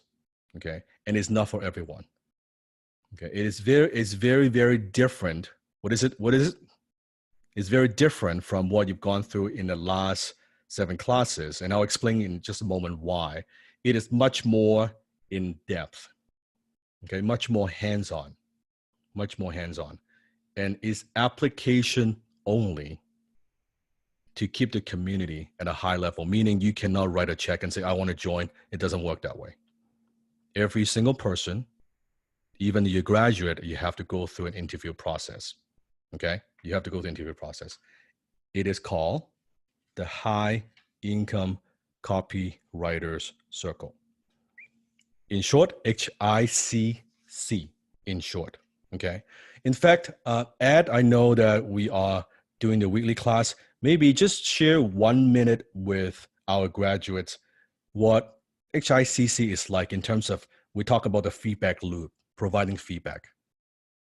Sure. So inside of HICC, we have class once a week, just like this. Actually, next class is tomorrow night. And it's so incredible to see how much the students are able to grow over time, especially like since season 1 has graduated, how much they've grown by continuously copywriting and learning and growing, and being able to get feedback from myself and other Team to Unlock copywriters and even shining stars inside of HICC. So every week we review usually around 3 to 4 people inside the live class. We bring them on live to talk to them, give them feedback, go back and forth. And actually a new initiative we're just starting out is doing feedback. So we're going to shoot looms, like screen recordings, and give between 3 to sometimes upwards of 15 minutes of complete feedback on copy that you submit to us every single week. And at the current moment, we do roughly 3 a week. In the future, we're going to be moving towards 5.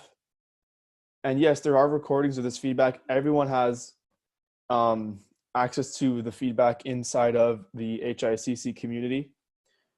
And yeah, you can ask Abdul Malik, some of the other HICC students, what was it like getting your copy reviewed live in front of the copywriting team and getting your copy reviewed in the Facebook group? Life-changing, incredible, priceless, truly priceless. So much value, so helpful, it changed everything. The copy critique is amazing because what we do is we specialize in helping you find your blind spots, because as I'm sure you've seen with HIC, you realize that you don't know what you don't know. And having a mentor or someone who's been there and done that to kind of show you what you're not seeing and point you in the right direction is easily the fastest path to growth. Like, imagine what could happen if you could have this on top of personalized feedback for your copy, and you get to experience that growth every single week with the copywriting team here. How cool would that be to continue this journey with us? So put in the chat who wants to learn more about HICC. How many of you could see that if you want to continue your journey with us, this is something that's incredibly powerful to be able to get feedback from the team.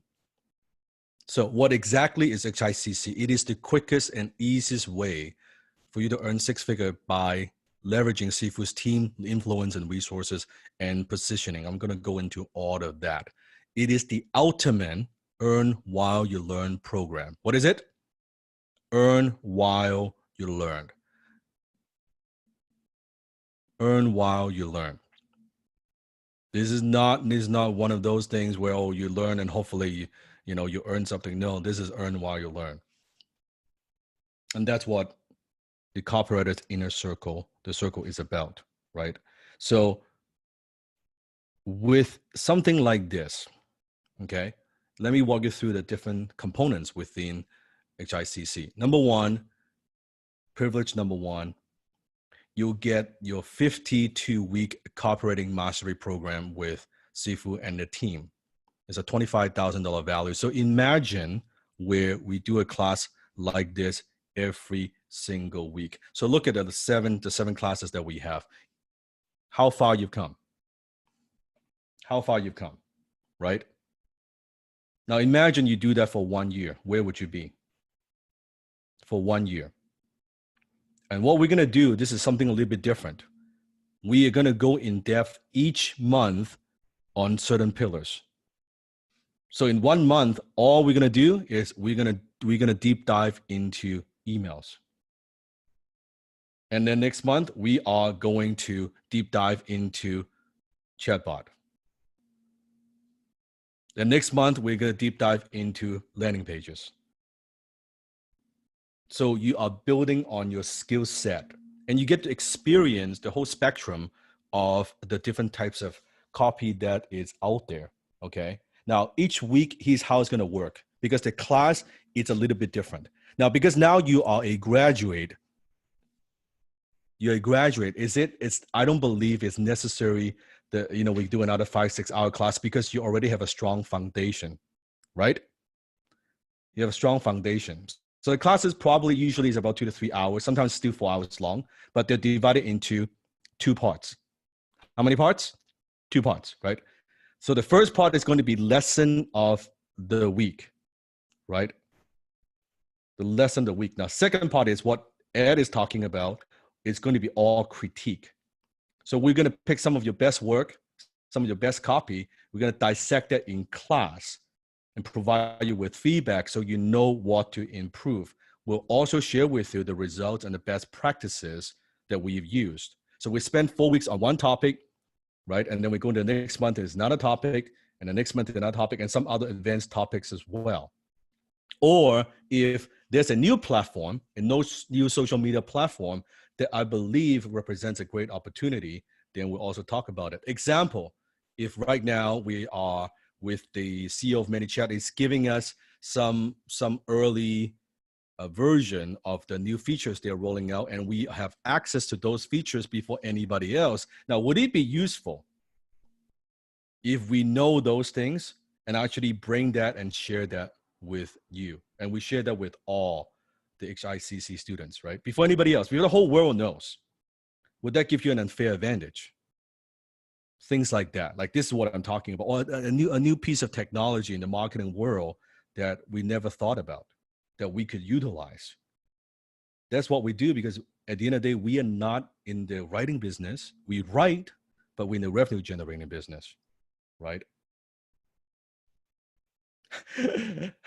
How can we join? I'm close. Wait, let's see if we go through everything first. Okay, I know you're excited, but you still need to apply. You can't just join. I want to emphasize this. It's not something you join. Okay, this is different from everything we've done. And you'll see why we need to go through the application process to make sure this is the right thing for you. Okay. So here's what it does. So you're going to develop depth. What's the word? Depth in your skill. We want depth. So in HICC, we have 3 levels of mastery. The first level is what we call a junior level, which is a part-time, $25,000 to $100,000 in annual income. That's the goal. That's the very first level. 3 levels mastery. Remember what Siva talks about, it's going to take about probably 3 years to teach you everything that we know. So we've created the curriculum to be able to do this. Year 1, year 2, and year 3. And year 3. And the second year, after the first year, it's going to be, you're aiming to $100,000 to $200,000 in annual income. If that's your goal. If your goal is no more than that, chances are you don't need to go past the first year. The third year, which is the master level, that is $200,000 to $300,000 in annual income. So it looks something like this. Okay, and each with different income potential. What we teach, so think about this, the first year, the second year, and the third year, when you graduate, when you're in HICC, you start at month 1, month 2, month 3. That's the first year. What we teach you in second year, they're completely different from the first year. Does that make sense? Is completely different, because now you have your basic, you have your first year of education and training, second year completely, they're way more advanced. I cannot give that to you without the foundation. You get lost anyway. We need to build the foundation first. And the third year at that level, Now we're talking about something completely different. To get to that $200,000-$300,000 in income, the way we do it is different. So the faster you learn, the faster you earn. Everyone starts at junior. Okay. So unlike where you are joining not in the middle of whatever seasons, you're joining from month one. Are you with me? Month one. You start at month one. Right? And when they have season 3, they also start at month 1. So it takes on average 1 year to graduate to the next level. Well, Sifu, does that mean I have to wait for 1 year? No. We have students that are making that kind of money in 6 months. If you're skilled and fast, 6 months if you're really good. However, let's see if we emphasize something. This is your learning path. It is not your income path. Is it possible that you learn a lot in the first 6 months, you're already making $8,000, $10,000 a month? Right? But Sifu wants to give you a learning path, right? It's a learning path. It's not your income path, but we are saying the first year, I want to equip you with all the skills and the tools that you need to hit that. For some, you hit that in 6 months. For some, you hit that in 10 months. For some, you hit it in 12 months. For some, if you're slower, maybe 16 months. Is that possible too? That depends on who. Yeah, that depends on you. How much you implement. How much you implement. And I'll get into, again, in just about probably 10 minutes, why you see that Steve is going to push you to get there faster. Number 2. Oh, this is good. This is good. So over the years, Sifu has collected, a lot of different swipe file that I have, right? I'll call that my $1 billion copy vault. So remember, Sifu's got a private library. And our marketers and copywriters like wanting to write me check for thousands of dollars just to spend a few hours there. Okay. And I don't want them to come into my home. So I say no. Okay. As HICC, Sifu is going to help you to build your copy vault. Who wants to build your copy vault? Automatically. So every single month, Sifu is going to carefully select 2 to 3 marketing pieces, sometimes 4 or 5, from my copy vault and give them to you. You will not get this anywhere else. I'll spend over a decade collecting them. Some have produced millions. Some have produced hundreds of millions of dollars, tens of millions of dollars. So you're going to add them to your copy vault. So when you get these sales copy and swipe file, what do you think you should do? Do you think just kind of put them in the binders and don't use it? What should you do with them? That's right. James, good. Daniel, yes, you hand copy them. Print them out, 3-hole punch them, label them properly, and hand copy them. This is a $5,000 value. Can you see how powerful this would be? Right? Especially if it's been collecting the best campaign over the years. Like I said, you get 2 or 3 every single month. So in a year's time, think about how thick your swipe file would be, that binder. On that binder you collect. Number 3, you would also get unlimited access to all updates and future HIC classes. Are there going to be updates? You bet. Just like this class I'm teaching live, when there's new tweaks and new improvements, you will. So how many of you are from season 1? Put in the chat, say I'm from season 1. There you go. So season 1, my mentee, why are you retaking the class?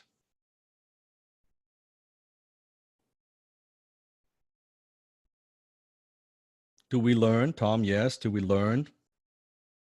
Are you picking up new things, new distinctions, new understandings just from this class 7? Aha moments. Yes, Lisa said, of course. Tons. Mike, tons. So you get future access to any updates that we do because Sifu wants to make sure you stay up to date, right? So how many of you like to get out the most up-to-date version of HIC for season 2? Who wants more?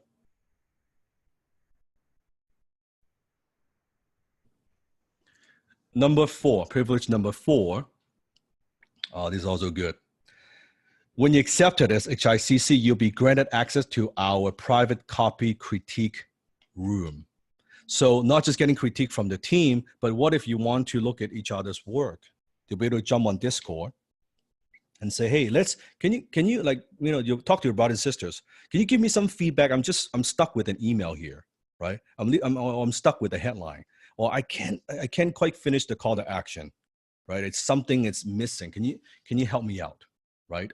Or you're working on something. Do you think you'll learn more by helping each other or just working in silo? Right? You work on a landing page. So I don't care how basic or how advanced your questions are, you're never left alone. You get help from your brothers and sisters. You also get help coming from the team. And every single week, we do a class. We do a class like that. Who likes privilege number 4? Helping each other to be a better version of yourself.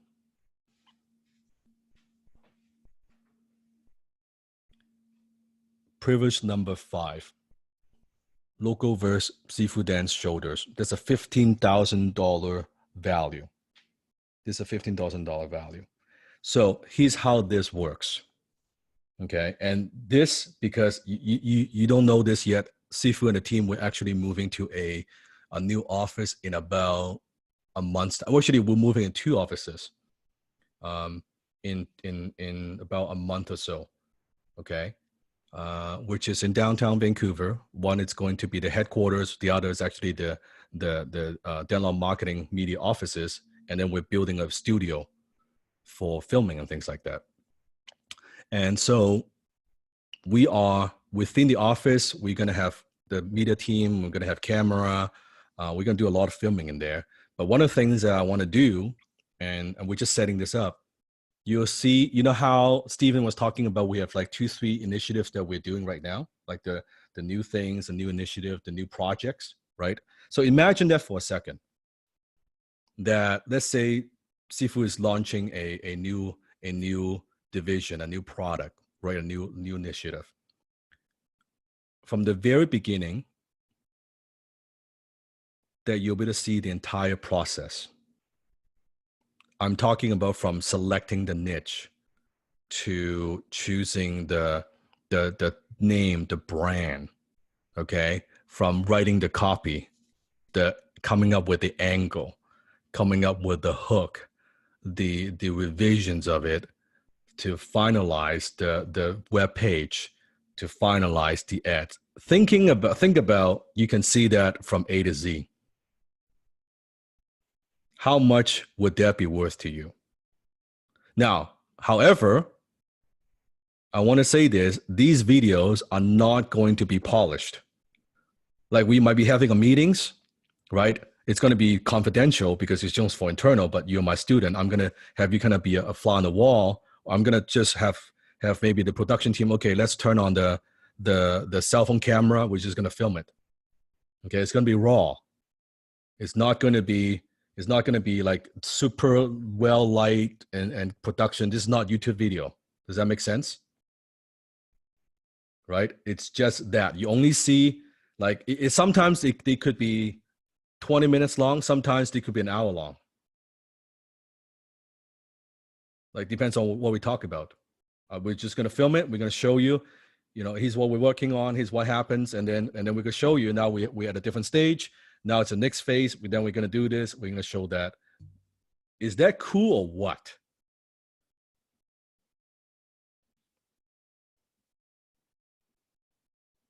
To be able to see this, and you see a little bit about how our team works.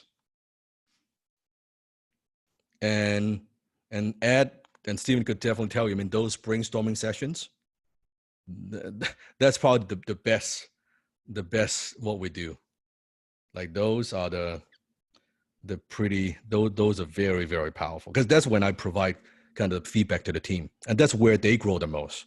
If they ask the team, that's probably when they get the feedback directly from me, whatever they're working on, right? So not going to be TV quality. Are you okay? They're not going to be TV quality. They're not going to be YouTube quality. They're going to be, the camera is going to be shaky. It's going to be raw. It's going to be not, maybe a little bit blurry. You know, it's going to be like that. So I want to set the expectations right. Don't expect, this is not that kind of thing. Okay. This is as we go, where we just turn the camera, film is going to be very rough. Okay. Number 4, remember, what do we do? What is the best way to demonstrate your quality of writing? By what? By writing, right? So you can see what you do. And I said the best way to establish expert positioning is to be what? Is to be what? To be published. So as HICC, I'll show you a quick email here. This is an email that I get very often from people. Hey, Dan, I wanted to reach out one final time. See, one final time. They've been approaching me for many, many times. If you're interested in reposting our article about growing enrollment and improving quality in childcare centers, you can find the article here. I get offers like this all the time. I get people offering to pay to post content on my site all the time. All the time. Here's another one. Would your readers benefit from having the ultimate copywriting hack, a done-for-you sales page, right? You just answer a few questions. I thought you could mention it within your article on copywriting tips, right? Could it be an extra resource? I get this all the time. As HICC, pay close attention. This is going to knock the socks off. Very powerful. You will get your own column on copywriters.com. You will get your own column, a personal column with your name, with your contact information on copywriters.com.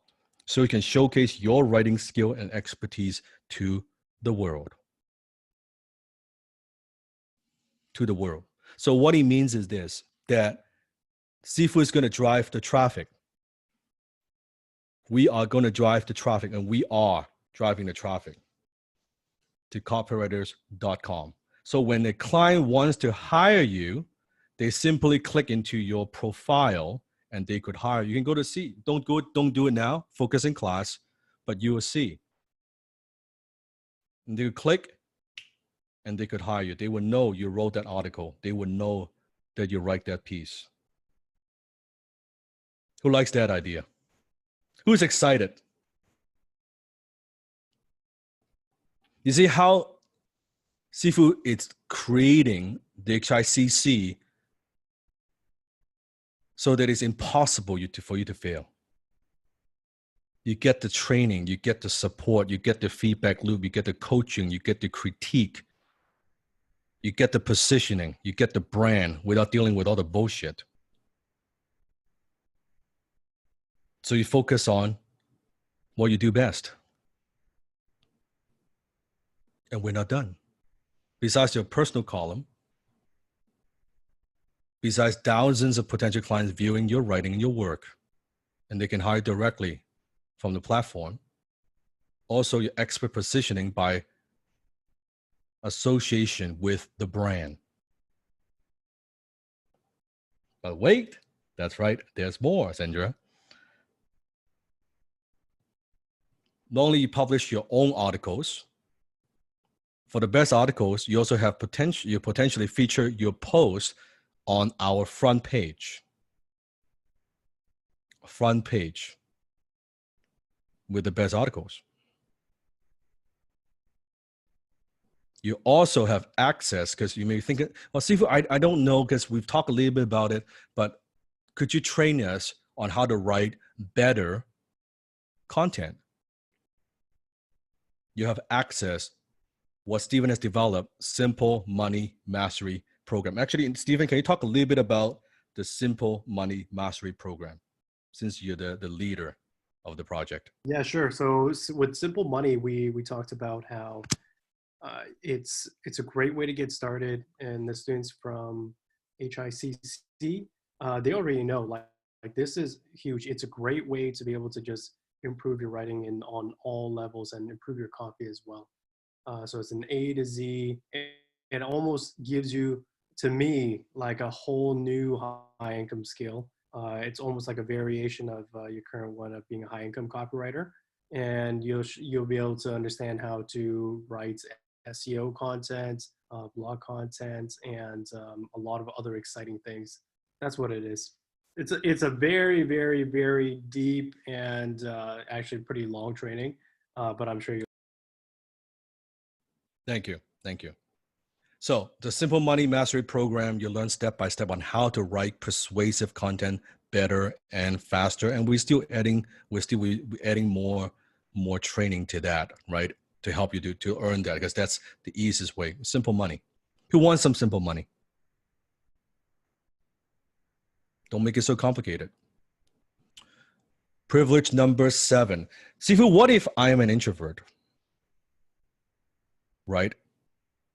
So to get high-paying gigs, like for the smaller, simple gigs, no problem. That's simple. But those high-paying gigs, we know that those deals need to be closed on the phone, and chances are you're not going to get those closed retainer deals, those lucrative projects, right? You're not going to close those through email, right? So if you are an introvert and you're not comfortable closing those high-paying gigs on the phone, and you haven't learned closing skill from me, that's okay.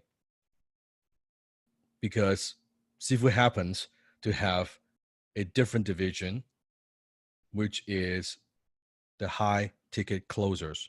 That means we have high ticket closing students from all over the world to close these deals for you. That includes price negotiation, follow-up, and objection handling. That means that we are providing more opportunities for my closing students to close for you. So you focus on what? On what? Writing. Let them do what they do best, so you do what you do best. Now, what if you may be saying, but Sifu, I've got both skills. I could close as well as I could write. That's good. But what Sifu suggests is, if you want to close and you want to write, don't try to close for yourself. The reason being is it is bad positioning. Write this down. If you're going to close for your HICC brothers and sisters. If you want to close copywriting gigs, because it doesn't look good when you're the one that's negotiating the price. When you're doing the follow-up, when you're trying to handle the objection. So your brothers and sisters in closing, they could represent you better. It's better you just you just focus on writing, let them handle everything else. Let someone close for you. They will be able to get more money for you. Does that make sense? Yes? Okay. Who wants more? Or should I stop?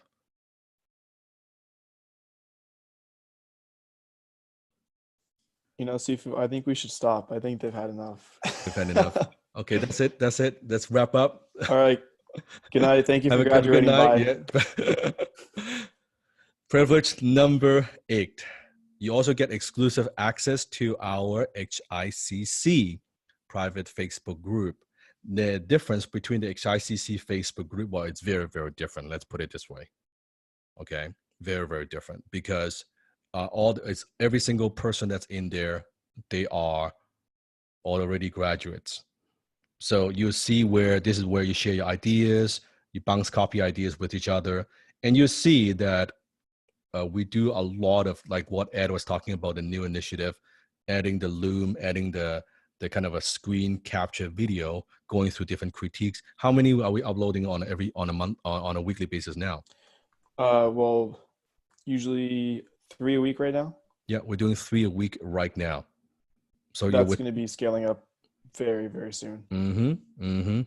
So you can see Sifu and the team, we have truly pour our blood, sweat, and tears putting into HICC together in such a detailed, foolproof way, step by step. There's nothing else. This is nothing else you would think of that you might need. There's no better system that I could think of to support you on your journey. This is the best that we could come up with. Things that you think about that you might need, things that you might not think about that you might need. Right? So your success is my success. Let's go back to the graph. Remember this? This is why most copywriters experience the income roller coaster, because they're not focusing on writing. They focus on everything else. They try to get clients, they get busy and do contract and negotiate and do this. And then they go back to their job post and they do this and they go do that. Well, we do all that stuff. You're not writing, then of course you have the income roller coaster, right? It's normal, isn't it? With HICC, who is doing all the marketing and bringing in all the high-paying gigs and projects? That's right, Siva's team, Team Denlock. Who is closing those cooperating deals? Team Denlock. Who is taking care of all the paperwork and the legal stuff? Team Denlock. Our legal team takes care of all of that. The contract, you don't need to worry about any of it. By the way, is it possible you finish a gig and then you have problem collecting from the client?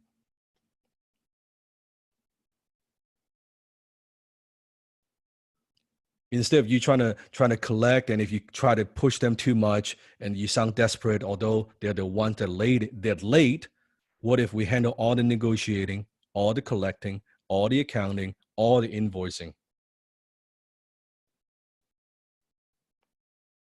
You don't need to handle any of that. You just get paid. You just get your PayPal. You just get your wired. That's it. That's the difference. So what do you focus on?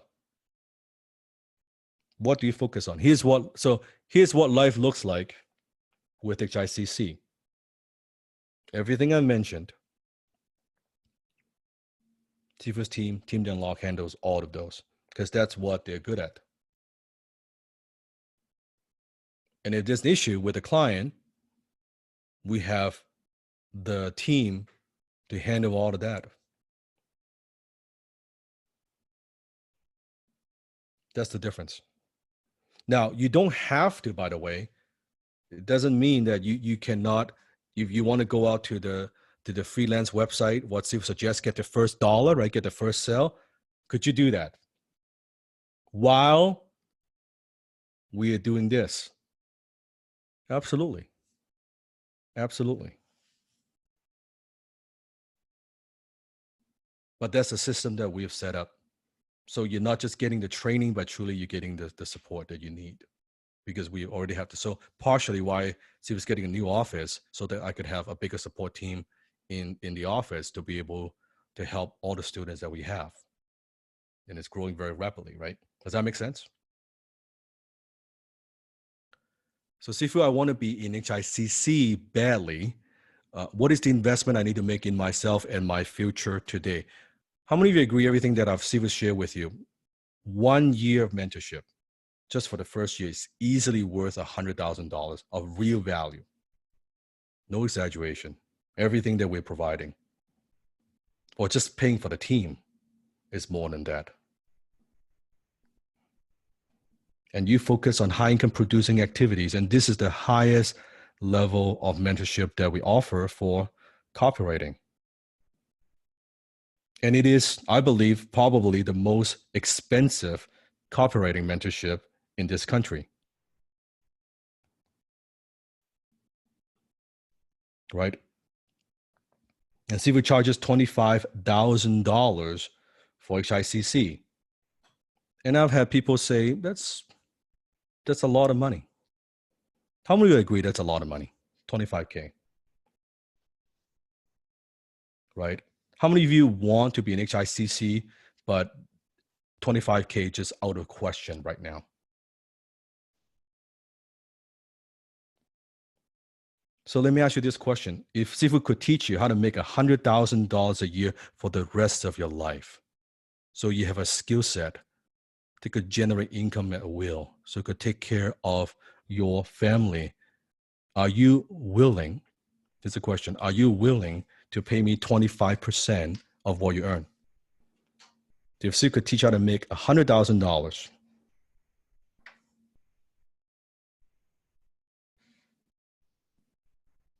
so maybe you're saying that Sifu, yeah, my cash flow is just tight right now, but I'm going to work my ass off and I'm not going to let you down. Can I pay you out of the profits I make as a copywriter? Now, you need to write this down. I'm gonna teach a lesson here. You need to write down, because if you're a copywriter, this will come up again and again. Clients would come to you and say, hey, can you write for me first? And can I pay you back? Right? You'll get that. You'll get the objection, right? Because they would say, hey, if you're so confident about your copywriting skill, why don't I pay you out of profit? Why don't we do that? Right?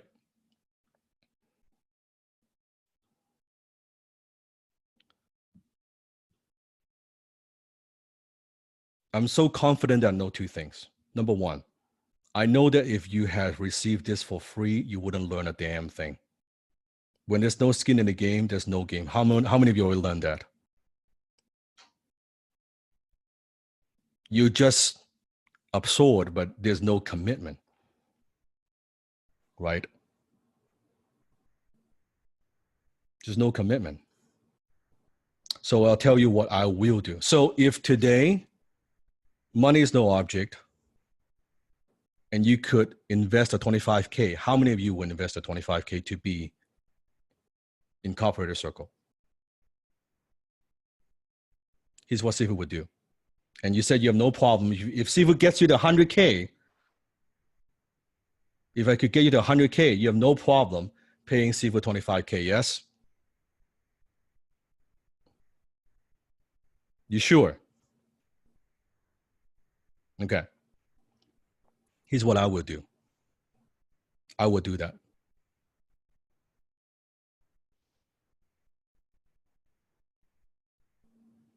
I'll share with you the investment for HICC is $25,000. But I will let you pay the 75% out of what you make with what I teach you. That's correct. Sifu would carry the 75%. To be in HICC, I want some skin in the game from you. You only invest 25%. And for the right mentee, Sifu's even going to finance this for you over a period of time. Would that help? Over a year. So it means that you can spread it out even in installments over a period of time. So leave it up front so I know you're serious. So here's how it's going to work. You paying attention? I only explain this once. I want to get the money out of the way so we focus on your career. So it's how it's going to work. If you're serious and coachable, Sifu would even finance this for you. So it's a one-time upfront, right? It's an activation fee of $3,250 that includes your first month. And then afterwards, it's only $250 a month. That's $6,250 for the first year. Does that make sense?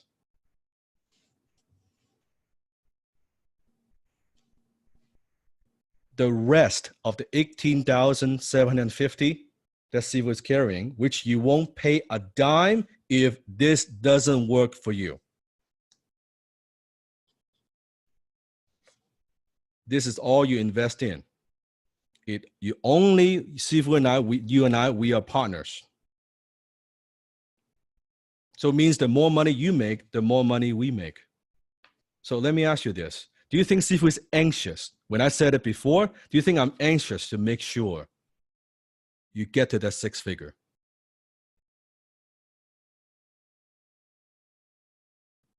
Do you see we're on the same page?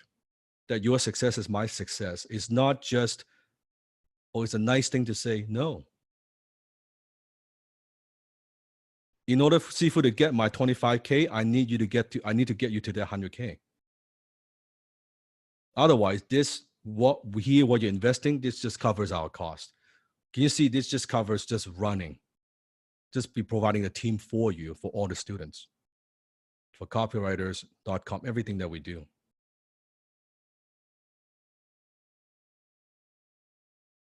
And Sifu wants to get paid.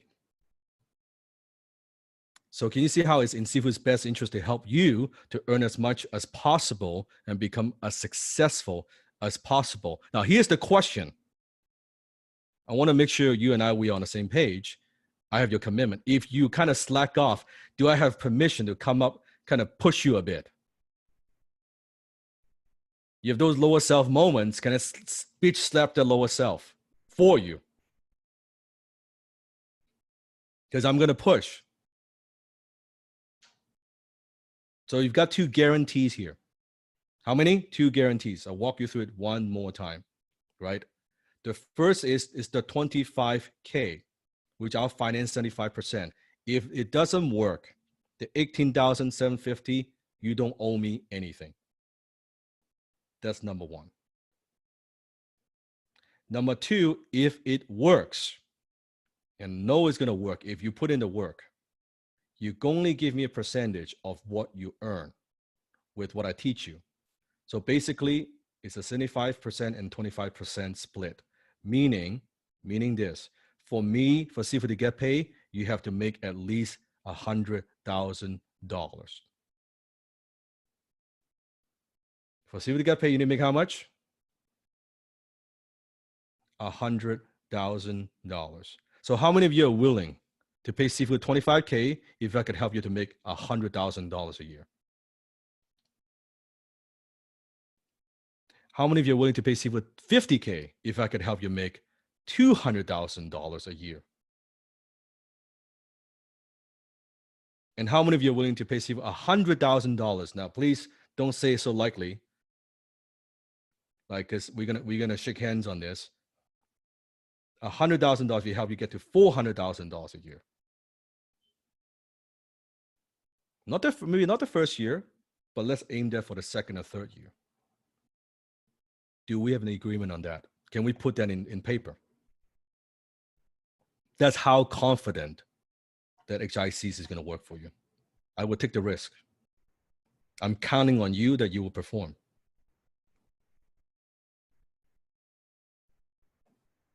Why Sifu is called so confident? Because I've never taught anything in my life that works more effectively than what I'm about to share with you. What I'm about to share with you.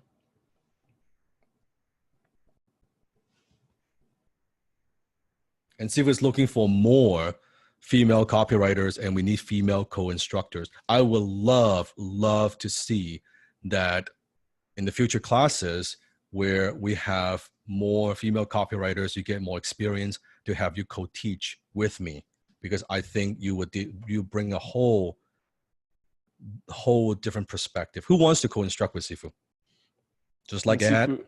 I've already seen some really, really great female copywriters, both in HIC and in HICC, that I wasn't going to say this, but we are thinking about bringing them on to co-instruct in some of our classes. I'll come out very, very soon. Very nice. I would love to see that. I would love to see that, right? It means the more money you make, the more money we make. So in a moment, Sifu's going to give you the application link, okay? On that page, by the way, it's a great sales page. You should study. You should study from an HIC perspective, okay? From a perspective, but focus on the class first. So here's the link. You ready? It's highIncomeCopywriters.com/destiny. highIncomeCopywriters.com/destiny. When you book the time for the interview, and please don't take it personally. If the Seafood team, if we don't think it's a good fit, we will tell you no. We actually turn away a lot of people. We do turn away a lot of people, because if I don't think you're gonna get to their 100K, then I don't want this to fail for you. Is that fair? I want to make sure you're in the right time, the right person, right, the right mindset. Very, very, very critical, because this is not just I'm training you. This you're part of our team. You're part of our team. Oh, speaking of team, I want to please write this down. Very critical. So you have your column on copywriters.com. See who's bringing all the deals, right? And then we're gonna do a 75-25% split, right? You make 100K, we keep 25, you keep 75. You got that, right? The 25%, 75%. Now, this is one thing that I'm gonna do for you. What if you are actually writing copy for Seafood's projects, right? I'm paying you. You're writing for Seafood's projects, okay? With all of our Seafood's projects, anything that we do, you keep 100% of the money. So if you say you're writing something for Seafood, I say it's going to be $2,000. It's not like, oh, it's going to be a discounted $1,500. No, you keep all $2,000, because if you're writing for Seafood, I appreciate your hard work, right? I know you're going to do well. Don't need to do that. Only if it's from external clients. Anything internal that we do, you keep 100% of the money, because you are my student. You got it? Is that good? And Eric is asking, is there a time limit? Yes, this is only available within 2 weeks after you graduate. You won't be able to apply after 2 weeks. So we only open up each season. Each season.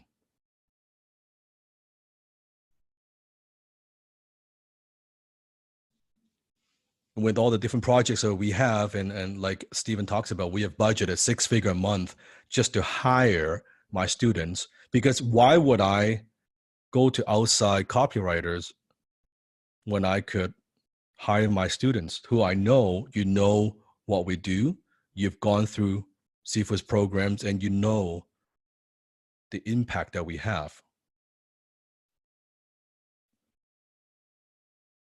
So we've budgeted 6-figure a month just to pay our own students for HICC. And if you're writing for Seafood, you keep 100% of the money. Hey, Sifu, I just want to let you know that I'm speaking with the back team right here, the background team, and currently we have 2 people have already applied for HICC. So congratulations to those who've already applied. Looking forward to seeing you in class. And also, Sifu, in terms of us budgeting money for HICC members to write for us, we actually have, I believe, 1 or 2 writers already writing a bunch of internal emails for us. And then the different social media posts, we only want the most serious students. That's the difference, right? That's the difference. And those that I know that will take what I teach and become the most successful. And we need copywriters ourselves, there's no doubt. So if Sifu was to boil down HICC to one word, and that word would be certainty. Certainty. So imagine this. Let's say you want to go from Vancouver to Hawaii, let's say, okay? You have a few options. You could go out there and you could swim on your own and hope that you make it there alive, right? Or you could also hitchhike, right? You can say, oh, hopefully, I'll get there. Someone would pick me up, and hopefully that is safe, and you'll get there eventually. But we don't really know the danger, and we don't know who are those people, right? That's kind of the issue. And you can try to go through the school of hard knocks and just hop on any plane and hope that you get there someday. Or what HICC is Here's what Steve is telling you. Steve has got a private jet. We're going to Hawaii. We're flying there anyway. We're going to enjoy the journey. We're going to get there regardless who's on board. We're going to have some fun. We're going to pop a champagne, although I don't drink, but we can pop a champagne on the private jet. We're going to arrive in style. And the flight is taking off. We're going there anyway. And I'm asking you, would you like to come along? How long will this training HICC take? That's a good question. We will do the training for every single week for the first year. And then second year, we go into the senior, and then we go into the master. So second and third year, the curriculum is more advanced. Does that make sense? So every single week is a 1-year commitment, minimum. But if you're making $100,000, $150,000 a year, how many would stay? How many want to continue to learn more? And that's what Steve wants to do, because I notice for the students, when we lock arms together and grow together versus what everybody else does and doing in silo, how much can you do as an individual? And even if you could be able to do all of those things, dealing with the client, getting the client, doing all those things, is challenging.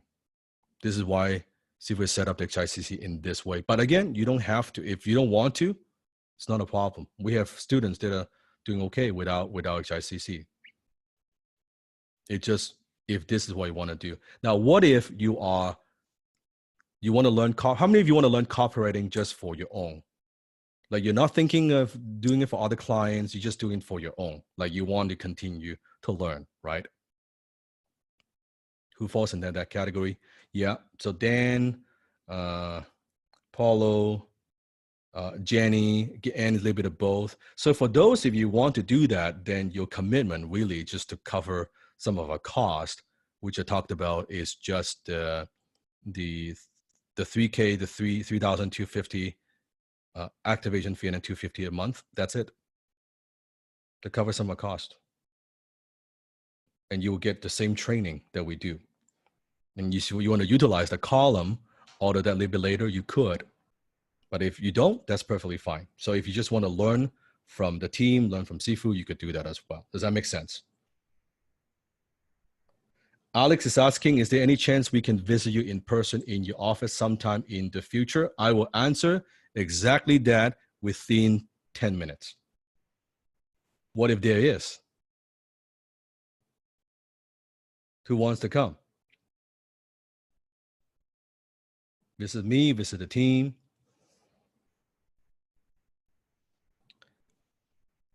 Let me share with you a couple more things. There's one bonus that I want to give you as a very powerful bonus. How many of you realize that storytelling is one of the most powerful persuasion tools you could possess as a copywriter, right? So for the first time ever, Steve is going to teach you a multi-part advanced course on story selling, not just telling, but how to use story to sell. And then this we are actually, let me check the calendar if I'm correct. I want to give you the correct date.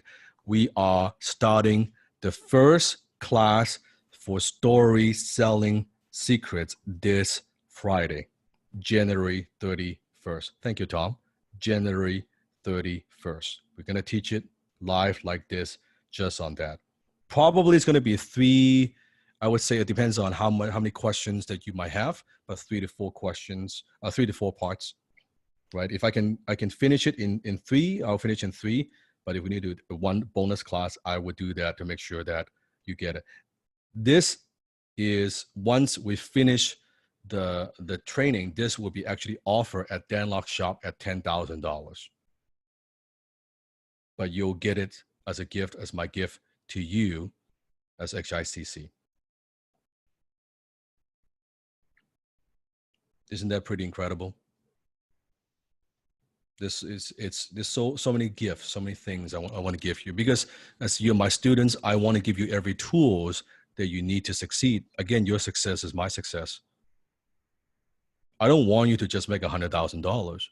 Why would I want to put a cap on your income if we're sharing your success? If you're sitting on your ass on 100K a year, I'm like, hey, what's going on? Let's get to 150. Let's get you 200. Why are we stopping here? Right? Like we've already done the hard work. We got you up to this point, right? You're doing 100K. Why not grow out of that, right? Paula said, Sifu, I'm doing now for my business, but I want to get out of my business and do something different. Yeah, this is alternative. And the good thing is you can still use what Sifu is teaching you to grow your business. And then you can do this simultaneously. You could do this simultaneously. Or once this is doing very well, maybe I'm just guessing, Paulo, that you could actually write copy for other coaches. That's a big industry. That's a big industry. You see how that works? That's a big industry. So there are a lot of ways we could do this. Okay. Second, so story. Second thing you're going to get, oh, this is a good one. See who's going to give you my top 100 emails and IG posts that built our empire. That built our empire. And this, you will not get it in a PDF. This we're putting the final touches to it. Season 1, I know you're waiting. We want to make sure it's good. That you'll get our personal handpicked emails, Instagram posts that performed the best over the last couple of years. This is insider information. This is why I don't want it in a PDF. Packaged up in a physical manual that will be sent to you in your mailbox. Okay, digital version of this will not be available. We're keeping this within the HICC family, so you will get that as well. Goes back to Alex's question. Sifu, what can I come to visit the Vancouver office? The answer is yes, but there's a condition. There's a condition. You will get an exclusive invitation to the 6-figure copywriter roundtable. So it's how it's going to work. When you hit your first 100K, you will get an invitation from Sifu to come to Vancouver, spend a couple of days here with us. We want to celebrate your success. You come to the office, I'm going to give you a tour, and then more than that. So every single person who attends this, it tells me you've already hitting 6-figure, right? $100,000. That's what we're talking about. Now, unlike Sifu's big event, which is the closing event, Closers in Black, which is massive, right? It's thousands of students attend from all over the world. This would be different. The Copywriters Roundtable will be small and private and very intimate. More than that, I'm going to invite, listen to this, I'm going to pay them. I'm going to invite legendary copywriters to come and speak and train you at the roundtable. And Sifu has access to some pretty amazing people. You know that already. But I want you to earn it. I want you to get to the 100,000. So, Sifu, what are we going to learn at the roundtable? Here's what we're going to learn. We're going to learn how to take the 100K to 200 to 300 to $500,000. How do you get to that level as a copywriter? We're going to talk about leverage. Because I know you can handle it. And there's no cost except your own flight, get yourself here and hotel. Everything else is taken care of. See, if we'll take care of the lunch, we'll take care of all of that. You don't need to just come here and enjoy. Can you bring your partner? If they are actively in the business with you, then yes. because a lot of the things that we talk about, Han, it's going to be confidential. So if they're in business active with you and they've gone through HIC, then yes. But otherwise, they wouldn't. Like, we're talking copy geek language. They won't like, yeah, I know that your wife. It doesn't make sense to them, right? It's like headline, and we're talking. They probably they probably lose interest after like two hours of that, right? We'll geek it out. So I don't know how excited that would be. So I want to make sure, yeah, like if you get bored in 2 minutes, it wouldn't work. So if they're actively working the business with you, but feel free to come to Vancouver together. When we do a tour, definitely do that. But then afterwards, there's a lot of great shopping in Vancouver, right? We have them maybe go around and stay a few extra days. You want to just enjoy the beautiful Vancouver. Why not do that, right? So I think that you could do that as well. So that would be my recommendation, right? So it's going to be a very small, intimate event. When we do it, it's going to be great. It's going to be very, very different from what we do, right? Very private, very exclusive. And this is where we're going to turn six-figure into multiple six-figure. And the last bonus is the HIC affiliate program. How many of you know someone in your life that needs a high income skill? They could benefit from what you're learning right now. So instead of just spending marketing dollars, in which we do, we spend millions of dollars on advertising, but I always believe the best student comes from someone who they refer, comes from you, a referral, because you've gone through HIC and you know how powerful it is. So instead of paying Facebook, why not pay you? So if you have someone that you know that they could benefit from HIC, you will earn $500 every time you refer someone to HIC. So if you just, even if you refer one person a month, that already more than pay for your monthly membership fee. So basically getting it for free. Make sense?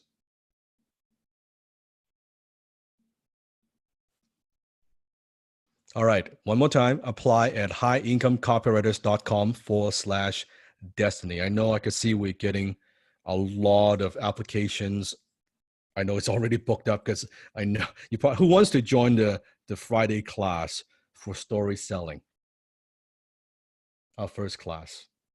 So make sure you book the time. I know it's a lot of spots are already taken. If you go through the interview, and again, go through the interview, if you accept it, we should be able to get you in before the 31st for the first class. So it's intense. It's intense. And then already, and Ed, you're saying that the HICC class, which is happening tomorrow, right? Yep, tomorrow 6 p.m. Every single Wednesday at 6 p.m. PST. If you miss that class, what do? You'll get the recording of it. Don't worry. You get all the recording that we've done starting at month 1, month 2, month 3, month 4. So you're not missing anything. So you can join the live classes that we do, but you are starting from that first module. So you don't miss anything. Everything is step by step. Everything is proven. We lay it all out for you. So you don't miss anything. You're progressing. You're not trying to find, oh, what do we need? No, everything is already done for you. Make sense? So highincomecopywriters.com/destiny. Quick question before we go into the assignment. Who believes you belong in HICC?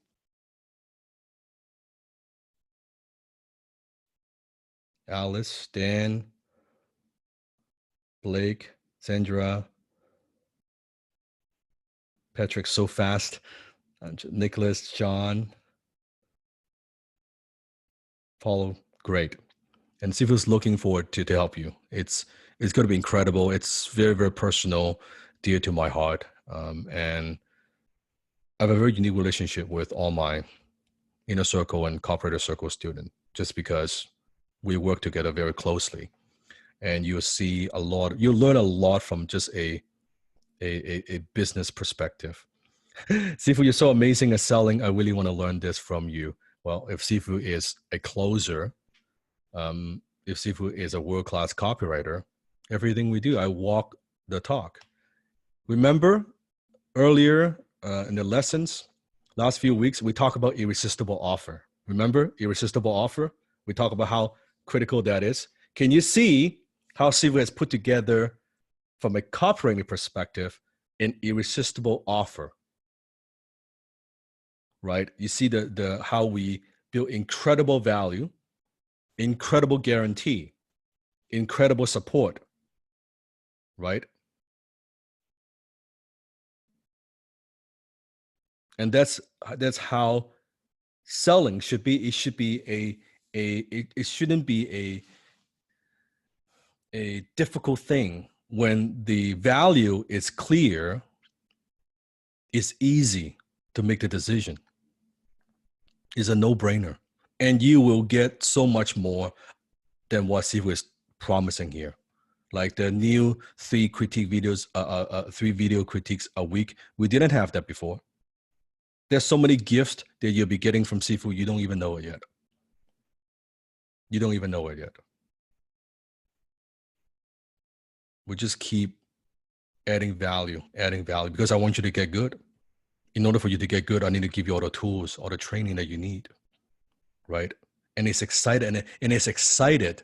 It's exciting. You got to keep in mind when your prospects are buying, you got to make it fun for them to invest, to move forward, right? That they're excited. They're like, yeah, I want to do this. You want to create that kind of excitement. No different than what I'm doing here. Like, I'm teaching you, and I'm doing it. I'm doing what can you see? I'm doing what I teach. I'm not just talking about it. I'm doing what I teach.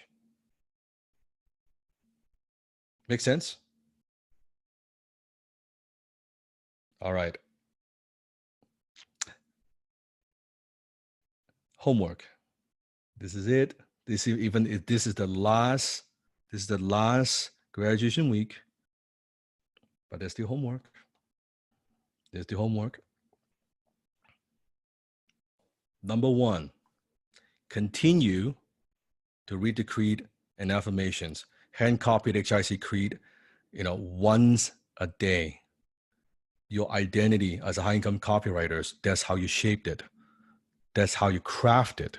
That's how you write it. Right? Start the morning with attitude, gratitude. Don't stop just because HIC is finished. This should be your routine. It is years and decades of programming, scarcity, negativity. It takes a little bit of time. It takes more than 7 weeks to reverse a lot of those negative effects, right? So continue. Don't lose momentum. Can you promise? You see the effect for 7 weeks, right? 7 classes. Keep doing it. It works. You're seeing things differently. You have more energy. You're more energized. You're more positive, right? You have less fear. You have less anxiety. Keep doing it. It doesn't cost anything. You've already invested. It's just now putting in the time and make it a routine, right? Number 2, we watch the entire HIC. You'll get the lessons faster when you watch it a second time. Now, you could also do it in chunks. Don't feel like you have to sit down and go through 5-6 hours of each class. You could do 10-minute here, 30-minute there, 30-minute there, 60-minute there. Chunk it, right? Definitely rewatch it. Because now the second time you watch it, you already have an idea. Now the real learning starts. Because now you can pick up all the little techniques, right? All the deep lessons there. The first time it was too overwhelming. It's like, how you watch the movie the first time? It's great, it's spectacle, right? But then you pick up what we call the Easter eggs, right? The second time. There's always the second or third time, right? That you know, right? So Sifu, you promised to share how to get clients. I already shared with you. Number 1, you can start off by going to the sites. All those sites, they're free to set up an account. You could get clients there. This is why you're not listening, you're not hearing. You with a filter. Second, right? You do that by getting your first couple clients, building up the track record first. Doing simple income writing by writing articles. It's easy because they're not judging you based on your results. They're judging you just based on the content. 5, 10, 20 articles right there to get that going. From there, the clients would need other things. That's how you get your in. Right? That's how you get your in. Now you can now offer them the other copy services. Once you have few of those clients, you have a track record, you have a portfolio, you go strictly into where you take on a high paying client. If you could close them on the phone, sign a deal, and then that's how you get started. But in the beginning, simple income is the easiest way to do so. Make sense? Does that answer your question? Okay, perfect. Keep it simple. You don't need a ton of ways. Another thing, I'll give you one more tip is that you could also, what Sifu did also is I actually write. I pick a few very, very good ideal client. And I've with some students who do that. Don't go cold email people. That is horrible. But you pick a few clients and you actually write for them. I'll share a quick story and then I'm going to share the next homework because I think it's an important illustration. So at the time, the father of guerrilla marketing, which is J. Conrad Levinson, he has a membership site called Guerrilla Association. And he has sold over 10 million books to small business owners. So I thought he would be a great client to have, a great someone to know. So actually, I look at his page, I actually rewrite the entire page and I sent it to him. And he looked at it and I said, he's just my gift to you, right? And he uses the page and actually triple his conversion on the page. So triple his sales. And he was so thankful. He actually then gave me a testimonial. And Jay, actually, I'm very thankful. He introduced me to some of his small business clients. So I provide value up front. So, right, Maria, if we don't have credibility, don't try to pretend we have credibility. We have no credibility. Let me demonstrate through my work, just like what I did. I don't talk about that I'm good. I just write and say, here's what I wrote for you so far. I saw your ad. I saw your email. I think I can improve it. Not saying I could improve it. I just rewrite it. I demonstrate. If it's good, they say, this is great. I need more of it. If your work is good, it's a no-brainer for them. That's the best strategy that Sifu could teach you. So Alex, the Kingpin, that is the Kingpin strategy where I got J. Conrad Levinson. From there, it grew from there, the reputation. So that's the difference between, I would say, closing, they need to see it after, right? They don't know how good your closing skill on the phone is, but copywriting, you could show it. Like if your email is good, your landing page is good, someone looks at it, this is great, you're hired. It's great. I need, like, you show me what you could do, please. I'll hire you right now. I need 30 more of these. In fact, I need 30 of these every month, please. Right? Like I said, it was budgeted 6 figures a month just to pay you, my students. We don't have enough. We don't have enough copywriters. We don't have enough good copywriters. I should put it that way. Right? Stephen, one more quick question. How do we select students to, if they want to, how many of you want to write for Sifu? How do we choose from HICC?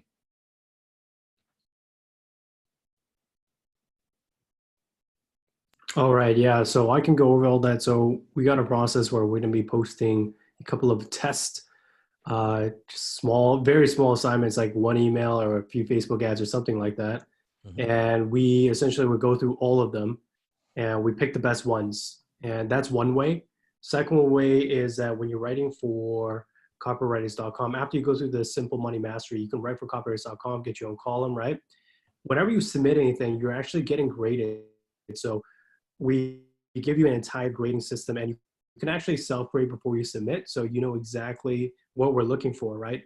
And the higher your score, the faster we're actually going to get back to you. And the more likely we're going to be giving you gigs. You get on the radar And that's another way we engage. Also, we look at all the daily posts that you make into HICC as well. I mean, whenever you're making a post, essentially, what are you doing? You're writing copy, right? So we're looking at that as well. Well, those are the 3 ways. There's actually many other ways as well, but I would say those are the top 3 ways.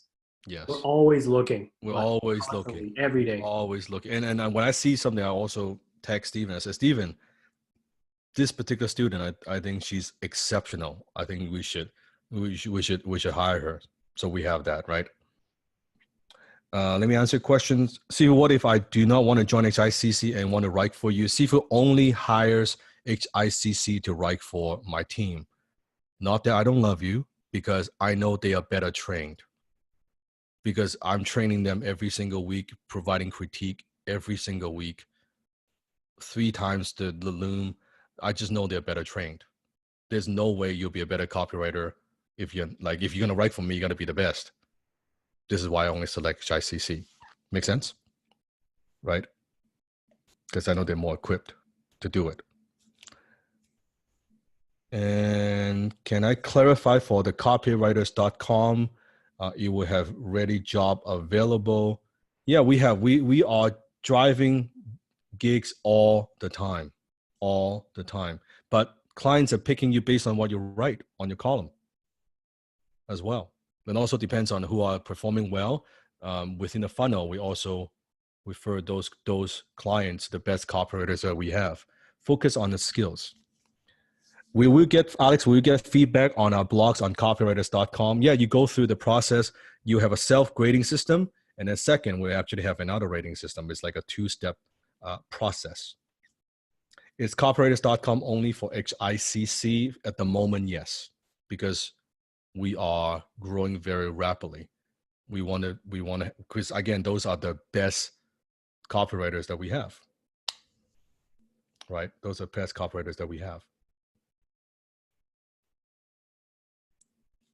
Good. So minimum 10 videos a day, especially the ones on copywriting, high ticket sales, and productivity. And if you have not finished the books, how many finished most of the books already with the list?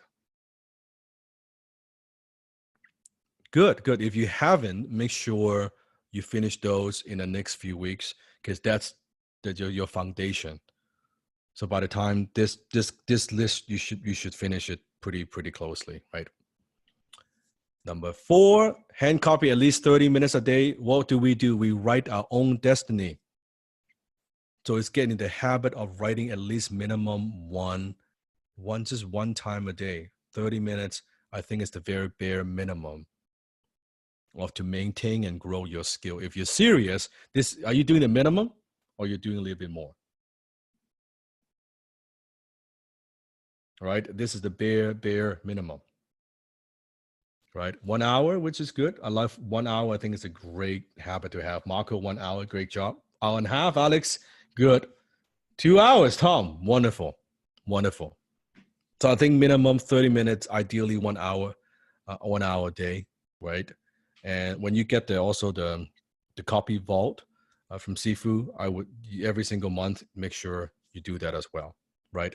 And share your progress on the Facebook group. And within the HIC Facebook group, you have lifetime access as a graduate. So anytime you can also post and share your booms, just like all the other graduates. Share the boom within the Facebook group so we can all celebrate you, right? And step number 5, make sure to fill out the Culture Index survey. Very critical. If you haven't yet, fill out the Culture Index survey. And you should have already received the link, which is hicstudent.danlog.link. So we know we can refer you to the right kind of copywriting gigs. Okay. It takes like maybe 10 minutes. Sifu, before we go on to the next one, do you want to talk about the attendance rate? Yeah, but whisper. Okay. What's the rate? Well, Sifu. Yes. We got an overall. Yes. 82% attendance rate. So you guys get bonus class. A bonus class. Nice. Congratulations. That's good. That's very good. I love to teach a bonus class. 82%. You earn it. You earn it. You earn it. Wonderful. Wonderful. So step number 6, make sure you submit your correct address for your HIC certificate. You've seen, how many have seen your brothers and sisters receiving the certificate? It's beautifully done. So make sure the name is correct. If you enter the wrong name, see if we can help you, right? We print as what you've given us. We've seen that. Oh, see if that's not the name I want. That's the name that you put in. We could only print based on that. And also your full mailing address. If this is going to probably be about a couple months, because it's every single time we print the season and then we'll ship it to you, depends on where you live. But expect about a month-ish that you will get it. Now keep that in mind. Keep that in mind that if you are overseas, international, it takes a little bit longer, possibly. Okay, so please be patient. Please be patient. Okay. Please be patient. You will get it. I promise you, you will get it. And if you have done so already, good. Don't worry about it, right? If you already submitted that to us, great. If you have submitted your video testimonial assignment, Sifu appreciates it. And we will send you an exclusive HIC Write Your Own Destiny t-shirt that is not for sale anywhere. It's not even for sale on the Dan Lok shop. Although on the Dan Lok shop, there are other HIC branded materials like hats and merchandise, swag. Say if you want to wear the cape, you can go there and get it as well. Just like that, you get one of these. Who wants one of these t-shirts? That's right. So make sure if you want a t-shirt, you can submit the video. And all the assignments, you know what to do, assignments at highincomecopywriters.com. Any support question you have, support@danlaw.com. And we already announced the attendance rate, which you already know, which is awesome. And we'll do the bonus class as well. So do you have a bonus class 8? Yes, we do. Yes, we do. The biggest lesson I want to leave you with when you graduate in just about a couple minutes, don't try to do, just be. Don't try to do copywriting because it will always be a struggle. It will always be a lot of effort. But when it's who you are, you just write 30 minutes a day, consistency, no matter what. You write every single day, you would get better. You would evolve to be the copywriter you want to be. And if you make that decision, that's the key. If it's something that you try, how many things you have tried in your life, you try and it didn't go very far? Everything that you've decided that this is who I want to be, this is what I'm going to do, no matter what, that's when you get results. That's when you get results. Yes, Matthew, you can still submit the video. Yeah, you can still submit the video, but do it before the bonus class, ideally.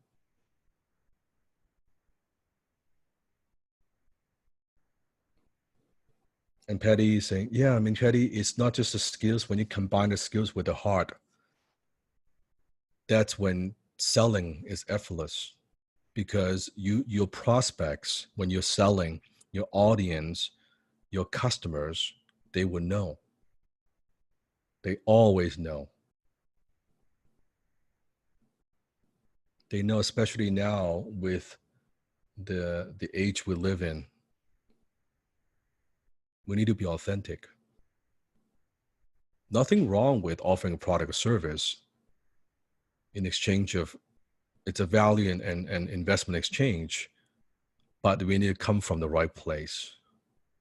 So although we could use the skills to sell anything, but like I said, don't sell tobacco, don't sell things that harm people, the vaping stuff, like don't stay away from those. There's enough money that we don't need to sell those. Why not sell supplements? Why not sell something that improves people's health, improves people's well-being, right? It's a noble, we have a very powerful skill. Let's use it nobly, right? Agree? Use it nobly. You could be very successful using Ennobly, and you feel better, you sleep better at night, and you'll be more successful. Just because you love what you do and you feel good about what you do, you want to sell more of it. And it's great. I have no problem. I love closing. I love selling because people believe in what I do. I have no hesitation telling people what I do. I have no hesitation of offering you what I believe it is best for you. You might not even know it yet. You might even know what you need yet. You don't even know you need HIC yet. But the belief that I always have is I'm going to offer something so incredible. I'm going to sell something that people don't even know they need it. But by the time I'm done, they're going to be thankful.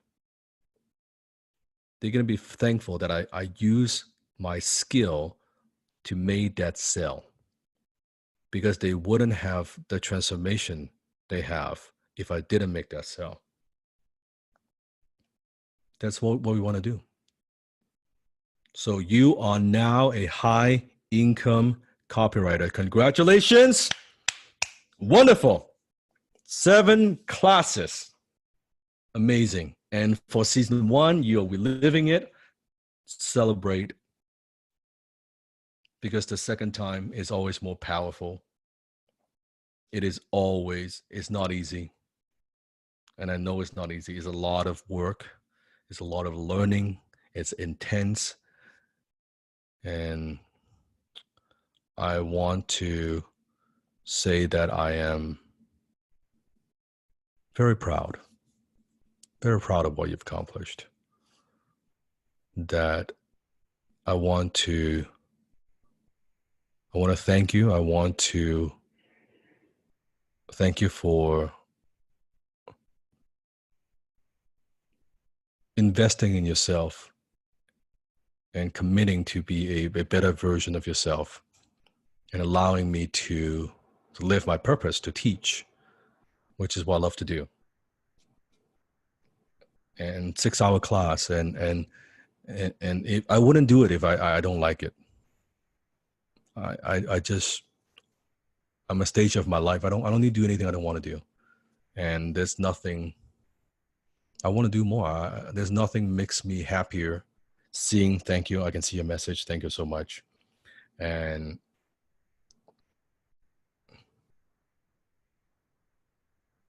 I appreciate you, and I love you. I'm going to demonstrate through my actions, because I think talk is cheap. Talk is cheap. So I want to read with you the HIC Creed one more time to finish the graduation class. And I'm not going to be loud. I'm not going to get all motivated, excited. No, I'm just going to be speaking from the heart. And if you want to, I would love to invite you to read alongside with me as the silent rig maker, as the high income copywriter. HIC Creed. I wake up every day with gratitude in my heart and a burning desire to make my dreams come true. I refused to procrastinate on my vision. I don't wait for someday. I make things happen today. I have the skill set to move people into action and the power to move people into better lives. I operate from a place of prosperity and abundance. I'm constantly striving to become a better version of myself while being grateful for how far I've come. I focus on solutions, not problems. I don't make excuses. I create results. I attack my goals with conviction and absolute confidence. Challenges and setbacks do not faze me. They are part of the journey, and I overcome them with ease. I'm part of an elite community who has my back through thick and thin. I know that if everyone is moving forward together, then success will take care of itself. The purpose of my learning is mastery. I focus on sharpening and improving my copywriting skills each and every day.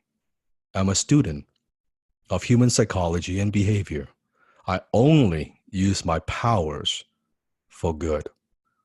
I'm the captain of my ship, master of my destiny. I'm in full control of my life, and I won't let anyone hold me down. I'm in charge of how much I earn, and I get paid based on results. The more revenue I generate, the more money I make. I am the silent rainmaker. I have a skill. I finally have a skill I can be proud of and depend on to feed my family and loved ones until the day I die. I write my own destiny. And my name is, and I am a high income copywriter. And my name is, and I am a high income copywriter. Last time, my name is, and I am a high income copywriter. And remember, you write your own destiny.